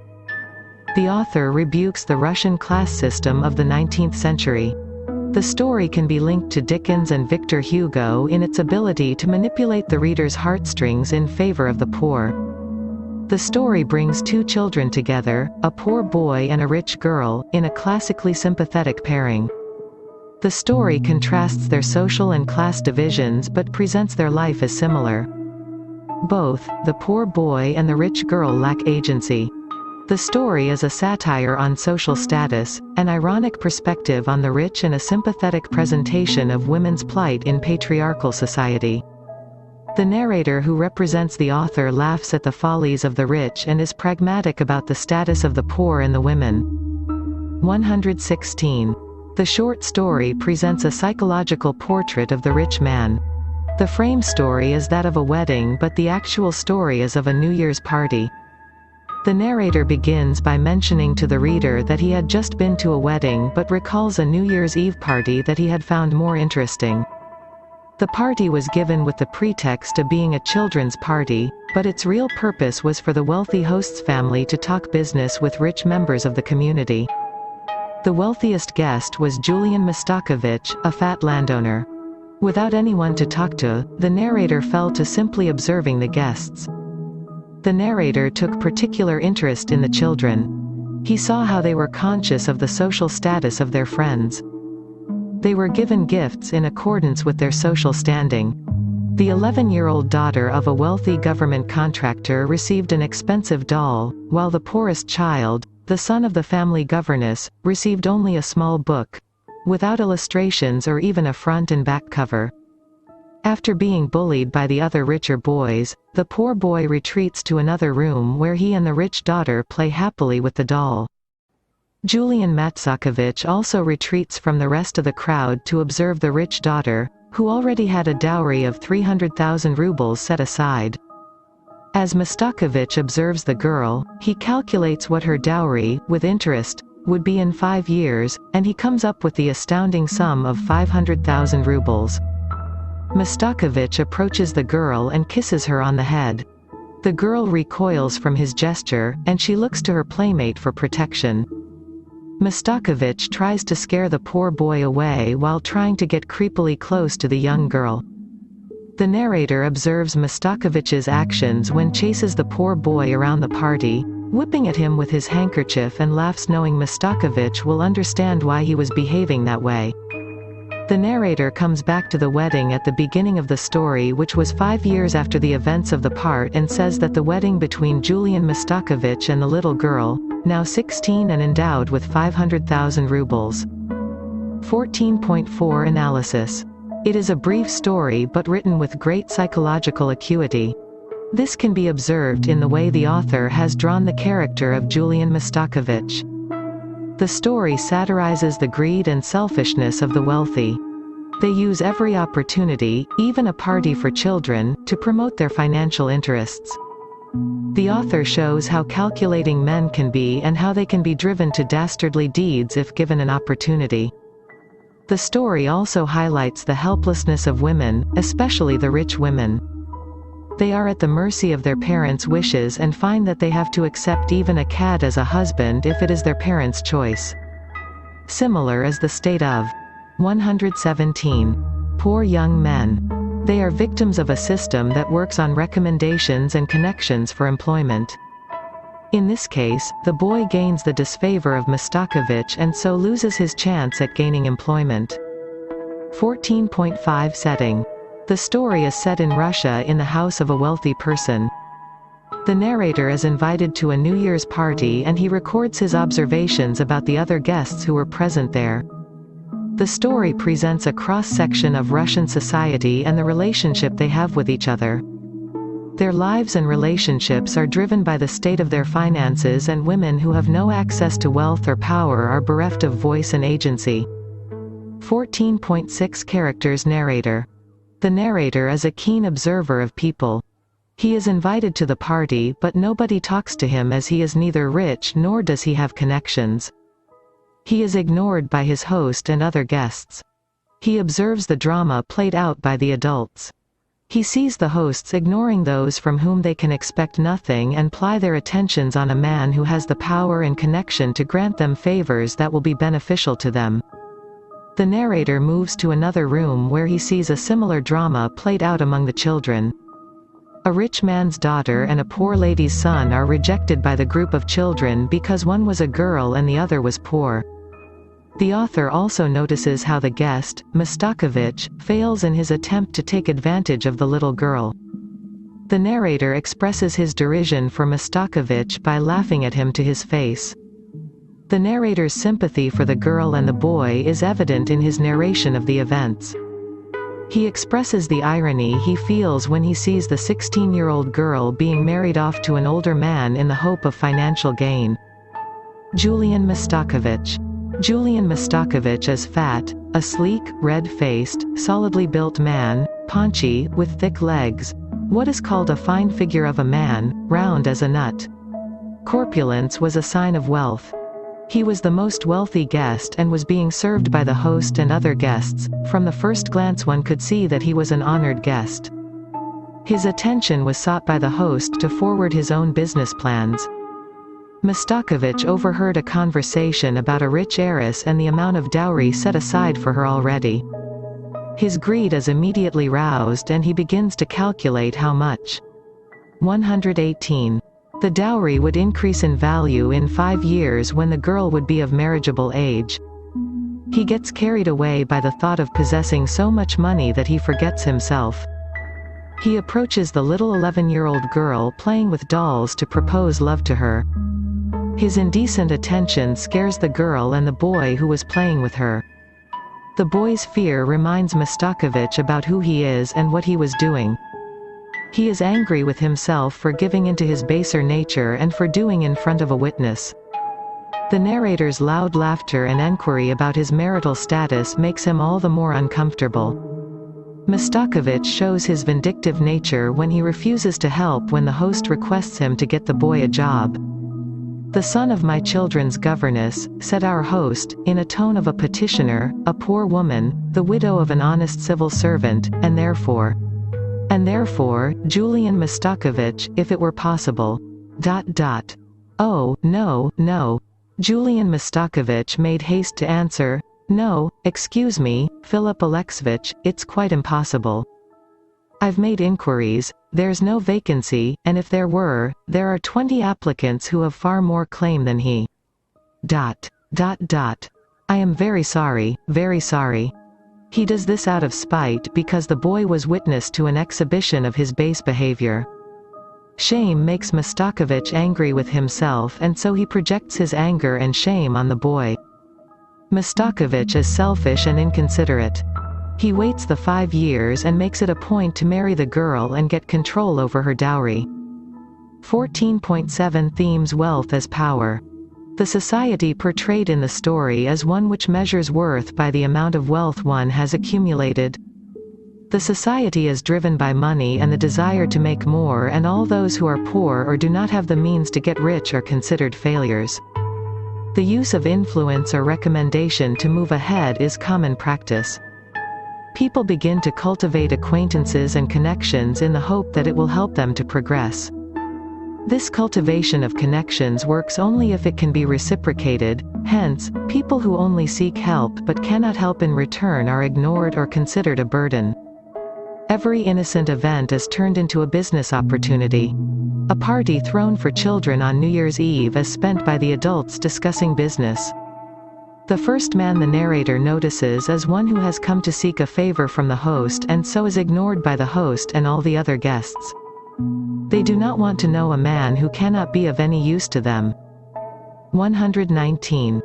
This was a gentleman from the provinces, who had a critical and perplexing piece of business in Petersburg, who had brought a letter of introduction to our host, for whom our host was, by no means con amore, using his interest, and whom he had invited, out of civility, to his children's party. He did not play cards, cigars were not offered him, everyone avoided entering into conversation with him, most likely recognizing the bird from its feathers, and so my gentleman was forced to sit the whole evening stroking his whiskers simply to have something to do with his hands. The host and the other guests flock around Mastakovich because he is one who can grant favors. Our host and hostess said no end of polite things to him, waited on him hand and foot, pressed him to drink, flattered him, brought their visitors up to be introduced to him, but did not take him to be introduced to anyone else.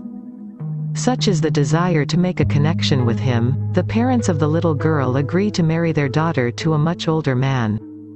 Importance of social rank and status. The members of this society ensure that class distinctions are made clear even to children.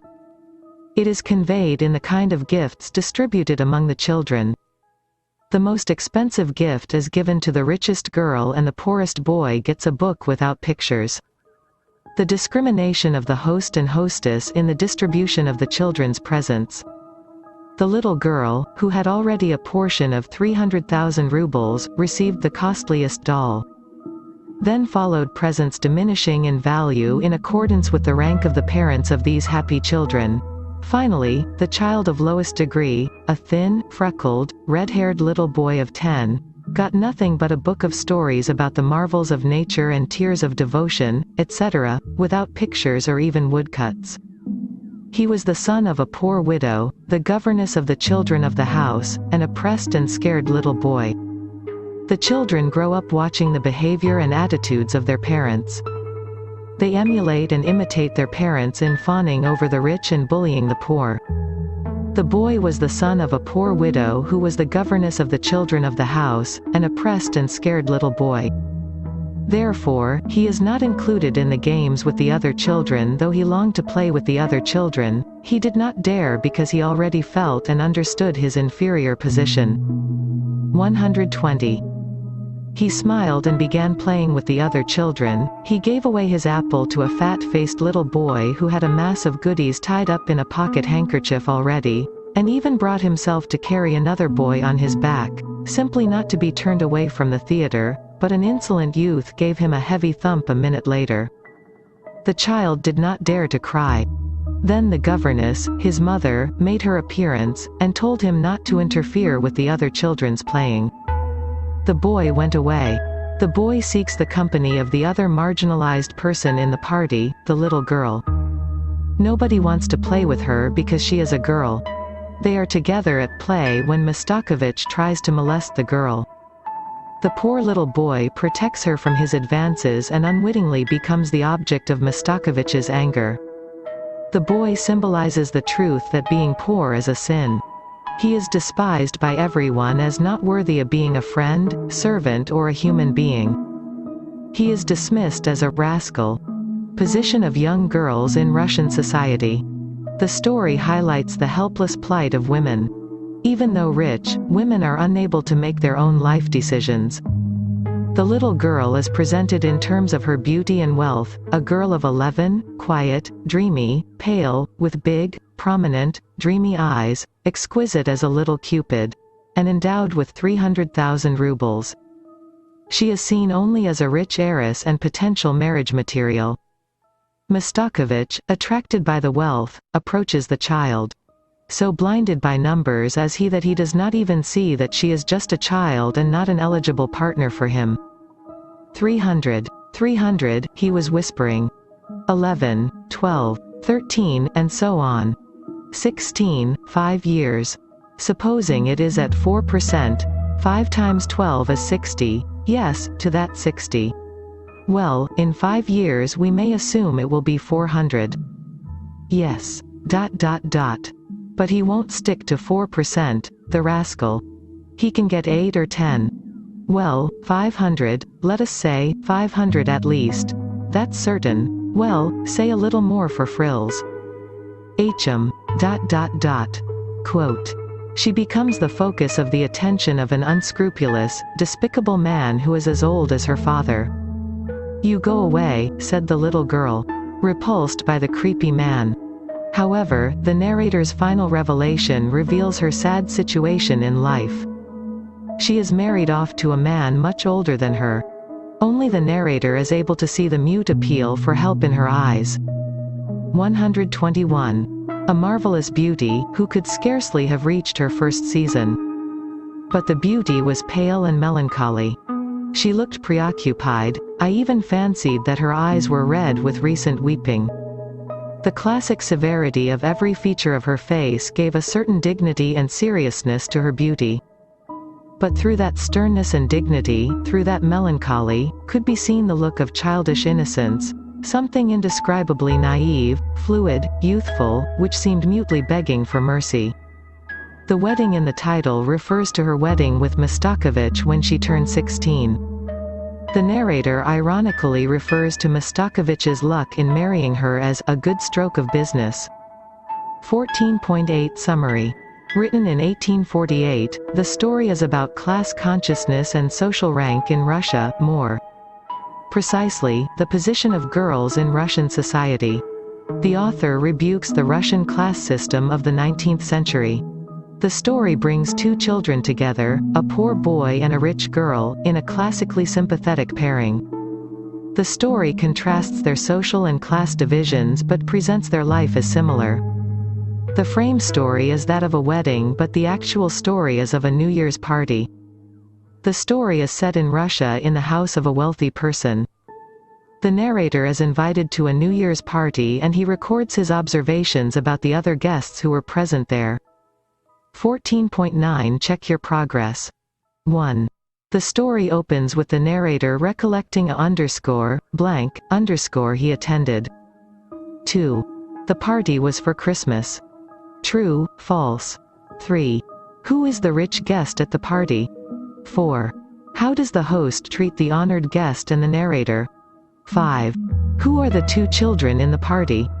122. 6. The little girl has a dowry of rubles. 7. How does the poor boy try to fit in with the other kids? 8. Why does Julian Mastakovich approach the young girl? How does she respond to him? 9. Sketch the character of Julian Mastakovich. 10. How does the author critique the social consciousness of Russian in 19th century through the story? 123. Lesson 15. One Autumn Night, Maxim Gorky. Learning Outcome. In this lesson you will learn about the short story, its themes and characters, structure. 15.1 Warm-up. 15.2 About the author. 15.3 About the text. 15.4 Glossary. 15.5 Analysis. 15.6 Setting. 15.7 Characters. 15.8 Themes. 15.9 Summary. 15.10 Check your progress. 15.1 Warm up. Do you think men and women can be friends? Why? Why not? What do you think brings people together? Do you think that men and women are different in their capacity to love? 124. 15.2 About the author, Maxim Gorky, 1868–1936. Maxim Gorky is the pseudonym of Alexei Maximovich Pushkov, Russian short story writer and novelist who wrote naturalistic and sympathetic stories of tramps and social outcasts. Born in a poor family, Gorky spent his early childhood in Astrakhan, where he had first-hand experience of the Russian working class. Forced to work from the age of 8, his jobs included working as assistant in a shoemaker's shop, as errand boy for an icon painter, and as dishwasher on a Volga steamer. Gorky was beaten often and remained hungry most of the nights. The bitterness of these early experiences led him to choose the pen name Gorky, which meant bitter in Russian. The publication of his short story, Chelkash, 1895, catapulted him to success overnight. It is a semi-autobiographical story of a colorful harbor thief with elements of romanticism and realism. It was followed by many other works including his best-known story, 26 Men and a Girl, 1899, the novel Foma Gordayev, 1899, Matt, 1906, Mother, adapted by Brecht.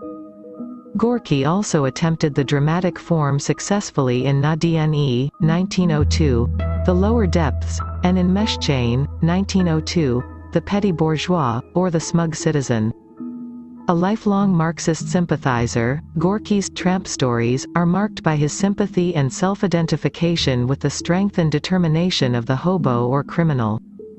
He was arrested and became a political exile in Italy, but continued to oppose Lenin and Bolsheviks in newspaper Novaya Zhizn, New Life, until July 1918. In the decade ending in 1923, Gorky's greatest masterpiece appeared, the autobiographical trilogy Detstvo, 1913–14, My Childhood, V. Ludyk, 1915–16, In the World, and Moi Universiteti, 1923, My Universities. On returning to Russia in 1934, Gorky was elected first president of Soviet Writers' Union, founded where he helped to found the literary method of socialist realism. After his mysterious death, Gorky was canonized as the patron saint of Soviet letters. His stories emphasized on the importance of toughness and self-reliance, and on the value of hard work, and he remains the greatest proletarian in Russian literature. 15.3 About the text. Set in a cold October evening in an unnamed small town, story opens with our unnamed narrator coming into the town, alone, poor and hungry.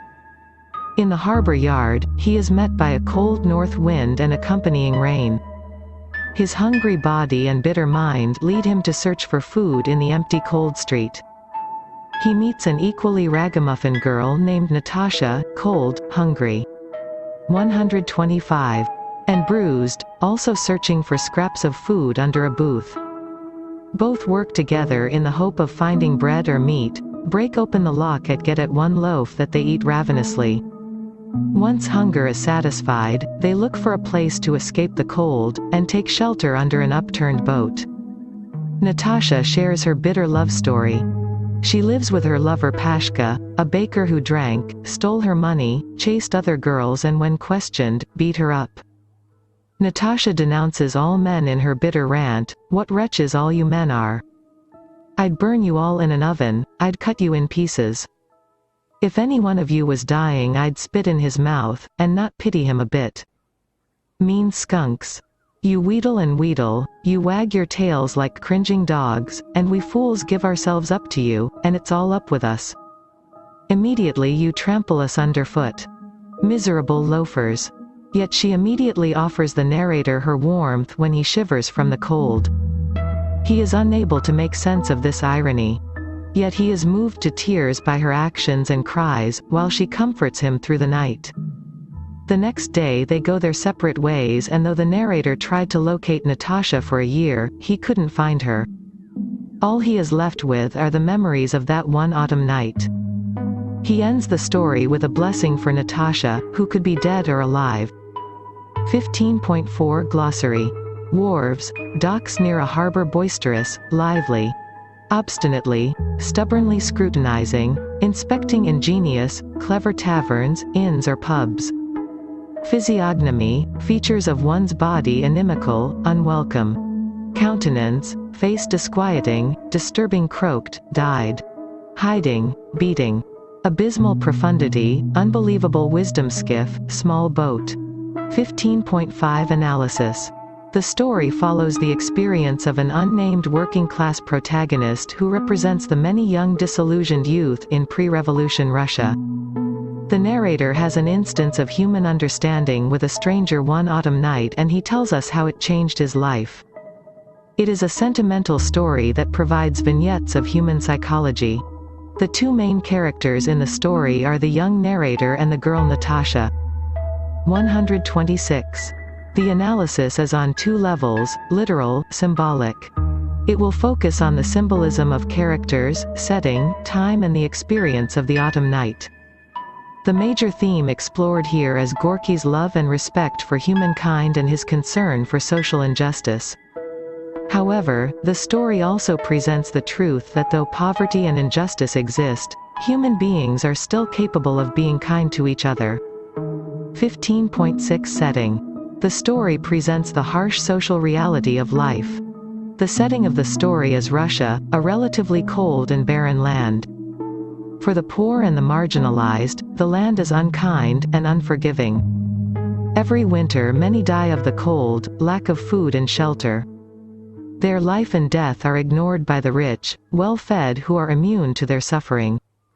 The story follows the narrator who is one of the many poor who cannot afford a better life because of lack of opportunity historically. Gorky sets the story in pre-revolution Russia, a world that offered no opportunity for a better life for the young.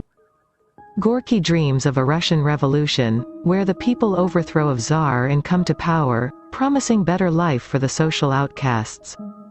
The time period and season in which the narrative occurs are also significant.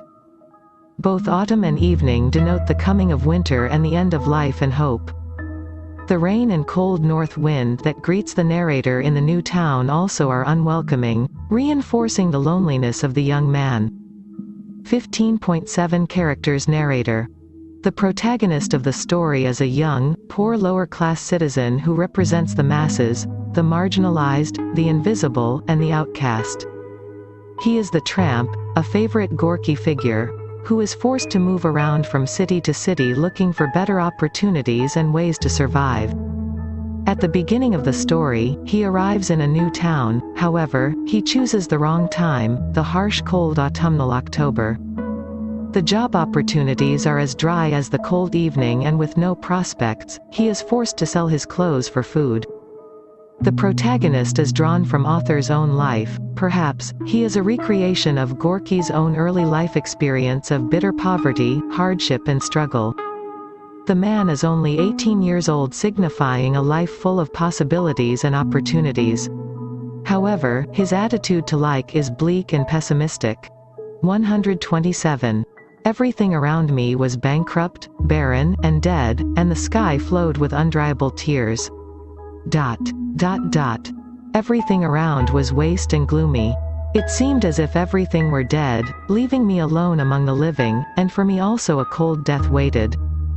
The author focuses on his loneliness, the fact that he is alone, unloved and has no one who waits for him. This is paralleled in the emptiness of the town, which is bankrupt, barren, dead and rainy. It is symbolic of his own life, poor and lacking any future. It is the winter of his discontent, and rain symbolizes the tears of despair that fill his soul. The narrator speaks of the hunger of the mind, which is a satire on the many philosophers, especially Karl Marx, who referred to religion as opium of the masses. The young man is aware of the reality of starvation and therefore is focused on satisfying the hunger of the body. The hunger also symbolizes his need to survive through the harsh winter, to avoid death. The experience of the autumn night is the narrator's moment of enlightenment. His encounter with Natasha makes him aware of the kindness of humans.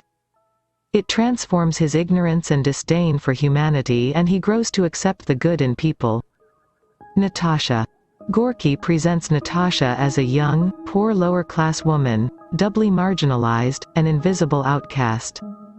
She is a victim of a society who is forced to run away from home and seek shelter on the streets after being abused by the man who claimed to love her. She meets the narrator when he stumbles upon her searching for food near a booth. She seeks love and happiness with another being, but is betrayed by her lover Pashka, a baker who cheats her of her money and beats her up publicly. She has run away after losing her dignity and is forced to forage for food on the streets. Unlike the young man, Natasha has not lost her love for humanity. She is willing to work with the narrator to get the food from the booth and is willing to share it with him. Natasha's outburst against men is an example of her feminist stance, that men are selfish and self-serving. She speaks for all women when she denounces all men as beasts. However, immediately after this she sees the narrator shivering in the cold, offers her warmth selflessly. Her acts of kindness in sharing her food and her warmth symbolizes her love of humanity. In spite of her recent betrayal, she demonstrates sympathy for the plight of the young man. 128. Her compassion and charity towards the narrator bring about a change in his attitude. She serves as a catalyst for his transformation and growth. She is symbolic of his redemption. Beneath the influence of her voice and kindly words, a little fire began to burn up within me, and something inside my heart thawed in consequence. The narrator, like Gorky, experienced the bitter aspects of life, but the meeting with Natasha moved him to belief in humanity. 15.8 Themes: Struggle for survival. The situation that brings together the narrator and Natasha is their mutual need for survival, symbolized in their hunger. As the narrator confesses, "I cannot say now whether I thought at that moment of the criminal code, of morality, of proprietorship, and all the other things about which, in the opinion of many experienced persons, one ought to think every moment of one's life. I must confess that apparently I was so deeply engaged in digging under the crate that I completely forgot about everything else except this one thing. What could be inside that crate?" The need to find food drives thoughts of morality, crime, punishment from their mind. The loaf of bread or some meat represents the hope of survival, the basic human need for food, shelter and clothing for survival. "What a cursed thing life is," she exclaimed, plainly abstracted ly, and in a tone of deep conviction. But this was no complaint. In these words there was too much of indifference for a complaint. Even if we croaked, "What then?" Natasha began again, this time quietly and reflectively, and still, there was not one note of complaint in her words. These words are the author's commentary on the philosophy of life: survive or die. However, the lines also drive home the meaninglessness of certain lives and deaths, especially that of the poor and marginalized. Act of random kindness, arc. The most important moment in the story is the act of selfless kindness that Natasha extends to the narrator, who is shivering in the cold. "I felt really wretched, more from cold than from the words of my neighbor. I groaned softly and ground my teeth. Almost at the same moment I felt two little arms about me. One of them touched my neck and the other lay upon my face, and at the same time an anxious, gentle, friendly voice uttered the question, 'What ails you?' 129. Moments after cursing all men as wretches and scoundrels, Natasha, the wretched, battered woman, anxiously questions the narrator. She, who had no place to go and no one to love her, offered to comfort the narrator in the cold. This act of random kindness shakes the narrator's belief in the wicked, selfish nature of humanity. "It washed away, from my heart much that was evil, much that wore, stupid, much sorrow and dirt which had fastened upon it before that night." This act of kindness was platonic and non-sexual. It had no ulterior motive except to comfort the young man and save him from the cold. It has a lasting impression on the narrator, who realizes that it is love that keeps the world going. Natasha's presence helps him get over his loneliness, her food helps him get over his hunger, her warmth helps him overcome his coldness of body and heart. He ends the story with the warm memory of the autumn night when he learnt the important lesson in love and empathy. Though he never met Natasha after that night, he blesses her every day of his life. Gorky presents the story as a reaffirmation of faith in humanity. 15.9 Summary. The two main characters in the story are the young narrator and the girl Natasha. The protagonist is a young man who finds himself at the end of his life.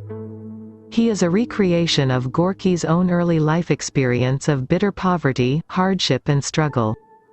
The situation that brings together the narrator and Natasha is their mutual need for survival, symbolized in their hunger. Gorky presents Natasha as a young, poor lower-class woman, doubly marginalized, an invisible outcast. She serves as a catalyst for his transformation and growth. Her act of random kindness shakes the narrator's belief in the wicked, selfish nature of humanity. The narrator realizes that it is love that keeps the world going. Gorky presents the story as a reaffirmation of faith in humanity. 130. 15.10 Check your progress. 1. The story is set in _. 2. Where does the narrator find himself in the beginning of the story? 3. What is the time period in which the story is set? 4. Who does the narrator meet? How is the person related to him? 5. The narrator finds cake in the booth. True, false. 6. The narrator and the girl take shelter under a tree. True, false. 7. Comment on the symbolism of the setting. 8. Write a note on the narrator's thoughts when he comes to the new town. 9. Sketch the character of Natasha. 10. How does the narrator's meeting with Natasha change his attitude to life and people? 131. Lesson 16. The Snowstorm, Alexander Pushkin. Learning outcome. In this lesson you will learn about the short story, its themes and characters. Structure. 16.1 Warm-up. 16.2 About the author. 16.3 About the text. 16.4 Analysis. 16.5 Setting. 16.6 Characters. 16.7 Themes. 16.8 Summary. 16.9 Check your progress. 16.1 Warm-up. What is true love? What is more powerful, destiny or character? What is the secret to a happy relationship? 132. 16.2 About the author, Alexander Pushkin, 1799–1837. Pushkin is Russia's national poet and founder of modern Russian language. He led a colorful life, marked by political and romantic scandal. He was exiled, placed under house arrest and died in a duel. In his writings he attempted multiple genres: classical odes, romantic poems, love and political verse, novels in verse, historical drama, realist prose, novellas, short stories, fairy tales and travel journals. His poems are marked by perfect control of form, tone and language. They are romantic in their celebration of freedom and defense of personal liberty. His poetry emphasizes the poet's double identity as artist and man of the world. His writings explore the major themes of Russian literature. He was a pioneer in writing about the suffering of a humble individual of low rank, the confrontation between an exceptional character and society, the painful choice between duty and personal happiness, a loner's rebellion against the system. He was also a master of parody. His works include Ruslan I Ludmila, 1820, a mock fairy tale based on medieval Russian history. His masterpiece Yevgeny Onegin, 1833, written in iambic tetrameter as a social critique. He has also written a narrative poem Sigani, 1824, The Gypsies, which considers the meaning of freedom. His novella and nonfictional include Kapitanskaya Dachka, 1836, The Captain's Daughter, and Istoria Pugachaskogo Bunta, 1834. The history of Pugachev. Pushkin's writings reflect the spirit of Russia, the very essence. All the features of his poetry chime with the features and essence of our people. 16.3 About the text. The Snowstorm is the second short story in the anthology The Tales of the Late Ivan Petrovich Belkin, which was published anonymously. It was an experimental new genre, prose fiction. The author, in the anthology, Ivan Petrovich Belkin, presents stories that were told to him by others. The Blizzard, The Snowstorm was narrated to Belkin by Miss Kit. It reads like a romantic or tragic love story like Romeo and Juliet.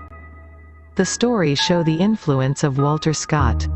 Pushkin headed his stories with suitable quotations, used fictitious narrators, and created highly romantic situations and characters. In The Snowstorm, Pushkin uses the providential hand of nature, a snowstorm, to affect the action, but the outcome of the narrative depends also on the choices made by the characters. Parody of the classical themes of Gothic novels seen in Lenore, Ballad, and Vasily Zhukovsky's ballad, Svetlana. 133. The Snowstorm is the story of a young noblewoman named Maria Gavrilovna and her young lover, a lieutenant named Vladimir Nikolaevich. The story famously states, Maria Gavrilovna was raised on French novels and consequently was in love. Her parents do not approve of the relationship due to the difference in social status between the two lovers. Maria and her attendant conspire with Vladimir to elope and marry in a secret midnight ceremony in a nearby village. At first, she agrees to the plan, but as the ceremony approaches, she feels more and more anxious. On the night the ceremony is to take place, she almost doesn't go as in addition to her growing anxiety, a terrible snowstorm is occurring, but her attendant persuades her to leave. Meanwhile, Vladimir sets out from his military encampment to the church. However, he becomes lost in severe blizzard conditions and cannot find his way. He stops at a small hamlet to obtain directions from locals only to find that he has been going the wrong direction the entire night and is too far from the church to make it to the ceremony on time. The next morning, Maria returns home and goes to sleep as if nothing has happened, but she soon grows gravely ill and becomes delirious with fever. In her semi-conscious state, she mumbles many things, one of which is her plan to elope with Vladimir. Upon hearing this, her parents grant permission for her to marry Vladimir. When they attempt to contact him, they receive a letter from him stating that he is off with the army, and the narrator informs the reader that soon after Vladimir is killed in the Battle of Borodino. After this, Maria and her family move to a new estate, and after some time, suitors come to seek her hand in marriage. She, apparently still in love with Vladimir, turns them all away. She meets a hussar named Berman, with whom she develops a friendship. Their relationship progresses, until one day, when Berman comes to visit her to confess his love. He proceeds to tell her that though he loves her, he cannot marry her because one night, several years ago, he was traveling during a snowstorm when he became lost. Pulling into a small town, he is met by a priest, who tells him he is late for the wedding. He is brought into the hall where Maria had been awaiting Vladimir. The ceremony is carried out, but as Berman turns to kiss the bride, Maria Gavrilovna faints crying out that he was not the man she wanted to marry. Upon concluding this story, Berman tells Maria that he still feels faithful to his wife, even though he does not know who she is. Maria asks him why he does not recognize her, and each realizing the other's identity, they collapse into one another's arms. 134. 16.4 Analysis. This is a story of adventure with the predominance of plot over character. The story deals with what is happening, rather than what is he, she thinking or feeling. The exterior action is given more importance than the psychological analysis of character. This story is marked by episodes of obstacles that have become cliché or overused in stories. E.g., elopements, attacks of pirates or brigands, storms on land and sea, false news of the death of one of the heroes, presentiments, prophetic dreams, oracles, errors, double marriages, the testing of the faithfulness of husband and wife, intrigues of third persons, family or national quarrels or hatreds and social antagonisms. The story ends with mutual recognition, peripetia, and solving of multiple complications to unite the lovers. 16.5 Setting. The story is set in 1811 in Nenarodova, Russia during the French invasion of Russia followed by the defeat of Napoleon. Maria and her parents are well-to-do while Vladimir was a mere ensign in the army. 16.6 Characters. Maria is a romantic girl from the country, provincial. She is unsophisticated, sentimental and full of dreams. Her meeting and falling in love with a soldier reveals her good-natured simpleness and the influence of the romantic French novels that she has read. She is the typical romantic heroine in her determination to be with her lover but at the same time sad because of the trouble she is causing her parents. The second half and the ending of the story reveal that she is steadfast and honest. She chooses a quiet life of celibacy, giving in to what she considers the writ of fate. She remains passive and does not go looking for the man who married her. This patience is rewarded when she meets Berman, a man who comes to truly love her. Vladimir. He is the typical romantic hero. He is brave and loyal to the woman who loves him. He is also considerate. He convinces Maria that she will be united with her parents with time instead of antagonizing her towards them. He makes all the preparations for the elopement but unfortunately is driven astray by the storm. 135. However, he comes across as more a literary type than a real hero because he deserts Maria when she needs him most. He chooses to run away to the army rather than be with his love who had undergone a terrible ordeal. The shallowness of his love is made evident from the letter he writes to Maria's parents. Hence, his death in the war does not affect us much. Berman. Berman is the real hero of the story. Though he plays a trick on Maria and leaves without finding out anything about what transpired, he redeems himself by being loyal to the woman he married. His better nature triumphs yet again when he falls in love with Maria but makes no protestations of his love for her. He is honest when he chooses to confess his past. This penance is rewarded when the two recognize each other as the one they married. He is a better mate to Maria than Vladimir. Berman bears a higher rank, survives the storm, marries Maria, survives the war and is reunited with her, where Vladimir is of a lower rank, deserts Maria and is killed in the war. He is gifted Maria's love because he has earned it. 16.7 Themes: Character or Destiny. The principal characters in the story are Berman and Maria. It is their story. Vladimir is only a secondary character who serves the purpose of bringing the couple together.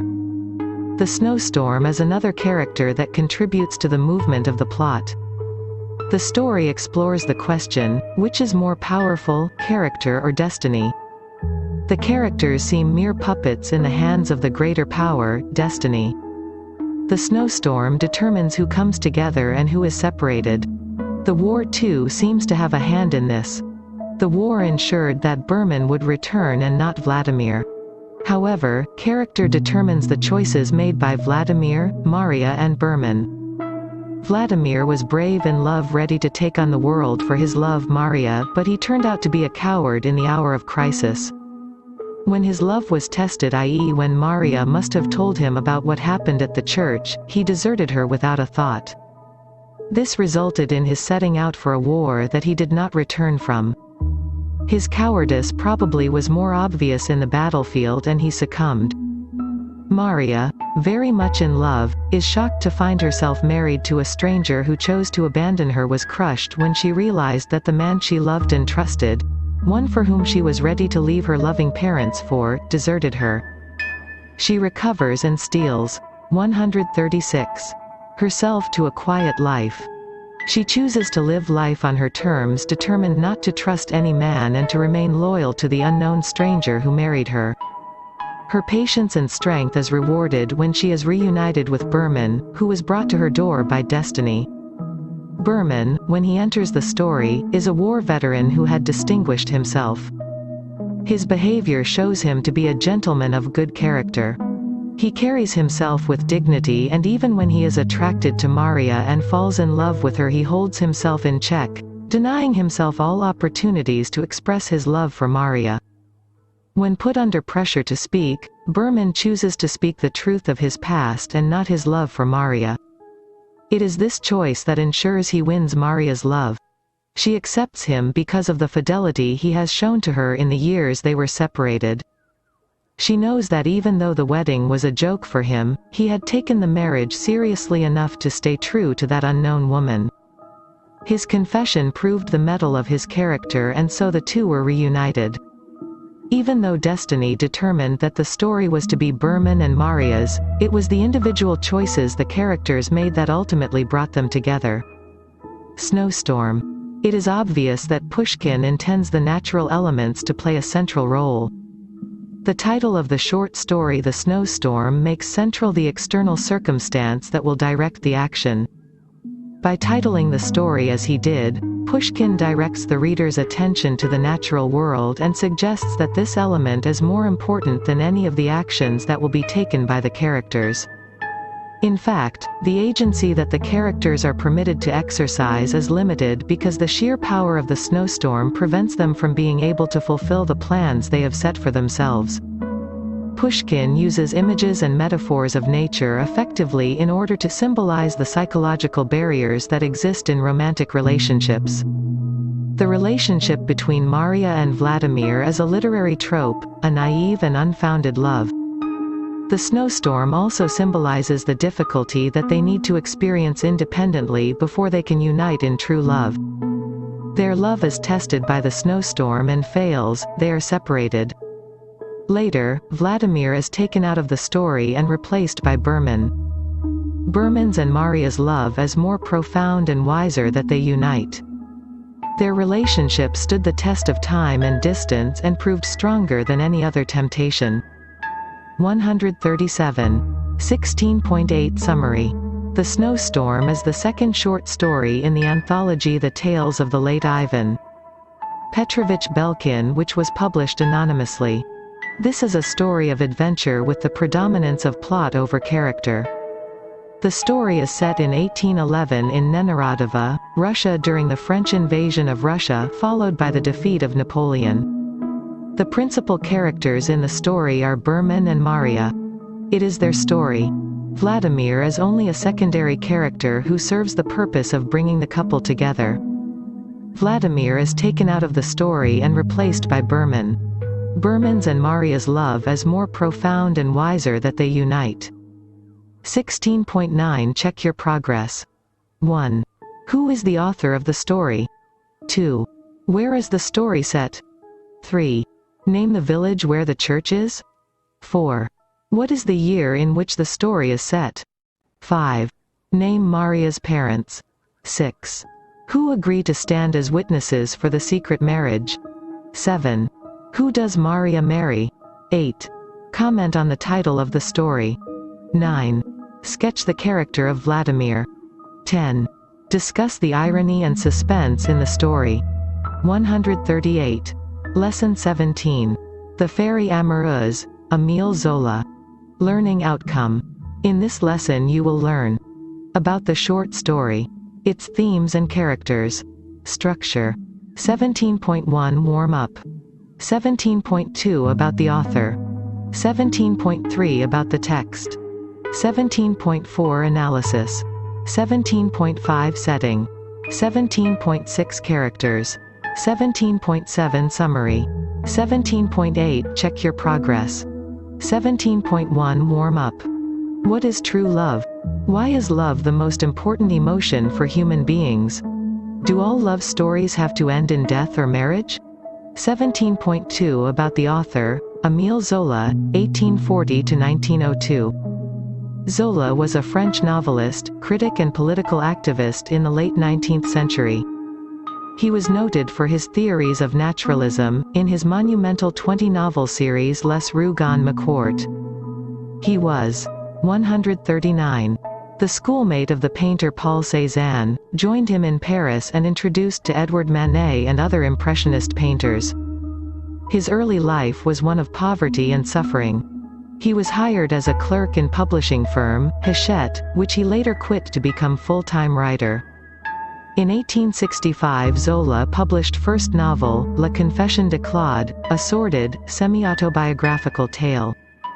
Thérèse Raquin, 1867, was a popular novel about a grisly tale of murder and its aftermath, and Madeleine Ferret, 1868. He also published several treatises to explain his theories on art, including Le Roman Expérimental, 1880, and Les Romanciers Naturalistes, 1881. He is recognized as one of the greatest novelists in Europe and a man of action, a defender of truth and justice, a champion of the poor and the persecuted. Zola's writings endure on account of his forthright portrayal of social injustice, his staunch defense of the downtrodden, and his unwavering belief in the betterment of the human condition through individual and collective action. Zola's novels have immense impact on Western literature of the 20th century. 17.3 About the text. The Fairy Amoureuse is a whimsical fairy tale of chivalric romance. The narrative is framed by the interaction of a narrator who is addressing the listener as Nanon and telling a fairy tale. The story is about a young girl named Odette who falls in love with Lois, a poor singer, and how she is united with him by the Fairy Amoureuse. The main character in the tale is the fairy who brings the lovers together, keeps them safe from the eyes of Odette's uncle and unites them in the end. It is presented as a story from mythology where the lovers are turned into flowers to enable them to be together forever. The actions of the fairy resemble the actions of a benevolent deity who intervenes in the affairs of humans. 17.4 Analysis. The story follows the template of a typical fairy tale. The story moves from the meeting of the lovers to the obstacle to their union in the form of the uncle and the resolution in the form of the fairy's actions. The story also follows the template of a story from mythology. The lovers who are in danger of being separated are united by the actions of the god-like figure of the fairy. Instead of allowing them a human union, she transforms them into flowers, ensuring their togetherness for all of eternity. She also creates the myth of the flowers of how they are intertwined, symbolizing the union of the lovers. Marjoram is associated with Aphrodite, the Greek goddess of love, and the fairy is named Love. 140. Medieval romance. The story has the features of a medieval romance. The setting of the story in a castle takes it back in time. The princess becomes the damsel in distress who is rescued from the evil uncle by the knight Lois. The use of supernatural beings, in this case, the fairy, supporting the young lovers, is another typical feature of the medieval romantic story. The ending is unusual for a medieval tale because the regular tale would end with the lovers dying or being united in marriage. Modern myth. The framing story is set in the present with a young girl who is told a fairy tale to distract her from the rain. The story is narrated to the girl who seems to be more preoccupied with her looks and material comforts. The story is used to teach her that love is more important than material comforts and to warn her that a life without love is empty, like the uncle in the story who is cold and incapable of feeling or expressing love. The fairy amoureuse becomes a mythical character, a goddess of love who transforms the young lovers into flowers to protect them from the harsh uncle and to make their love long-lasting and not subject to human frailties. The young lovers become a modern myth symbolizing true and everlasting love. 17.5 Setting. The story has the typical setting for a fairy tale, a distant old castle with all trappings. There stood on the top of a mountain an ancient castle, somber and forbidding to look upon.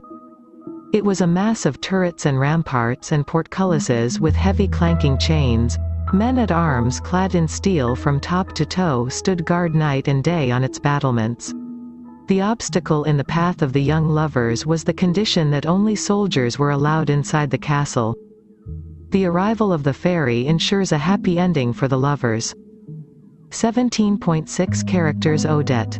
She is the heroine of the fairy tale. A typical romantic heroine reminiscent of the princess, damsels who are trapped in a castle, waiting for a handsome prince to rescue them. She is beautiful, virtuous and pious. Her virtue and goodness is rewarded by the fairy who plays the part of the fairy godmother. In the beginning of the story she is unhappy and alone, and she often looks to the heavens for a reason for her unhappiness. When she meets the young man Lois, she falls in love and seeks to be with him. She is offered the love of a good man and an 141 escape from the castle by the fairy as a reward for her pure heart. Her story recalls the ending of many fairy tales such as Cinderella. Lois. He is the hero of the tale. He is distinguished by his charming self and seems to have no other noticeable qualities. He is presented as Odette's reward. His appearance in the story leads to the arrival of the fairy. He is the Prince Charming of every fairy tale who offers the heroine a chance at love and a different life. His resourcefulness is seen in the disguises he adopts to enter the castle and meet his beloved. His virtue and courage is rewarded when he is united with Odette. Uncle Enguerrand. He is the typical villain of a fairy tale. He doesn't do much except imprison his niece in his castle that has place only for soldiers. He symbolizes how humans have replaced love with hate and hope with dread. He offers her no love and keeps her in fear and dread. He is the antagonist in the story because his indifference to Odette's yearning is obvious. He is defeated by the power of love itself as well as the fairy. He is unable in the end to see the lovers because his eyes have refused to see love. He also represents the older generation who has forgotten the ideals of love and chivalry, leave to the old the memories of youth, and the telling of long tales by the fireside. Fairy amoureuse. She is the fairy godmother in the story. She is Deus ex machina, the hand of God interfering in human affairs. She symbolizes Greek goddess of love Aphrodite and brings the lovers together. Her presence in the story moves the plot along. But she has a greater significance. She represents hope and love, twin ideals of youth and life. She appears only to the lovers and protects them from the eyes of the non-believers and skeptics. In the end, she unites them by turning them into flowers, the universal symbol of love. Narrator and Nanan. They form the framing device for the story. The narrator is presented as an old nurse who offers to tell a fairy tale to a child, Nanan, to distract her on a dreary rainy December. The narrator constantly interrupts the tale to interact with Nanan, asking her, "You know, of course." 142. Nanan, that the fairy amoureuse really exists. Watch her dancing in our own home, and pity the poor people who don't believe in her. Nanan is presented as a naughty little girl who is impatient to know the ending of the story, while the narrator is presented as a kind elder who entertains her with an interesting story and offers to take her to the countryside to see the flowers for herself. However, the last line of the story reveals that the narrator is a man who hopes to win Nanan's love by telling her this tale of the lovers. He requests the girl to believe in the power of love and he hopes that she will love him. 17.7 Summary. The Fairy Amoureuse is a whimsical fairy tale of chivalric romance. The narrative is framed by the interaction of a narrator who is addressing the listener as Nanan and telling a fairy tale. The story moves from the meeting of the lovers to the obstacle to their union in the form of the uncle and the resolution in the form of the fairy's actions. 17.8 Check your progress. 1. Who is the narrator of the story? Who is Nanan? 2. Where does Odette stay? Who is her guardian? 3. Who comes to the castle? Why is he denied entry? 4. Who appears in Odette's dream? Why? 5. Describe the meeting between the lovers in the evening at the castle. 6. How does the fairy protect the lovers in the arbor? 7. What does the fairy do to the lovers at the end of the tale? 8. What happened to Odette's uncle? 9. Comment on the symbolism in the story. 10. Analyze the story as a fairy tale. 143. Unit 5 Novel Lesson 18. The Count of Monte Cristo, Alexandre Dumas. Learning Outcome. In this lesson you will learn about the novel, features, its themes and characters, structure. 18.1 Warm-up. 18.2 About the author. 18.3 About the text. 18.4 Analysis. 18.5 Characters. 18.6 Themes. 18.7 Summary. 18.8 Check your progress. 18.1 Warm-up. What are the features of a typical thriller movie? Why motivates a person to take revenge? Is revenge the right action to take when a person has been treated unjustly? 144. 18.2 About the author, Alexandre Dumas, 1802–1870. Dumas was one of the most prolific and most popular French authors of the 19th century. Dumas gained a great reputation first as a dramatist and then as a historical novelist, especially for such works as The Count of Monte Cristo and The Three Musketeers. His memoirs provide a unique insight into French literary life during the Romantic period. In 1822, he worked as a scribe for the Duc d'Orléans, later named King Louis Philippe, during the 1830 Revolution. He began writing plays, both comedies and dramas.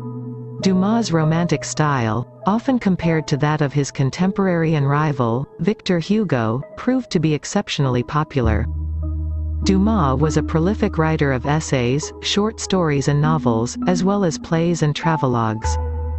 His interests also encompassed crime and scandals and wrote 8 volumes of essays on infamous cases in history such as that of Lucrezia Borgia and Cesare Borgia, and names more contemporary to his time, like Carl Ludwig Sand. But he achieved widespread success with his novels The Count of Monte Cristo and The Three Musketeers, initially published as serials. The Three Musketeers was one of 3 novels in his D'Artagnan romances, the others being 20 years after and the Vicomte of Bragelonne, 10 years later.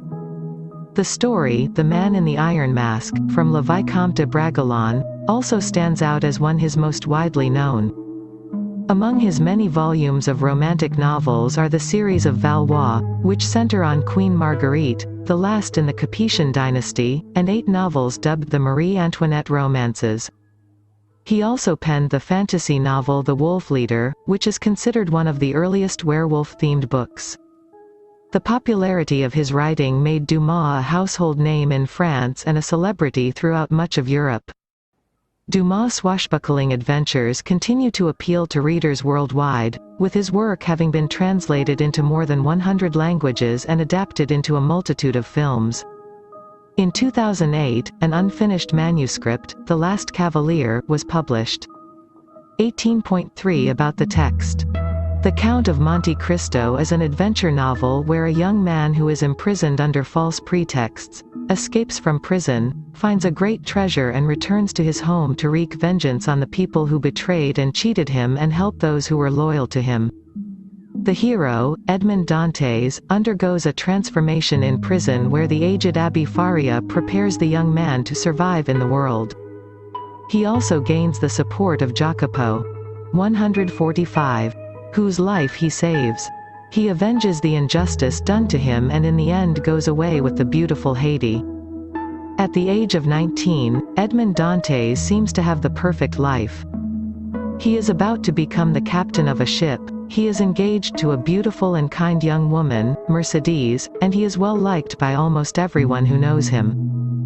This perfect life, however, stirs up dangerous jealousy among some of Dantes' so-called friends. Danglars, the treasurer of Dantes' ship, envies Dantes' early career success. Fernand Mondego is in love with Dantes' fiancée and so covets his amorous success. His neighbor Caderousse is simply envious that Dantes is so much luckier in life than he is. Together, these 3 men draft a letter accusing Dantes of treason. There is some truth to their accusations. As a favor to his recently deceased captain, Dantes is carrying a letter from Napoleon to a group of Bonapartist sympathizers in Paris. Though Dantes himself has no political leanings, the undertaking is enough to implicate him for treason. On the day of his wedding, Dantes is arrested for his alleged crimes. The deputy public prosecutor, Villefort, sees through the plot to frame Dantes and is prepared to set him free. At the last moment, though, Dantes jeopardizes his freedom by revealing the name of the man to whom he is supposed to deliver Napoleon's letter. The man, Noirtier, is Villefort's father. Terrified that any public knowledge of his father's treasonous activities will thwart his own ambitions, Villefort decides to send Dantes to prison for life. Despite the entreaties of Monsieur Morel, Dantes' kind and honest boss, Dantes is sent to the infamous Château d'If, where the most dangerous political prisoners are kept. While in prison, Dantes meets Abbé Faria, an Italian priest and intellectual, who has been jailed for his political views. Faria teaches Dantes history, science, philosophy, and languages, turning him into a well-educated man. Faria also bequeaths to Dantes a large treasure hidden on the island of Monte Cristo, and he tells him how to find it should he ever escape.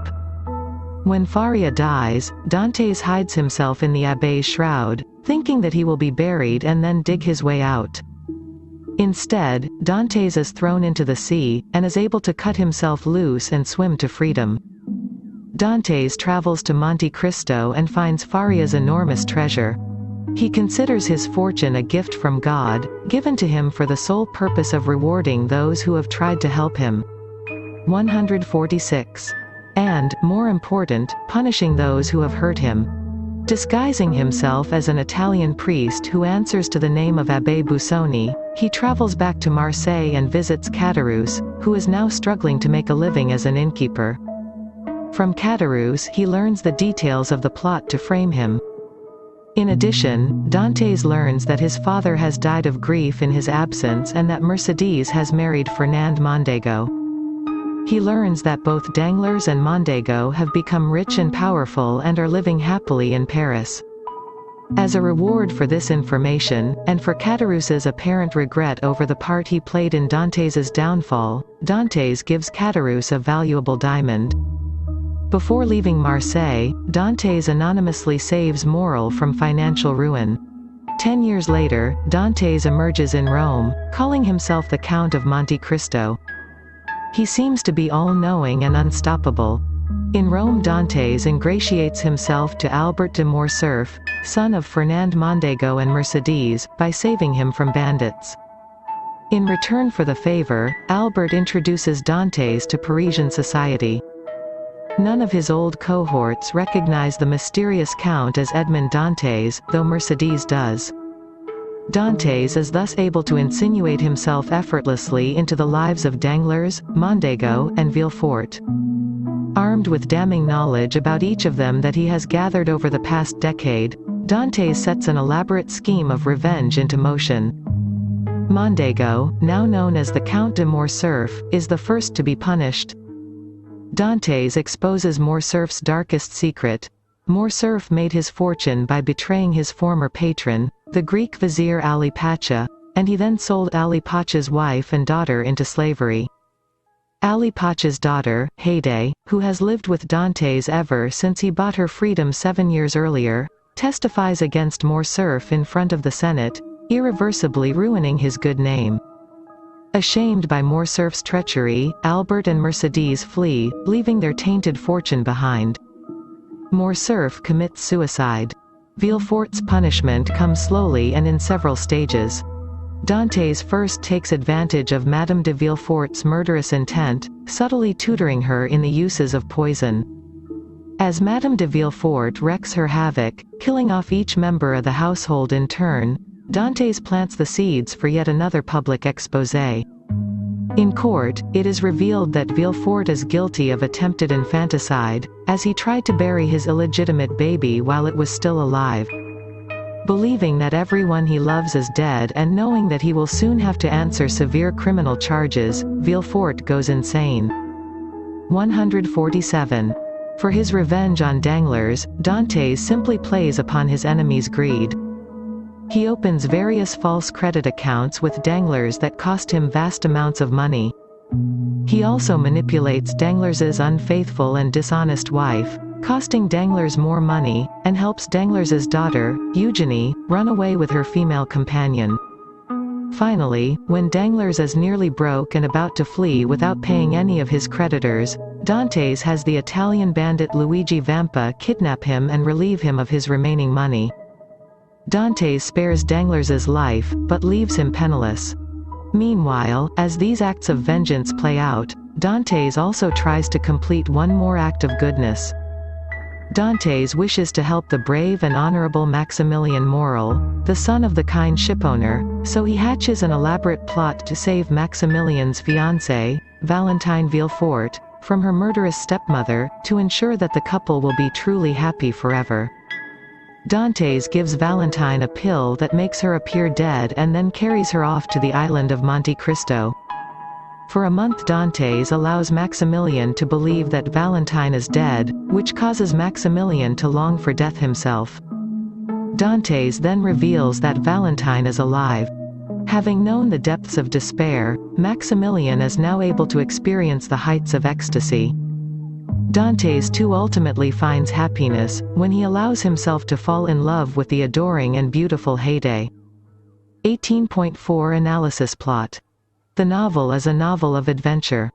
It has a tightly woven organic plot where incidents follow one another, with the ending of chapters having cliffhangers so that the reader is left curious about what happens next. The novel is replete with suspense and thrills. The novel includes fights, hunts for treasure, kidnapping and rescue, lavish parties and even a court scene. The reader immediately identifies with Edmond and suffers and delights along with him. The devious manner in which Dantes exacts his vengeance and the way he anonymously helps his friends make for an entertaining read. The plot moves at a brisk pace and piques the curiosity of the reader. Setting. The novel is set mainly in the seaside districts of France, Paris and other unknown islands.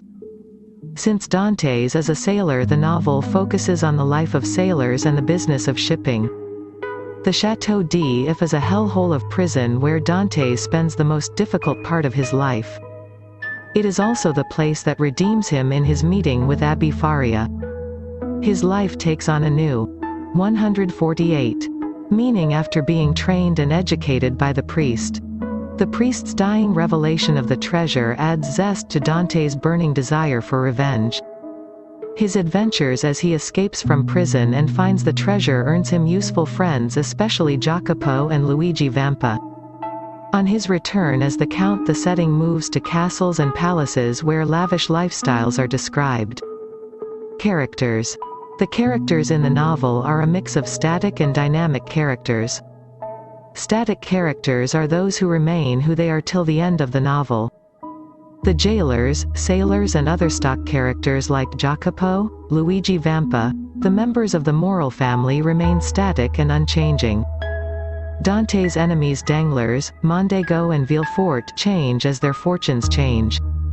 Mercedes does not remain the sweet, innocent girl but becomes an angry wife to Mondego and loving mother to Albert.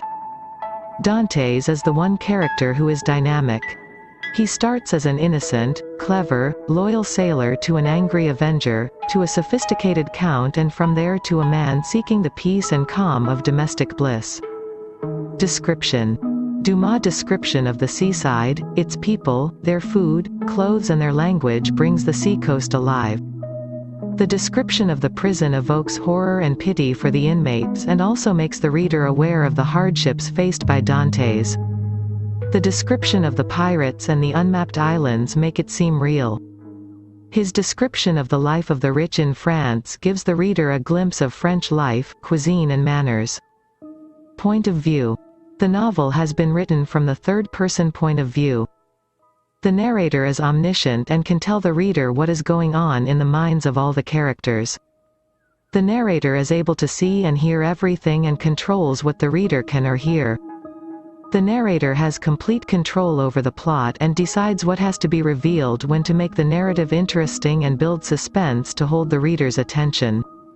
18.5 Characters. Edmond Dantes. Before his imprisonment, Edmond Dantes is a kind, innocent, honest, and loving man. Though naturally intelligent, he is a man of few opinions, living his life instinctively by a traditional code. 149.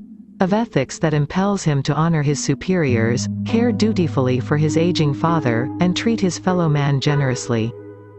Dantes is filled with positive feelings, admiring his boss, Monsieur Morel, loving his father, adoring his fiancée, Mercedes, and even attempting to think kindly of men who clearly dislike him. While in prison, however, Dantes undergoes a great change. He becomes bitter and vengeful as he obsesses over the wrongs committed against him. When his companion, Abbé Faria, dies, so too does Dantes' only remaining deep connection to another human being. Dantes loses the capacity to feel any emotion other than hatred for those who have harmed him and gratitude toward those who have tried to help him. He moves through the world like an outsider, disconnected from any human community and interested only in carrying out his mission as the agent of Providence. It is not until Dantes finds love again, in a relationship with Haydée, that he is able to reconnect to his own humanity and begin to live humanly again.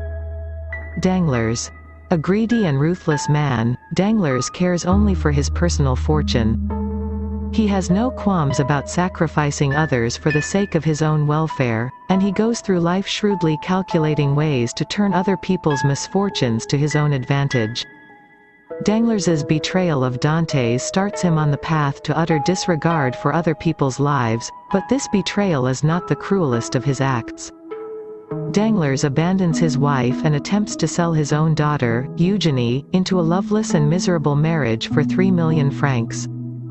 Though he manages to claw his way into a position of great wealth and power, Danglars' greed grows as he grows richer, and his lust for money continues to drive all his actions in the 2 decades that the novel spans. Even when faced with the prospect of starvation, Danglars prefers to keep his fortune rather than pay an exorbitant price for food. Finally, Danglars relents in his pathological avarice, allowing that he would give all his remaining money just to remain alive. Only after Danglars repents for the evil he has done does Dantes consider Danglars redeemed and pardon him. Mercedes. Resigned to the blows that fate deals her, Mercedes acts as a foil to her one-time fiancé, Dantes. Though she is a good and kind woman, her timidness and passivity led her to betray her beloved and marry another man, Mondego. Mercedes remains miserable for the rest of her life, despising herself for her weakness and longing for Dantes, whom she has never stopped. 150. Loving. Yet, for all her avowed weakness and fear, Mercedes proves herself capable of great courage on 3 occasions. First, when she approaches Dantes to beg for her the life of her son, Albert. Second, when she reveals her husband's wickedness in order to save Dantes's life. And third, when she abandons her wealth, unwilling to live off a fortune that has been tainted by misdeeds. At the end of the novel, Mercedes is left with nothing to live for, aside from the hope that Albert might somehow improve his own life. She is the character whose suffering is the most complete, despite the fact that there are others who bear far more guilt. Caderousse. Caderousse exemplifies human dissatisfaction, helping to illustrate that happiness depends more on attitude than on external circumstances. Though fate, or, more precisely, Dantes, treats Caderousse fairly well, he is never truly satisfied with his life.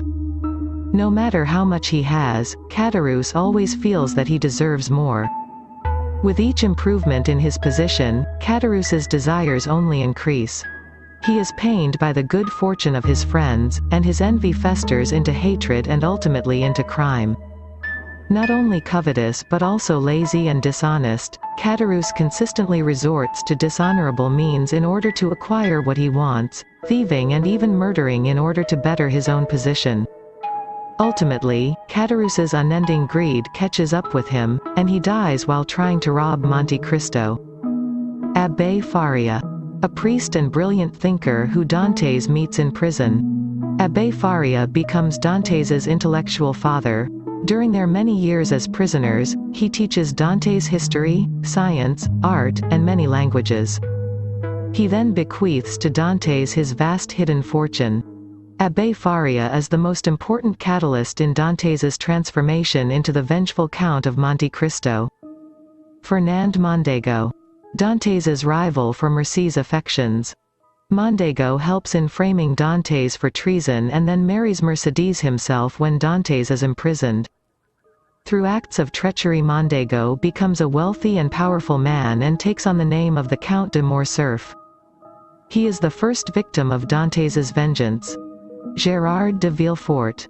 The blindly ambitious public prosecutor responsible for sentencing Dantes to life in prison. Like the others, Villefort eventually receives punishment from Dantes. Villefort stands out as 151. Monte Cristo's biggest opposition, as he employs his own power to judge people and mete out punishments. Monsieur Morel. The kind, honest shipowner who was once Dantes's boss. Morel does everything in his power to free Dantes from prison and tries to save Dantes's father from death. When Dantes emerges from prison, he discovers that Morel is about to descend into financial ruin, so he carries out an elaborate plot to save his one true friend. Louis Dantes. Dantes's father. Grief-stricken, Louis Dantes starves himself to death when Dantes is imprisoned. It is primarily for his father's death that Dantes seeks vengeance. Maximilien Morel. The son of Monsieur Morel. Brave and honorable like his father, Maximilien becomes Dantes's primary beneficiary. Maximilien and his love, Valentine, survive to the end of the story as two good and happy people, personally unaffected by the vices of power, wealth, and position. Albert de Morcerf. The son of Fernand Mondego and Mercedes. Unlike his father, Albert is brave, honest, and kind. Mercé's devotion to both Albert and Dantes allows Monte Cristo to realize her unchanging love for him and causes him to think more deeply about his sole desire for revenge. Noirtier, Villefort's father. Once a powerful French revolutionary, Noirtier is brilliant and willful, even when paralyzed by a stroke. He proves a worthy opponent to his son's selfish ambitions. Haydée, the daughter of Ali Pacha, the vizier of the Greek state of Yanina. Haydée is sold into slavery after her father is betrayed by Mondego and murdered. Dantes purchases Haydée's freedom and watches her grow into adulthood, eventually falling in love with her. 152. Jacopo, a smuggler who helps Dantes win his freedom. When Jacopo proves his selfless loyalty, Dantes rewards him by buying the poor man his own ship and crew. Ali Pacha, a Greek nationalist leader whom Mondego betrays. This betrayal leads to Ali Pacha's murder at the hands of the Turks and the seizure of his kingdom. Ali Pacha's wife and his daughter, Haydée, are sold into slavery. 18.6 themes the limits of human justice. Edmond Dantes takes justice into his own hands because he is dismayed by the limitations of society's criminal justice system. Societal justice has allowed his enemies to slip through the cracks, going unpunished for the heinous crimes they have committed against him. Moreover, even if his enemies' crimes were uncovered, Dantes does not believe that their punishment would be true justice. Though his enemies have caused him years of emotional anguish, the most that they themselves would be forced to suffer would be a few seconds of pain, followed by death. Considering himself an agent of providence, Dantes aims to carry out divine justice where he feels human justice has failed. He sets out to punish his enemies as he believes they should be punished, by destroying all that is dear to them, just as they have done to him. Yet what Dantes ultimately learns, as he sometimes wreaks havoc in the lives of the innocent as well as the guilty, is that justice carried out by human beings is inherently limited. The limits of such justice lie in the limits of human beings themselves. Lacking God's omniscience and omnipotence, human beings are simply not capable of, or justified in, carrying out the work of providence.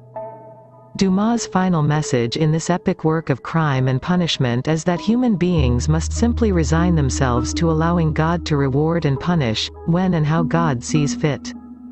Relative versus absolute happiness.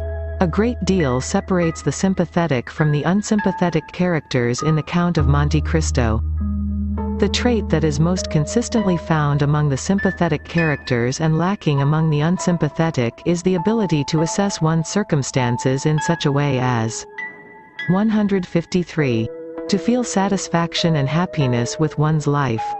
In his parting message to Maximilian, Dantes claims that here is neither happiness nor misery in the world. There is only the comparison of one state with another, nothing more. In simpler terms, what separates the good from the bad in the Count of Monte Cristo is that the good appreciate the good things they have, however small, while the bad focus on what they lack. Dantes's enemies betray him out of an envy that arises from just this problem. Despite the blessings these men have in their own lives, Dantes's relatively superior position sends them into a rage of dissatisfaction. Caderousse exemplifies this psychological deficiency, finding fault in virtually every positive circumstance that life throws his way.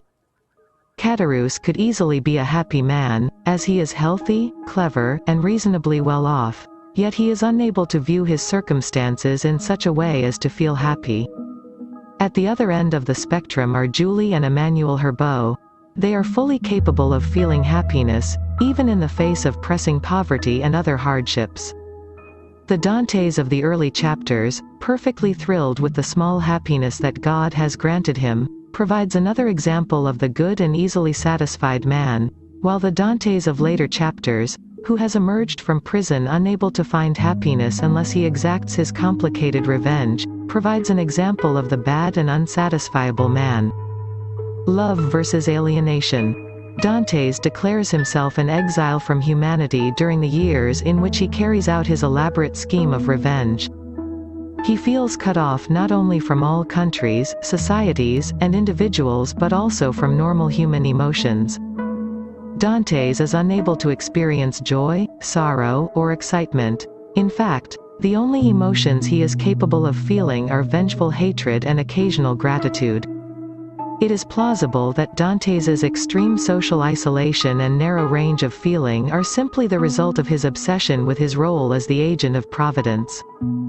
It is not difficult to imagine that a decade-long devotion to a project like Dante's might take a dramatic toll on one's psychology. Yet Dante's alienation from humanity is not solely due to his obsessive lust for revenge but also to his lack of love for any living person. Though he learns of his enemy's treachery years before he escapes from prison, his alienation from humanity begins to take hold only when Abbe Faria dies. Until Faria's death, Dante's love for Faria keeps him connected to his own humanity, by keeping the humanizing emotion of love alive within him. When Dantes learns that his father is dead and that Mercedes has married another man, his alienation is complete. There are no longer any living people whom he loves, and he loses hold of any humanizing. 154. Force. This humanizing force eventually returns when Dantes falls in love with Haydée. This relationship reconciles Dantes to his humanity and enables him to feel real emotion once again. In a triumphant declaration of emotion, he says to Haydée, "Through you I again connect myself with life. Through you I shall suffer, through you rejoice." Dantes overcomes his alienation, both from society and from his own humanity, through his love of another human being. 18.7 Summary. The Count of Monte Cristo is an adventure novel where a young man who is imprisoned, under false pretexts, escapes from prison, finds a great treasure and returns to his home to wreak vengeance on the people who betrayed and cheated him and help those who were loyal to him. It has a tightly woven organic plot where incidents follow one another, with the ending of chapters having cliffhangers so that the reader is left curious about what happens next. The novel is set mainly in the seaside districts of France, Paris and other unknown islands. The novel has been written from the third-person point of view. The narrator is omniscient and can tell the reader what is going on in the minds of all the characters. 18.8 Check your progress. 1. What good news does Dantes hear when he reaches Marseille at the beginning of the novel? 2. Blank, underscore is jealous of Dante's success. 3. What happens at Dante's engagement party? 4. Who does Dante meet in prison? What does he learn from him? 5. What is the title Dantes gives himself when he returns to France? 6. How does Dante help Caderousse and what happens because of that? 7. How does Monte Cristo make use of his connection with Albert? 8. Explain how Dantes takes revenge on each of his enemies. 9. Describe how Dantes helps the Morel family. 10. Even though the novel is about avenging injustice, the ending suggests something quite different. Explain. 155. Model Question Paper BA English 3rd Year. 6th Semester Core Elective Paper, 2. World Literature in Translation. Time, 3 hours marks, 75. Section A 10 times 2 equals 20 marks. Answer any 10 in about 50 words each. 1. Who first coined the term, world literature? How was it defined? 2. What is pastiche? 3. Explain. Just before sinking, they pull their tongues out of their mouths and fling them over their shoulders. 4. What is the meaning of the inscription on the gates of hell? 5. What do the Laestrygonians and the Cyclops, angry Poseidon, refer to in the poem, Ithaca? 6. How does Oedipus punish himself in the play Oedipus Rex? 7. What does the last line in The Darling mean? 8. Why does Julian Mastakovich approach the young girl in the story A Christmas Tree and a Wedding? How does she respond to him? 9. Who is a hunger artist? 10. Why is Arab in the story the guest being sent to prison? 156. 11. Who appears in Odette's dream? In the story The Fairy Amorous? Why? 12. What does Abbe Faria teach Edmond Dantes in The Count of Monte Cristo? Section B, 5x5 equals 25. Answer any 5 in about 250 words each. 13. Explain tragedy of fate with an example. 14. What is the significance of the play Trojan Women by Euripides with relation to modern times? 15. How does the author criticize the social consciousness of Russian in 19th century through the story? 16. Comment on the title of the story, The Snowstorm. 17. Sketch the character of Natasha in the story, One Autumn Night. 18. How does the Abbey Maritime convert Sabbat in the story, The Convert? 19. How does Dantes take his revenge on Mondego in The Count of Monte Cristo? Section C, 3x10 equals 30. Answer any 3 in about 500 words each. 20.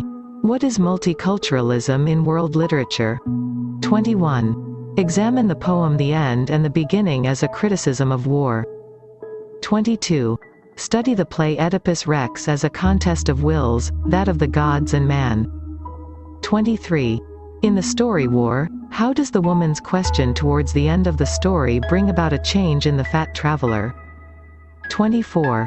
Examine the novel The Count of Monte Cristo as a novel of adventure.